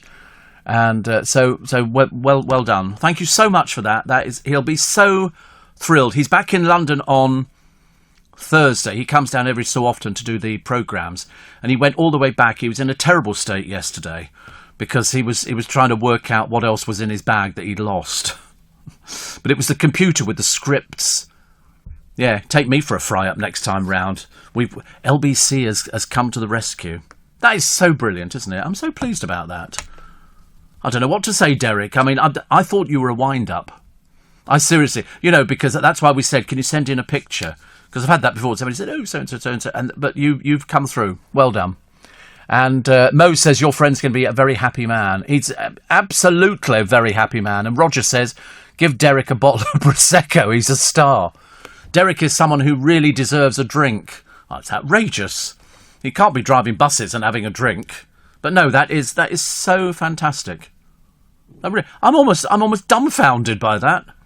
That's what I think I could go home now and have a cry. Because he was so upset yesterday. He was walking up and down Leicester Square trying to work out in his mind. So he phoned the hotel and he said, is it possible that you can look at the CCTV to see if I walked out with the bag on my shoulder? And they couldn't. But he was totally convinced he did. And then he said, I've left it on the bus. And he said, will you do it for me on the programme tomorrow? I said, yeah, thinking nothing will come of it. It's just something that will get lost. In London, 9 million people. Hello? and we find a bag with a laptop in it, listening at 5 a.m. That is just... I tell you, you don't need to go to any other station. It's all here. Lost anything? Give us a ring. We'll sort it all out for you. That is great. That is really, really, really, really good. Very good. Oh, dear. Where do we go from here? Everything else pales a bit, doesn't it, really? I feel, but he will be very, very happy. I'm hoping he's going to call me back. He's obviously at 5:22. He's still in bed. I'm tempted to ring the number, actually, to make sure. Yeah, I was going to ring him on air, but I might get a torrent of abuse. Like, what time do you call this? Because he might be working later on today, so I'm not really too sure. I might phone him anyway, actually. I might do that. Scarlett Moffat in the papers today. Mo says, can you let us know how your friend reacted about the good news? Yes. Oh, absolutely. Yes. Scarlett Moffat claims humans will end up with just one huge toe. She said our pinkies will be the first digits to go. She's got a podcast. She said in a few hundred years, we're not going to have little toes because we don't need them. So I reckon, she said, the alphabet will lose C, X and Q. Are you drinking, Scarlett, or something? What are you on about? What do you mean it'll lose C, X and Q? She said in 1,000 years, it'll just be one massive toe. If you're going to download a podcast, do the LBC ones. They're far more sensible. A big hooray from Sydney, says Shane. And Maggie says, I'm in tears hearing at Derek at Stockwell Station. You should get an MBE. Well, I think you're pushing it a bit now. Goodness sake, honestly. Definitely. An OBE, I think we could actually go for. Oh, dear me. Yeah, I mean, I feel a bit emotional by that. That it's almost it's the same effect as when we did the tea towels. For Make Some Noise, and we sat here, Corey, me, and Thomas, and we'd never done anything like it before, and we were looking at the computer. The computer was showing us how many people were calling in to buy the tea towels, and I think the computer could handle 100 at every sort of rejigging of it, whatever it was, anyway. And we're sitting here, and I remember Thomas going backwards and forwards up his chair going, we sold another 100. And it just went on. And at the end of it, we came off, and we were so drained mentally and physically that we sort of, we just didn't know what to say, because it had been fantastic. You, as always, came to you are the best listeners ever. You are absolutely the best listeners. And then we did exactly the same with the tote bags and the same with the Prosecco glasses. And each and every time, you never cease to amaze me. Of course, the problem I've got now is coming up with something for this year's Make Some Noise. There's a few little ideas floating about. But I mean, it was so exciting to watch Thomas going, we sold another 100, because we didn't know how many we would sell, and in fact we weren't totally convinced we were going to sell the ones that we'd bought in, and then blow me down, it just took off, on the tote bags and everything. You are absolutely unbelievable. You know, I'm lost in admiration. Steve, says Jane, I've lost my youth. Can Derek work miracles? I think he is a miracle. Ring your friend on air to tell him you've got his bag. Get ready with a bleep button, though. And Chris and Mitchum says, yippee, Derek, there are good eggs out there. Isn't that fantastic? We don't know anything about Derek. It's just that he was listening to the programme and he I can't believe it. Seriously, I cannot believe it. I'm so excited. I'm trying to find another story. I just was about to read a story about a woman in A&E, and I suddenly realised it's a story with a tragedy attached to it. So I'm not going to give you that one. I'm keeping it light. I'm keeping it very light. John Burko's company raked up to £30,000 in government furlough payments, despite having, wait for this one, £400,000 in the bank. And his wife is the only other employee. The former Commons Speaker set up Fedhead Limited when he stepped down 2 years ago. He owns 76%. Sally, 24%. Newly published accounts show the firm has £406,000 in the bank. Company records state it's only got 2 employees. But that didn't stop the Burkos, who are both directors, making 3 claims for furlough cash handouts. Asked about the claims yesterday, Burko's agent said absolutely no comment. he pocketed for his election night punditry on Sky News. How much do you think? 10 grand would be a good guess. 60 grand. 60 grand from Sky News. He also flogs video greetings at £82.50 a pop. Unbelievable. 60 grand for election night punditry. I'm obviously in the wrong job. I need to be the speaker. Order! Order! Derek speaking. Derek speaking. Lord. Philip says, ring your friend on air. And somebody says, once you said Jordan's bag had gone, I prayed it would be found. This kind of miracle would be great on your show daily. I'm glad that you're as impressed as I am. I couldn't be happier. Good old Derek, says Sam. It warms your cockles, Steve. And Mo says, your friend is an example. Mo also says, anything that's earned from hard and honest work is never lost. Isn't that brilliant? So excited by that. So excited. I can't wait to phone him. I can't wait to wake him up. He's going to phone me. I'm going to be sitting on the train on the way home and he's going to ring and go, you're not serious. I'm going to go, we're absolutely serious. He's opened the bag. We know it's yours because he found your pass and he told us your name. We didn't tell him the name. Hope he wakes up before 7. That'd be lovely, wouldn't it? Is Harry Styles launching his own cosmetic and fragrance lines? He's been named as the director of a newly registered company that sells beauty products.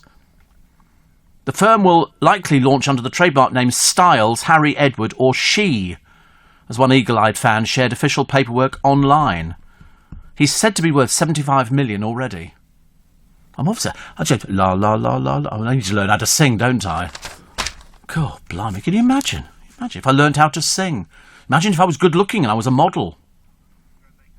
Yeah, my own makeup, the Steve Allen makeup range. How to look... Yes, Alan Steve. How wonderful. That'd be quite nice. That'd be very nice, actually. I don't think it's not going to happen, I can tell you that for a fact. I'm more worried about this picture of funny old Arge, the man with about zero personality. He was watching a charity game at Billericay Town Football Club. And then he gave this girl a big hug. She doesn't look at all like Gemma. And Gemma's going to be furious because all the papers have said, oh, look, he's found somebody who looks like Gemma Collins. She doesn't.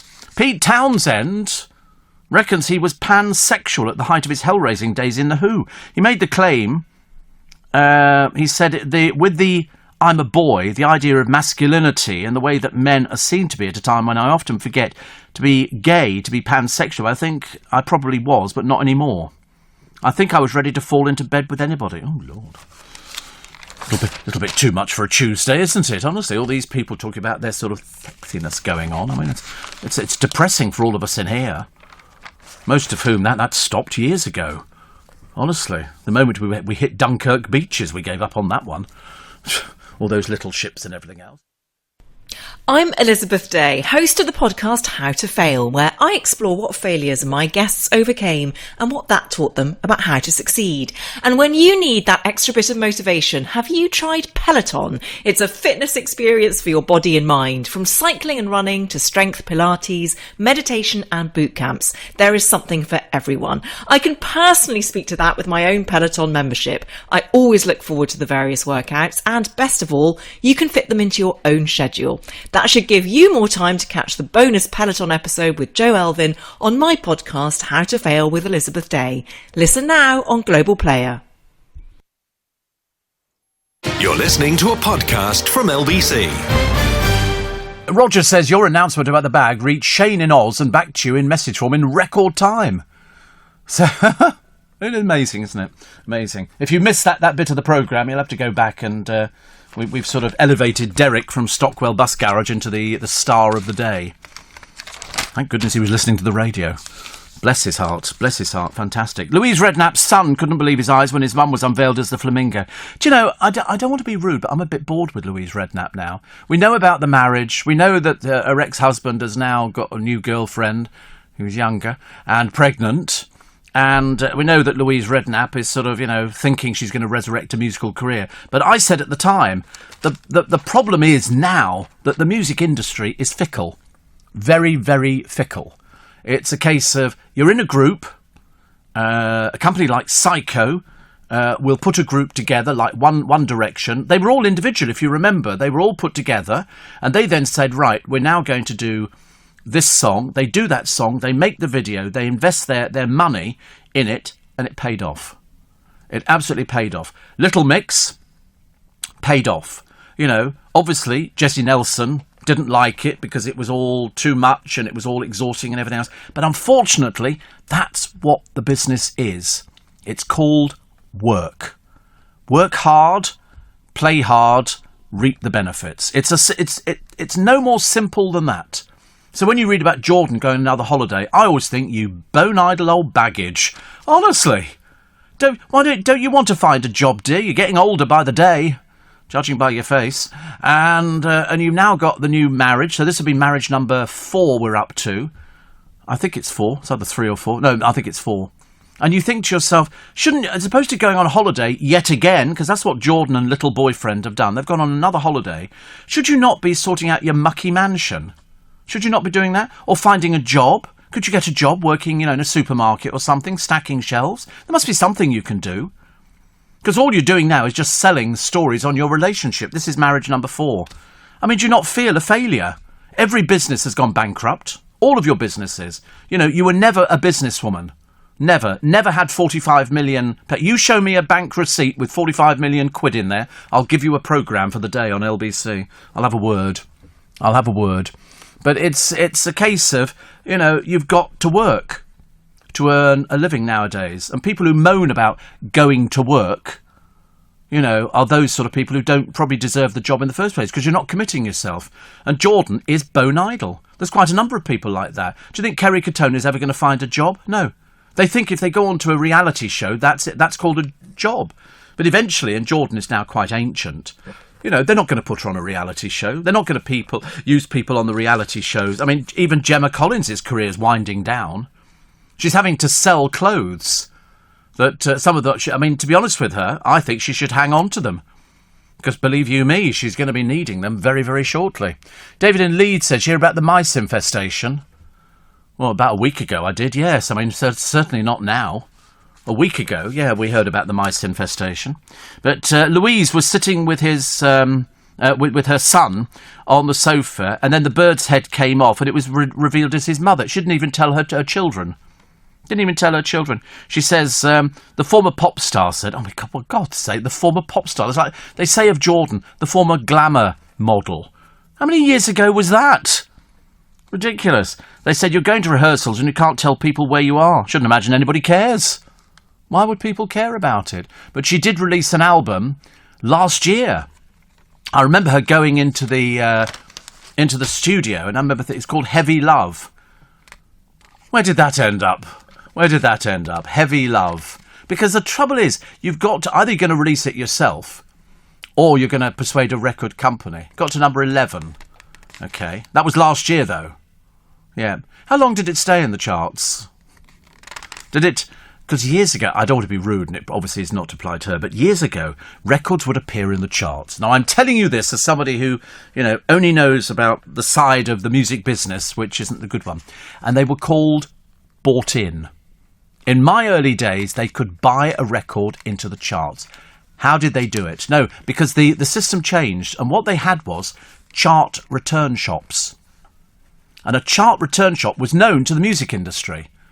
And so what they would do is they would send out the people to all these different chart return shops. And the chart return shops at the end of each week would submit the list of what records they'd sold. So hypothetically, Wham Bang Dang Doodle would bring out a record. The person from the record company would go to the chart return shop.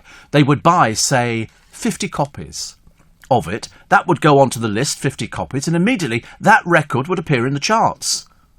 The moment it appeared in the charts, Top of the Pops would be interested. Oh, can we put them on there? You could always tell if it was bought in, because the next week it vanished completely. There was one particular group who were well known for buying records into the charts, and they had their, the record would come in, the next week it would disappear without trace. But then they changed the system because it was so easy to abuse. So easy to abuse. Now it's sort of... In fact, you don't need to sell half as many records to get to number 1 in the charts. I'd love to know how many... if she got to number 11... She wouldn't need to sell very many albums to get to number 11 in the charts. I think you can get to number 1 in the charts under It didn't stick around very long. No, you see, I mean, I can't remember what it is, but for number one in the charts, it's under 5,000 records you need to sell. It's really low. In fact, you could probably type in how many records does it take how many sales to get to number one in the charts. And whatever it is, it's not, when they go, oh, you've sold 1 million copies. That's why when the record companies get a group like One Direction or Little Mix, and that's why for Louise Redknapp, she's not going to achieve that sort of status because it's just not going to be worth it. Not going to be worth it. And for all the other people, if all the I think Harry Styles must be the exception to the rule.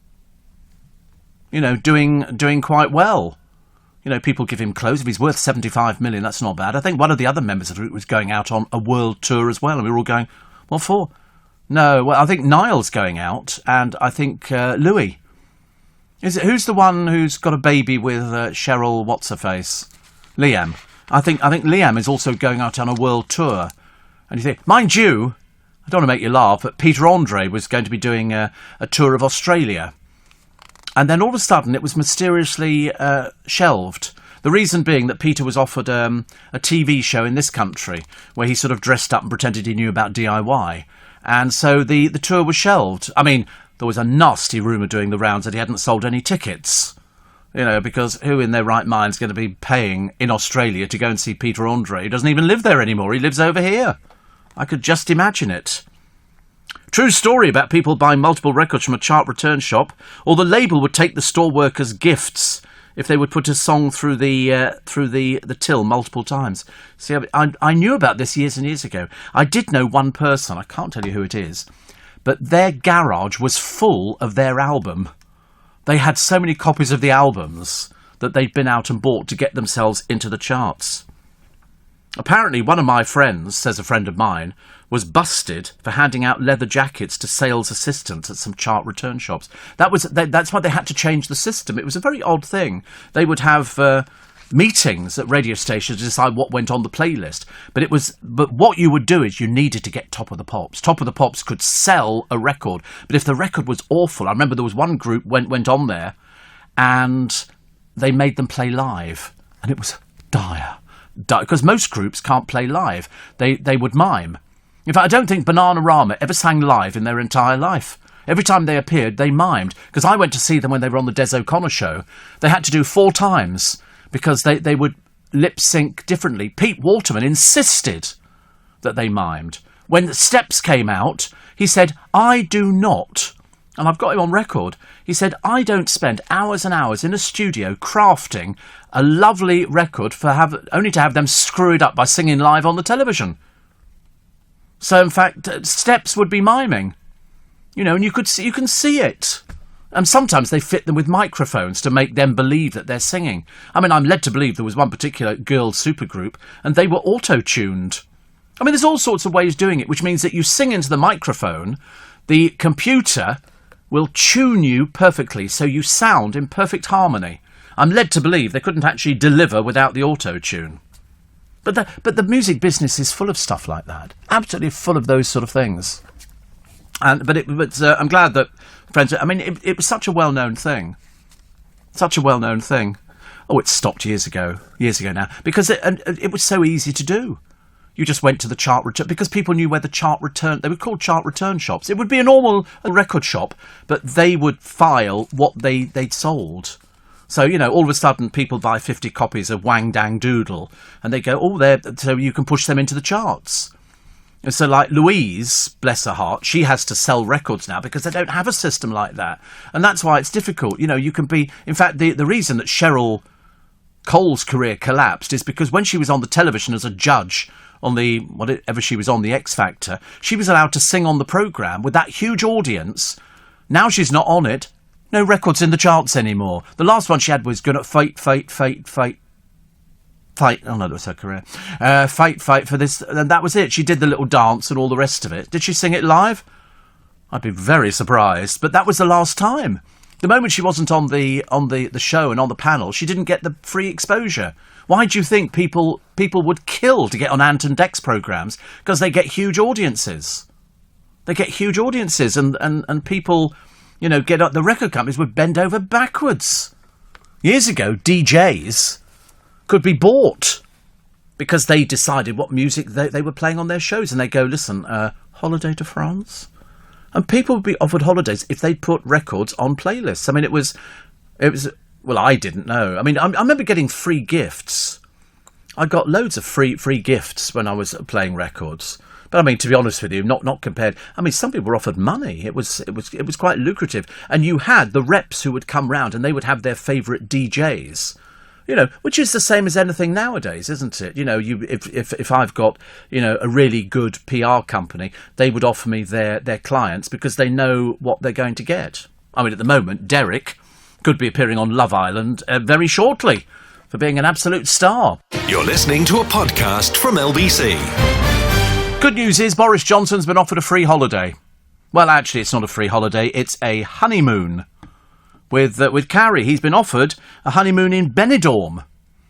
I'm sure he'll be taking that one up. Mind you, I mean, the good news is, I mean, I know that they did a jaunt to Mustique, which was Princess Margaret's favourite island, but this one is lovely. You get free accommodation and full English breakfast every morning. I'm sure that Boris will like it, and it's a bloke called Ash Price. He's a bar owner in Benidorm. It's got Benidorm's best beer. And he's willing to put up Boris and Carrie. He says, provided he puts us on the green list. And he can have as many free breakfasts. And it comes with bacon, sausage, black pudding, mushrooms, tomato, beans and toast. I mean, it's a winning combination as far as I'm concerned. Mo says, does that mean all the groups and singers that reached number one on the charts were all engineered? No, you see, because what happened was it would work on the fact that they needed to get attention to the record. And all those years ago, and it was like 30, 40 years ago, they needed to get attention. Once you got attention and they got on the television, if people liked the record, then they would buy it and then it would sort of maintain its position. They didn't all do that. Some records popped into the charts and then popped out the following week, which was, I mean, somebody said favourite DJs for promo people was a huge thing. Taking them on free trips, buying them lunch and dinner.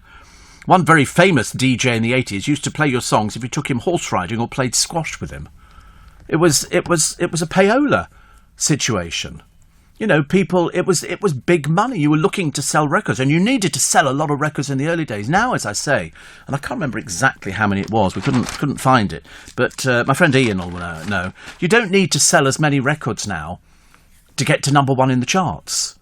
You know, gone are the days of sort of people getting the charts and they've sold, 250,000 records, platinum sales or gold sales or silver, or whatever it happened to be.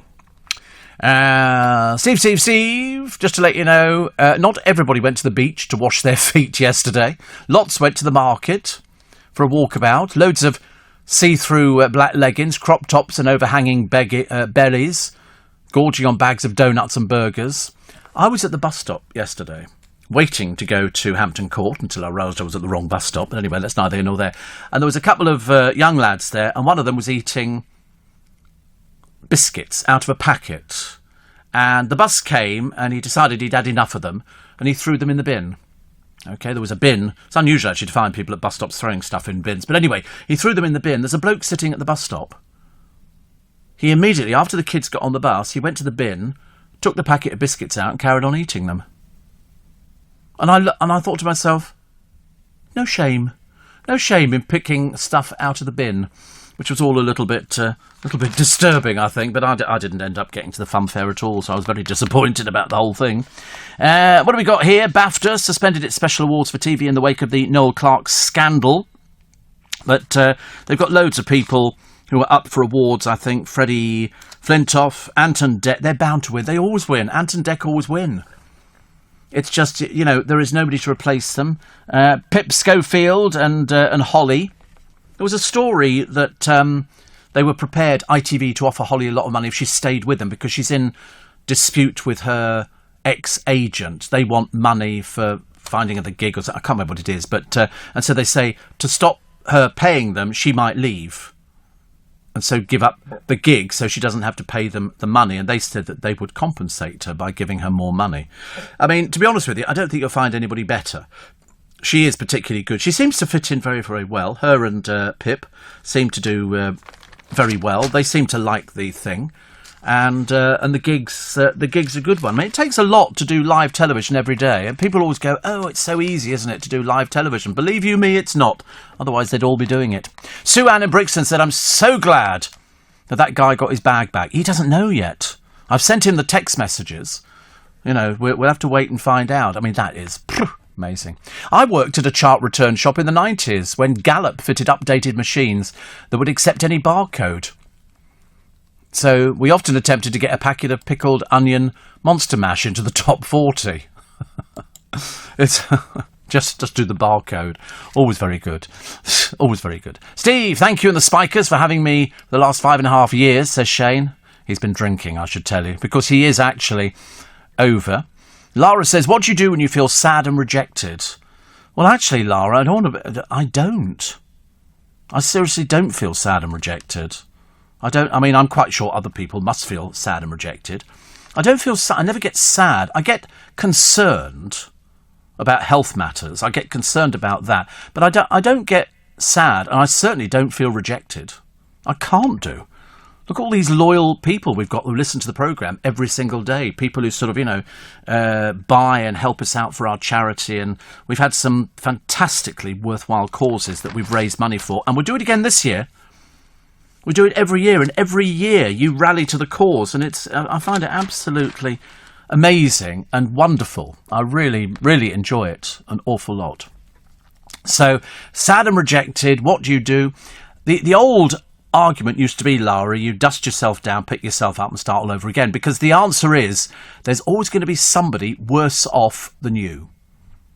Unfortunately, and I know what you're going to come back with, you can't think of anybody at that particular time, but you do get people, some people, they're not happy about either work, or it could be money situation, or it could be relationship situations. People get, upset about an awful lot of things. You might be in a job whereby, somebody's bullying you at work, and you don't like it, and you don't know what to do because you need the money from the job. Or you might be in a relationship where somebody said to you, "Oh, you know that they're seeing somebody else." You go, "What, really?" Or you might just be sad because you think that other people that you know are doing better than you are. But I never worried about that. I never worried. I remember somebody once wrote to me and said, "Oh, you must be really jealous because, so-and-so earns more money than you." I said, "I've never been jealous of anybody in my entire life. Why would I? I would never need to be jealous about anybody. If anything, they're jealous of me. Look at this huge audience. Goodness sake, honestly, we've got people at the Stockwell bus garage listening. We've got everybody. If there were people listening on the moon with a DAB radio, we'd drag them into the programme as well." It's Stockwell in Sydney. Oh, Sydney, listen. We've got people all over the world. I've got people in Spain listening. Not many. Got people in Spain listening, people up mountains. Also, there's probably people climbing Everest going, "Have you heard Steve Allen this morning? They found that bag from his mate Jordan." That's it. But I never got jealous about anything. Even the money. People seem to think that if you're in any sort of business, you're jealous of other people working, the system and getting more money than you. It never bothered me in the slightest. I've always accepted the fact that I've earned more than everybody else. I've never thought about it. It just doesn't bother me. As I said to you the other day, if you do something that you love doing, and believe you me, I absolutely love doing it, and they pay you money at the end of the month, and you can afford to eat, and you've got a roof over your head, and you've got heating, and you've got some clothes on your back, because I'd look pretty stupid without them, then life is good. Life is perfect. You don't need anything. I never get... Do I get sad? I'll try to think, actually. I get sad sometimes watching television programmes that make me cry. But there again, I'm a bit of a wuss. I like crying. I know quite a few other people in this business. And they've also said the same thing. They said, "Oh, I watched something the other day and it made me tear up a little bit." I thought, I've done that. But I think that means you're human. I think that means that, you've accepted that side of you that sort of makes you... I cry all the time. I don't know why. Yes, even during breaks, I have a little sob. Steve, say a big hello to my friend Pickers. He's still keen to enrol you with the British Spanish Society. I know. If I was going to join any society, it would be Chinese. Because I would love to speak fluent Chinese, Cantonese or anything. Seriously, I would love to do that. Mandarin, I'd be quite happy with. Love that. And Steve... Steve, do you remember when Cheryl Cole, Tweedy, Fernandez, Versini sang with Gary Barlow at the Queen's Diamond Jubilee Bash? She had to sing live. Oh, I don't remember. She was terrible. I have heard some people sing who claim to be singers, and they're not really singers. They mumble their way through it. Roger says, there's a group of people who buy old bangers, drive them through Europe, then auction them for charity. Yeah, that's an Australian thing, isn't it? Don't they buy these camper vans? They come over here, and then you see them down on the embankment. They're selling them, and somebody else will buy them and then take them on some... No, you've not seen those? Just me again. And, Steve, as someone who has had several health problems recently... excuse me, my mantra is, there's always somebody in Cemetery Road who would love to swap with me. Absolutely. That's why I say to people, get the vaccination. Get the vaccination. Listen, life's good. Life's worth living, especially when we have a few nice sunny days. I mean, I don't like them, but I know loads of you love the sunny days because you go to the coast. And some of the fun fairs are still there. They're still there for about another week, so take full advantage. You don't have to do anything. You just have to go there and wander around. And that's lovely, and that doesn't cost you a penny piece. So it's all good news. We've got the news at 6 o'clock coming up. More of your texts and emails in a moment on LBC. It's Steve Allen's Early Breakfast. It's the 1st of June, so we've already done the pinch and a punch for the first day of the month and no returns. And we've said white rabbits as well. God knows why. You're listening to a podcast from LBC.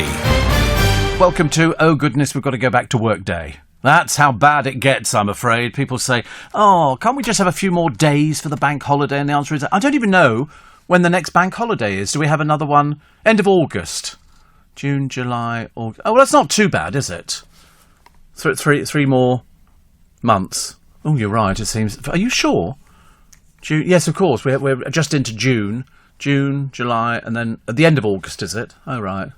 How dull. I have to wait for that one. I wonder what the weather will be like. Actually, it should be quite good by that time, I think.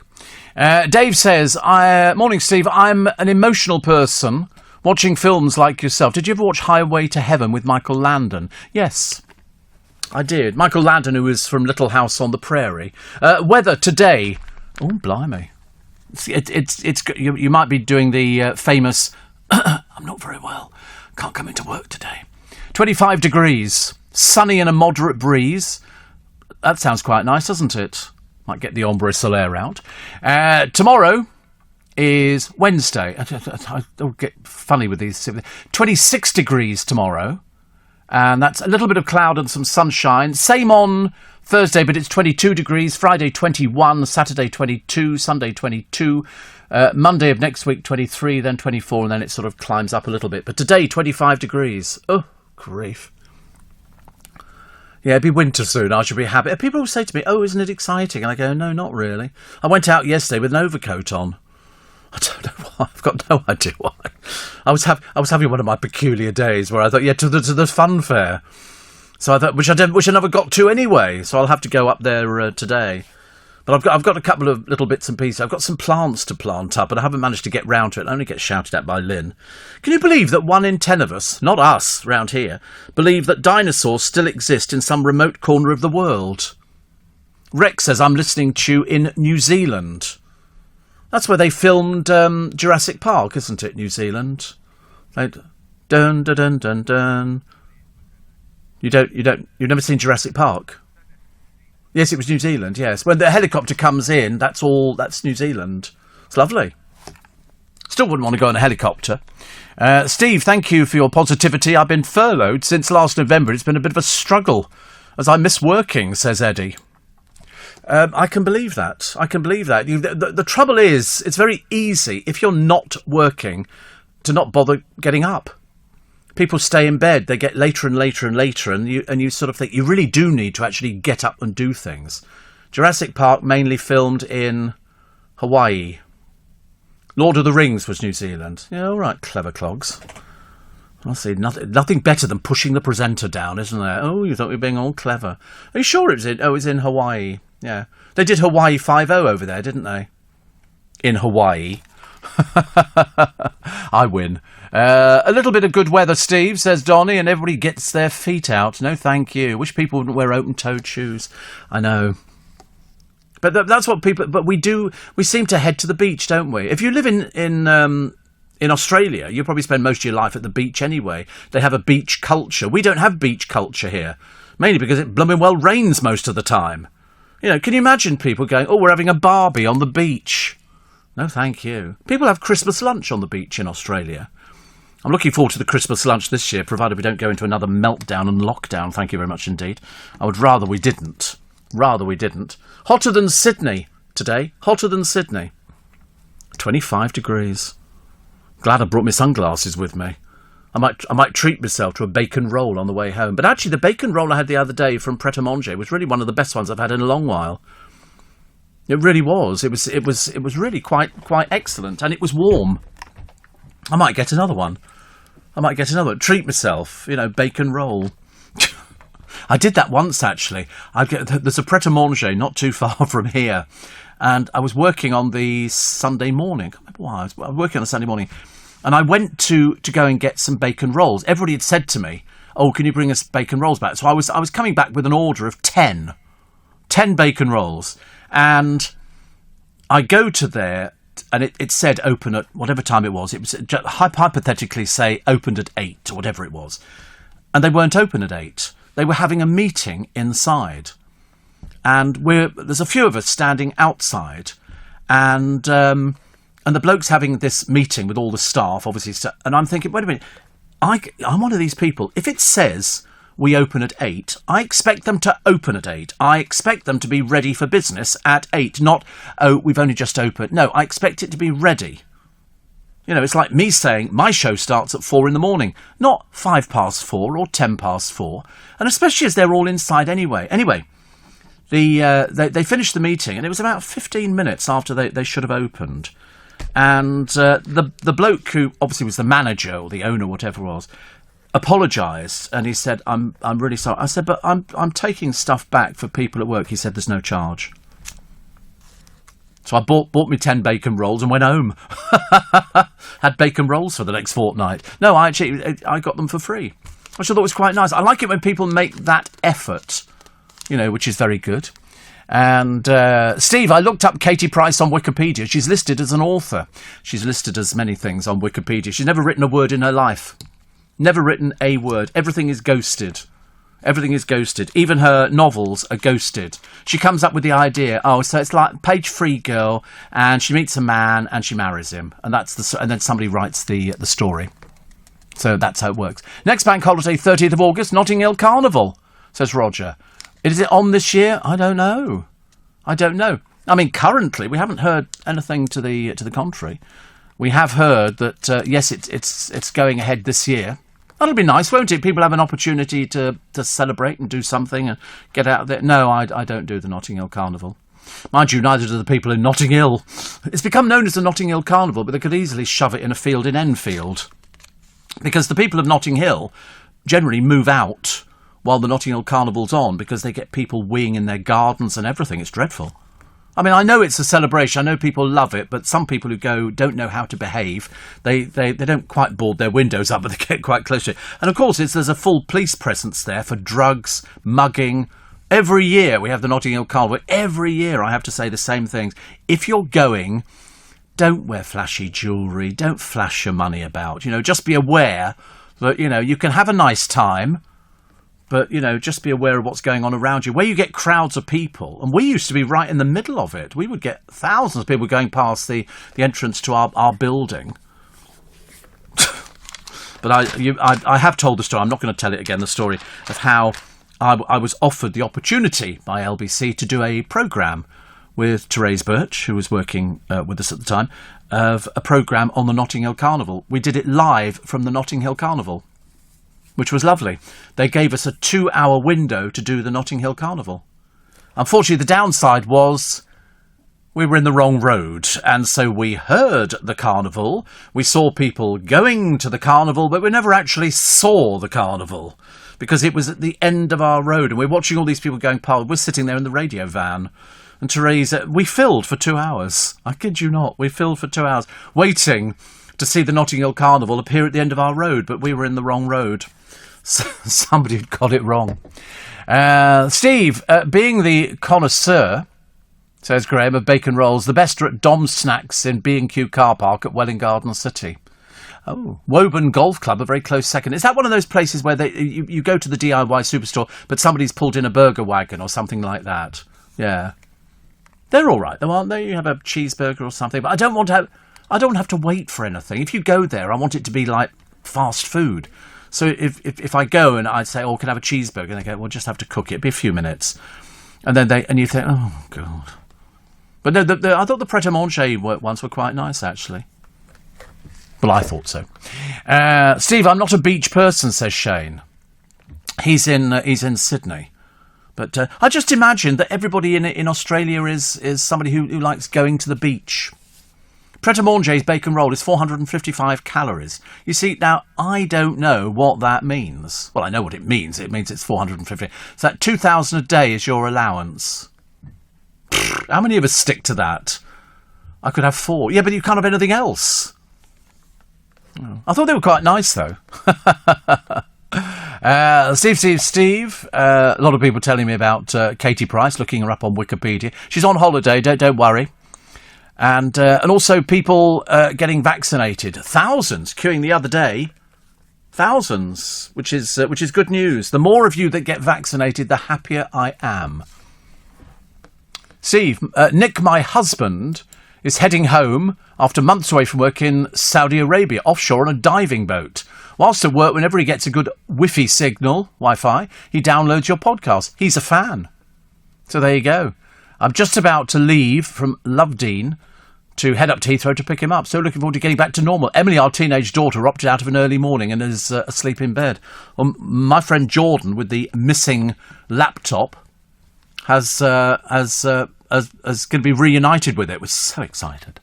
Thousands vaccinated as Twickenham Stadium transformed into walking COVID. They did. How many did they do? Did they do 10? Was it 10,000? They said that they'd actually done. People were turned away at 7:15 in the evening as supplies ran out.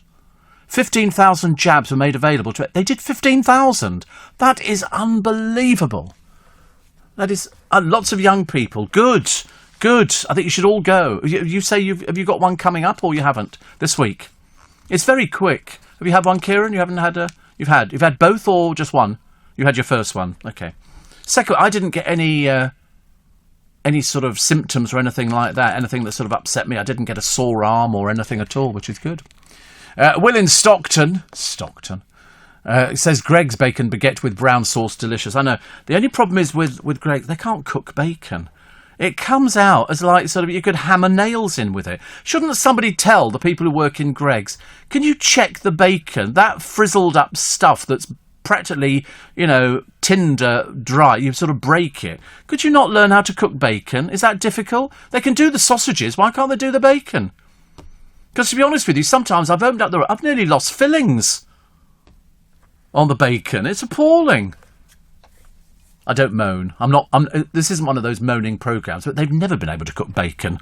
It really annoys me. And if you order sort of the baguette with extra bacon in, they seem to find the naffest bit of bacon. Bacon's supposed to be soft. It's supposed to be delicious. You're listening to a podcast from LBC. Steve, we now live by West Wittering Beach. It's a fantastic place to visit since they introduced pre-booked and paid parking. Last year, it's been much better for visitors and locals, apart from the idiots who ignore the signs and think somehow they'll be let in. On a hot day, traffic is backed up for miles, says Heather. Even on the A27, we're off on the boat today.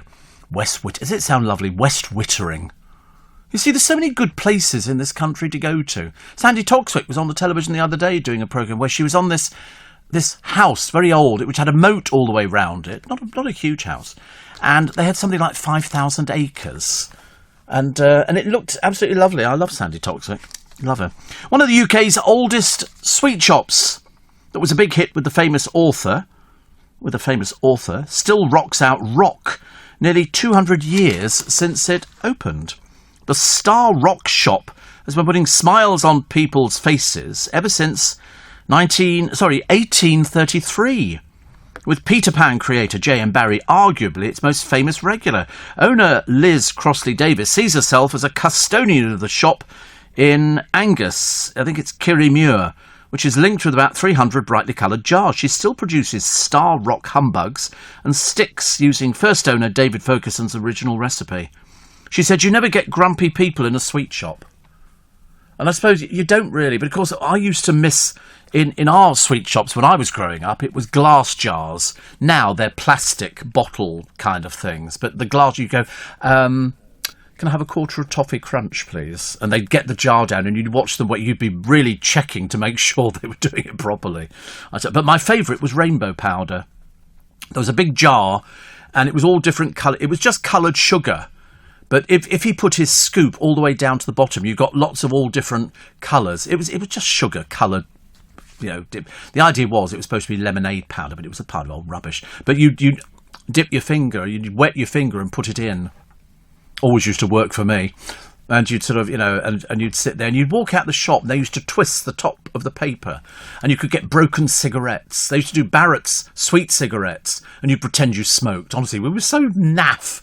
When you think about it, you'd sit there, and at Christmas you could get them from the toy shop, and they used to put talcum powder in there, so you could blow like that, and you used to get what we thought was a cloud of smoke for kids. Yeah, absolutely. But they used to do broken cigarettes. That was the cigarettes that didn't quite make it into the little packet of cigarettes. You used to get sweet cigarettes, they were called, and they painted the top of them red. And if they were broken cigarettes, I used to love broken cigarettes. You could probably still buy them nowadays. I'm sure you can get most things that you could. I bet you can. Can you not get sweet cigarettes? Sweet cigarettes on Amazon? I always Amazon's my first go-to there because they seem to do all these retro sweets, as they call them now. It's all stuff that I remember when I was little, when you had your pocket money, 2 and 6pence, 12.5 pence. I ask you. What was the point? What was the point? Here you go, candy. King size candy. There you go.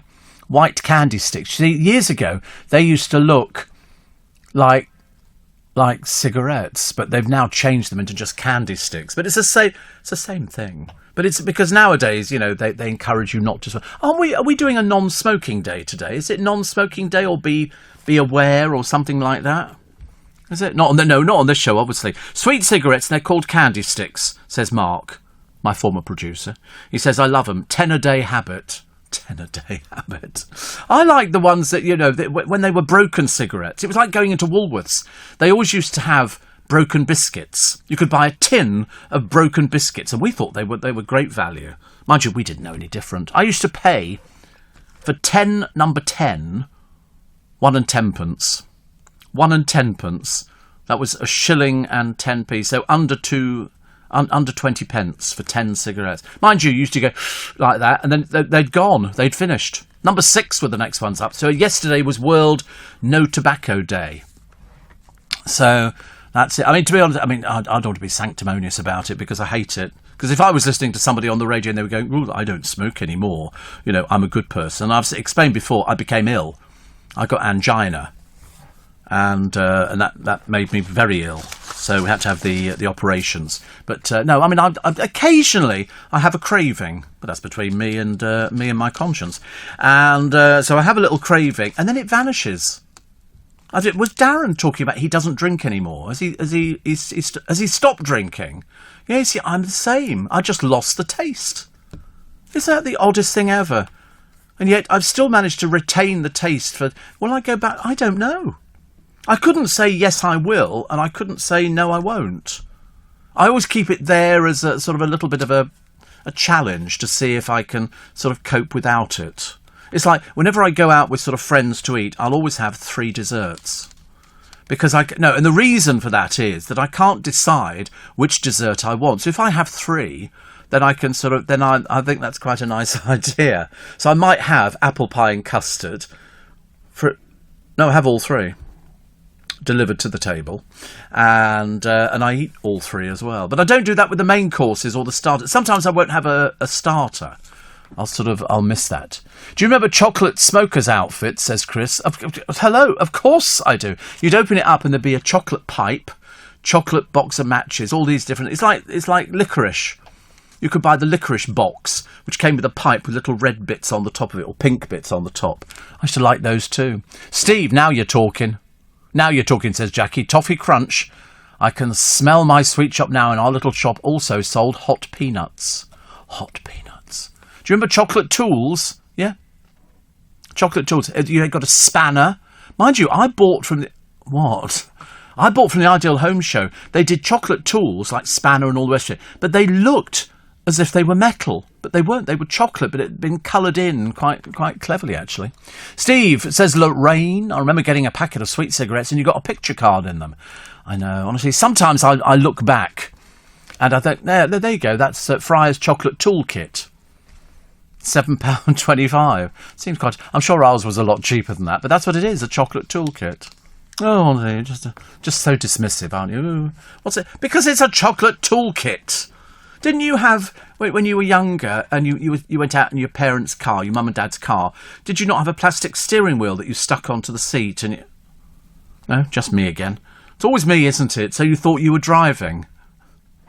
I started swearing out the window. You know, beep, beep, beep, beep. Shout at people. But yeah, you could buy a plastic steering wheel with a sucker on it and you pushed it onto the front of the car, onto the sort of the glove compartment, and you could pretend you were driving the car. Oh God, I'm in the wrong time zone. I really am. Seriously, I've missed all these things. But anyway, so Liz is quite right. You don't get grumpy people in a sweet shop because people are in there to get sweet. And sweet tobacco was one of my favourite things. That was just strands of sugar. It's like, I do miss having candy floss. But it's just sugar. It's just spun sugar, isn't it?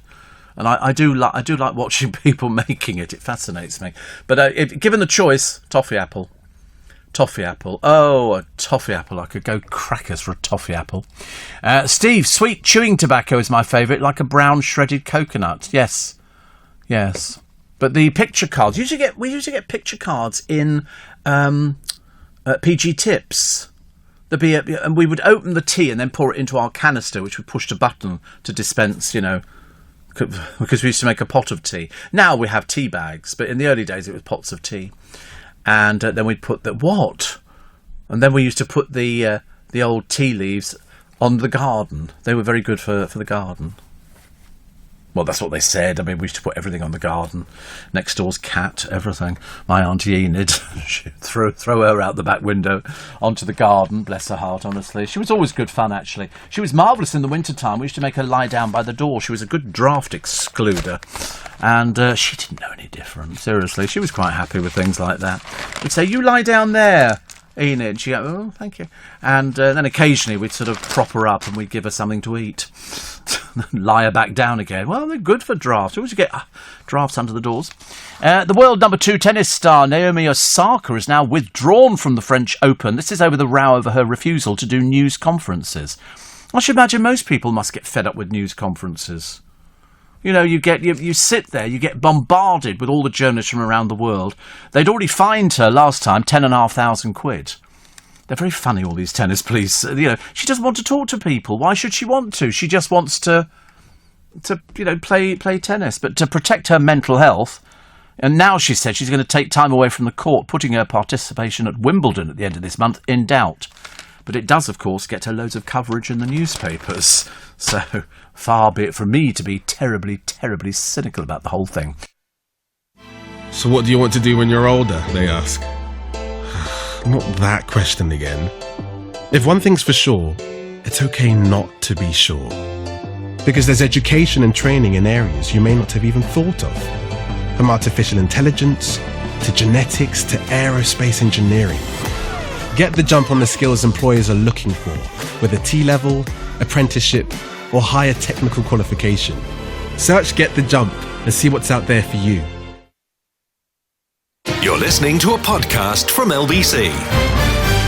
Why do we charge VAT on PCR tests when most EU countries don't? It's a question that's been raised by quite a number of people, saying the tests can actually cost travellers more than their trips. It's quite expensive actually now.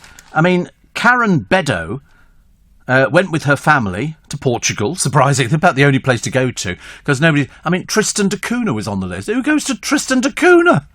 For goodness sake. But anyway, she went with her husband Matthew and 3 daughters. She faced a bill of £1,200, £1,200 for COVID tests to travel, but she got the cost down to £665, but only after a day's research. It's still a 26% premium on the cost of the family's £2,500 half-term trip to stay in a villa near Lagos in the Algarve. It's ridiculous. A project manager has cancelled his family's dream holiday because of the coronavirus test costing £450. Manchester United fan Harriet Butcher was forced to spend £300 on COVID tests so she could travel to Poland to watch her team in the Europa League final last week. The public affairs manager ended up spending more on the tests than she did on the trip. She said, I was in Poland for less than 24 hours. The trip alone only cost around £200. It was very frustrating to have to pay so much. So it says here, if travel testing can't be made free, why don't we subsidise it? Why aren't travellers allowed to take cheaper lateral flow tests? Why do fully vaccinated travellers have to shell out for the tests? Because I'm fully vaccinated. It's ridiculous. The rules that are baffling. Really. I mean, before you fly out of the UK for a holiday, you'll need evidence of a negative PCR test taken within 72 hours for almost all the countries. Do you know that? I bet most people don't know these sort of things. They get to the airport, and before you fly home, take a test within 72 hours of travel back to England. After you arrive back, you must pay for approved hotel quarantine for 11 nights. That can be £1,750. I keep saying to people, why don't you have, your holiday in this country? I mean, you really shouldn't go to red-listed country, but people just seem to ignore the advice. What do other nations do about the testing? France, PCR tests are free for French travellers. Greek ministers have decided to cap the cost of PCR tests at £34. Italy, Lazio, has capped the cost at £52. Free testing is also offered for citizens at some drive-through. The Netherlands, the Dutch government is considering making PCR tests free for all Dutch travellers. And in Austria, offering free COVID-19 tests for visitors to the country in a bid to reboot the tourism economy. The free test can be accessed at on-street centres, pharmacy or directly in hotels. And over here, a fortune. A fortune. I mean, the actual PCR test price lottery is phenomenal. There's one here, a clinic in central London, charges £399 for this test. In Chiswick, there's another place, £259. One in Marlow in Buckinghamshire, £150. But you can go to Bradford and it's £45. It should be free, especially if you've already had the jab. I don't really understand the point of it. Nice to see all the people queuing around Twickenham. It was a hell of a queue at the stadium in Whitton. I wish they'd stop calling it Twickenham. Didn't make it sound posher or something, because it's ridiculous. Ridiculous. Steve, about September 2019, you stopped drinking for a little while and I used you as my stop drinking buddy. Nobody believed I could stop, but I never went back to it. I'm so pleased, says Dave. Yes, I mean, I did go. I forget how long I went for, about 3 months. Where I just sort of decided to stop drinking. It's apparently supposed to be quite good for you to stop drinking, every so often, just to give your body a bit of a rest. But I just went off the taste of it. I haven't done it for any medical reasons. I've done it because I've just lost the taste. Don't know. Seems to have been for ages now. Don't know. It might be 3 months, 4 months, something like that. I do have it at home. I do have booze at home. I just haven't. I nearly had the other day. I said to Lynn, I think perhaps I'll have a glass of Prosecco. She said, well, if you want one, have one. And I went, I don't really want one. So I didn't bother. Steve, good morning. I had the stick-on steering wheel. I used to stick it on the back of my dad's driver's seat in his old Zephyr, driving my parents nuts. Great fun shouting at other road users, tooting the horn. I was only 5, says Mickey. See, I can't remember being 5. I've spoken to people before, and they've said, "Oh, do you remember being in the pram?" I said, "No, I don't think so. No," but some people claim that they can remember being in the pram or breastfeeding. No. Oh well, I don't know. I never inquired of that of my mother. I never sort of said, was I a breastfed child or was I not? I can't remember. But I'd love to know. I mean, my earliest memory is, I don't know, LBC, having done the 42 years, which is great. I must be due in line to get a gold medal or something. I don't think anybody's done what I've done, but that's it. Apparently, you can get tested at the O2 for £60. And Steve, why do we have a traffic light system for travelling to different places? Why not just have red or green? Well, because people don't bother with that now. People don't take any notice. I was sitting at the traffic lights the other day and a car went straight over red lights. And I'd been sitting there for a little while. was very upset. My friend Ian says it'll be 2 years since I had a drink in July. I keep some Texas beers in the fridge if drinkers come round, but I never feel like having one myself. It's funny, isn't it? I mean, I actually had something the other day I've not had for ages, because I was on this medication for my ailments, and it said don't drink milk. So I didn't, but yesterday I had a bowl of cornflakes. I got a huge box of cornflakes. Where did I go to? Get a huge box, it might have been Iceland or so. £2 for a huge box. I mean, like, you could feed a family for a year on these things. And Steve, I think anybody who's going abroad to bear the full cost of any hotel expenses for isolation, for any tests, I don't see why the rest of the country should pay for it. Around the world, people are not paying what we're paying. Imagine paying £400. I wouldn't. I'd blow that for a holiday, thank you very much indeed. But there's all these people queuing, and I'm delighted to say there's lots and lots of young people there, which is good. So we think that they've done about 15,000 yesterday. 15,000. That is fantastic. Very well done. The BBC boss is in the paper today, who did care for Diana. This is Marmaduke Hussey, horrified by the broadcaster's secret panorama interview with the Princess of Wales recorded without the knowledge of Buckingham Palace. Excuse me, he asked the BBC governors to condemn the interview and the conduct of the then Director General John Burt, and attempted to force his resignation. Is it going to be shown again? Yep. Even though William has said don't show that again. They don't have any jurisdiction over that at all. Just because it's his mother, the actual copyright is owned by the BBC, so they can show it, and they probably will in different forms. Do you remember the oligarch who paid £3 million over the odds for Prince Andrew's disastrous house that the Queen bought him and Sarah Ferguson for their wedding? Well, all these years later, the oligarch has razed that ghastly, it was called South York house, to the ground and put up an ultra-modern mega mansion, which is probably nice if you like this kind of thing. It's got a swimming pool, it's got a games room, gym, ice and sauna rooms, lift to the first floor, just in case you can't manage to walk.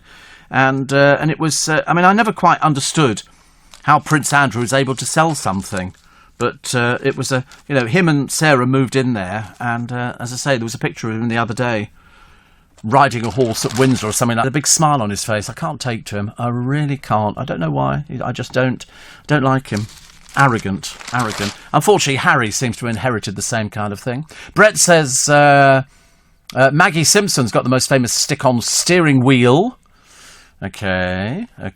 And another one says, if you stop drinking... Oh, sorry, I've just done that one, haven't I? Just realised, actually. Thought it sounded familiar. If you stop drinking, and you were my sort of go-to drink buddy, also didn't do it. And Steve, do you remember getting Green Shield stamps with your shopping? Yes, absolutely. Yes, of course I do. Definitely. Though you don't have Green Shield stamps. That meant when you went into a garage and filled up with petrol, they would offer you Green Shield stamps, and they would push a button on the machine, and they would come out. They were green, and you bought a book. Well, you didn't buy a book. They gave you the book, and you stuck them in there. When you filled the book up, you could exchange it, like loyalty card points, but they were worth nothing. So if you wanted to buy a kettle, it could be 20 books. And so we used to drive around looking for garages that had quadruple Green Shield stamps today. And then we'd spend all the time licking them and putting them into the book. And then you'd go to Shepherd's Bush, and what is now the Argos shop there, if it's still there, was the Green Shield stamp shop. And you do exactly the same. They go, we've come in, we're buying a budgie. Whatever it was. No, we didn't have a budgie. But you'd hand over all your books, and they would then, sort of check them just to make sure. I can't remember what we bought. It was probably something like a frying pan or something stupid. But, it was quite an expensive way of doing it. But you looked on it as a free gift. As a free gift, you just sort of had to save up. If you wanted something expensive like a rug, it could be like 100 books. So you had to sort of save up for all these things. Not anymore. Sometimes things that are your type on paper don't always turn out to be for you in real life. That's why T-Levels, which mix classroom and on-the-job learning, can help you decide what to do next while you're doing it. Designed with employers, they can help you get the jump into work, an apprenticeship, or university. With subjects covering software production and design, construction, and health and science, to name a few, search Get the Jump and see what's out there for you. You're listening to a podcast from LBC. Very interesting. Paul says, we've already done it actually. We were Googling Green Shield Stamps catalogue, and we found it. So you would fill up these books with these Green Shield stamps, which you got from the petrol stations, and what you could get in the 70s. Okay, no, the last one can't be right. A Hot Point automatic washing machine for only 185 books. Must be more than that. A colour TV was 375. Mind you, colour TVs were very expensive, weren't they? A Lec chest freezer, 140 books, and a Creda Starlight cooker, 115 books. That was an awful lot of licking. That was an awful lot of licking. Yeah, we got a frying pan. I don't think there's anything the matter with that at all, but that's what it was. It was like the forerunner to, getting discount on things. But everybody does it now, don't they? They all offer you different bits and pieces. Karen and Warren, Steve, we enjoy listening to this show. You're a bit stuck in the 80s, but that's fine. I'm not stuck in the 80s, the 60s and 70s. You know, you have to. It says, and we also collected Green Shield stamps too. See, the same as me. Same as me. Lovely picture of the paper of Julia Bradbury collecting litter. I hate it when there's litter all over the place, honestly. And it's mainly at bus stops. Why can't people put the litter in the bin, which is next to the bus stop? It's like people who buy booze and then drink it at the bus stop and then just leave the bottle on the ground. It's ridiculous, honestly. Dirty people. Dirty people. Do you remember embassy cigarette coupons? Yes. Yes, definitely. Brian says, off for a blood test this morning to test my sugar levels. You have to, oh, right. Can you not do that? Oh, you fasted for hours.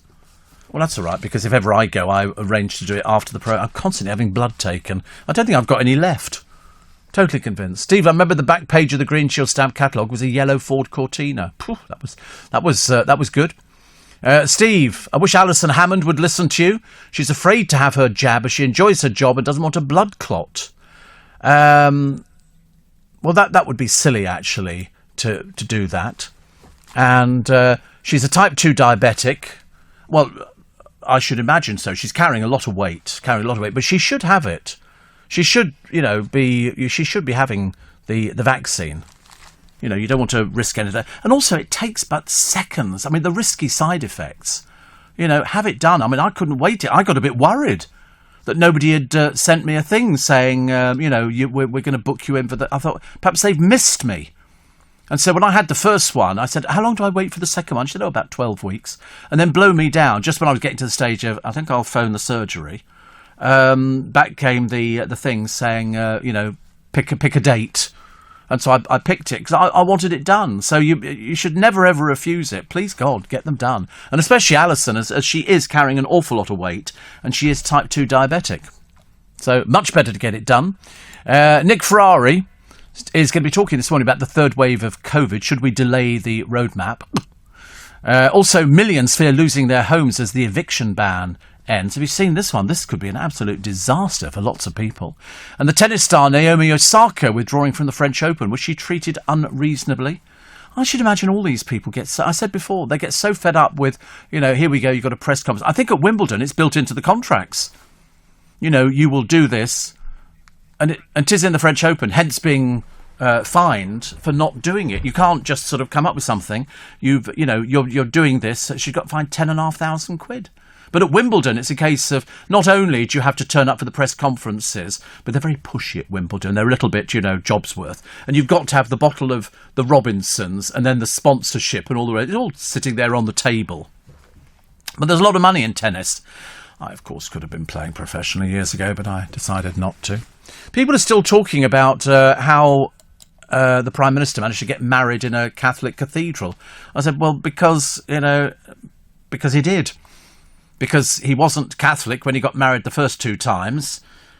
He was Anglican. He'd done that when he was at Eton. And so the Catholics don't include those marriages. So he was able to get married because she's Catholic. She's Roman Catholic. It was the people that were turfed out of the cathedral I felt most sorry for. Steve. This one here says, why should we most can have access they want to with? I tell you what, I was complaining. We had all these people complaining down at Shepherd's Bush the other day about the pandemic, saying it was all fake and all the rest of it. I thought, and now you've got people talking about the Indian variant. Do you think they believe that, or they think that's all fake as well? Very odd. Filled with nostalgia by retro brands, sadly all rubbish.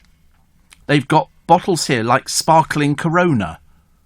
The bottle from all those years ago, 1980s.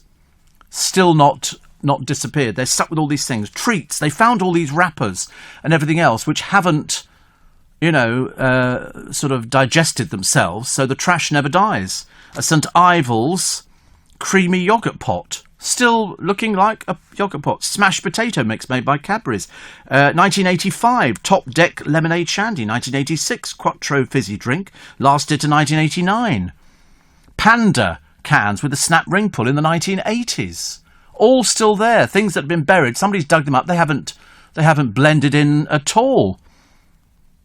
They've got here Smith's Big D peanuts sold in pubs. You'd have that big card at the back of the bar and you go, and 2 peanuts and a pork scratching. Yeah, and they pull it off the thing. It's a picture of a woman with sort of huge bosom behind it. Very popular, because that's what you think of when you buy peanuts, isn't it? You think, oh, I wonder how big her... But anyway. Smith's Crisp Bovril flavour costs threepence. 1972, the packet does not dissolve. It's still there. Absolutely amazing. Heinz are forking out £144 million to make sauce in the UK again. I always looked on it as ours anyway. I know it's sort of one of those things, but they're going to be doing it again, so it's ketchup's coming home, which I'm very happy. Cash could be used for fewer than 1 in 10 purchases. Always ask for a receipt, by the way. I know that might sound a little bit sort of preemptive of, you do that anyway, but just in case they put in the wrong amount on the machine, and as opposed to £1.60, it comes up as £11.60. If you don't ask for a receipt, you can't check back on it. You should always check, you go, wait a minute, I didn't spend that much in there, did I?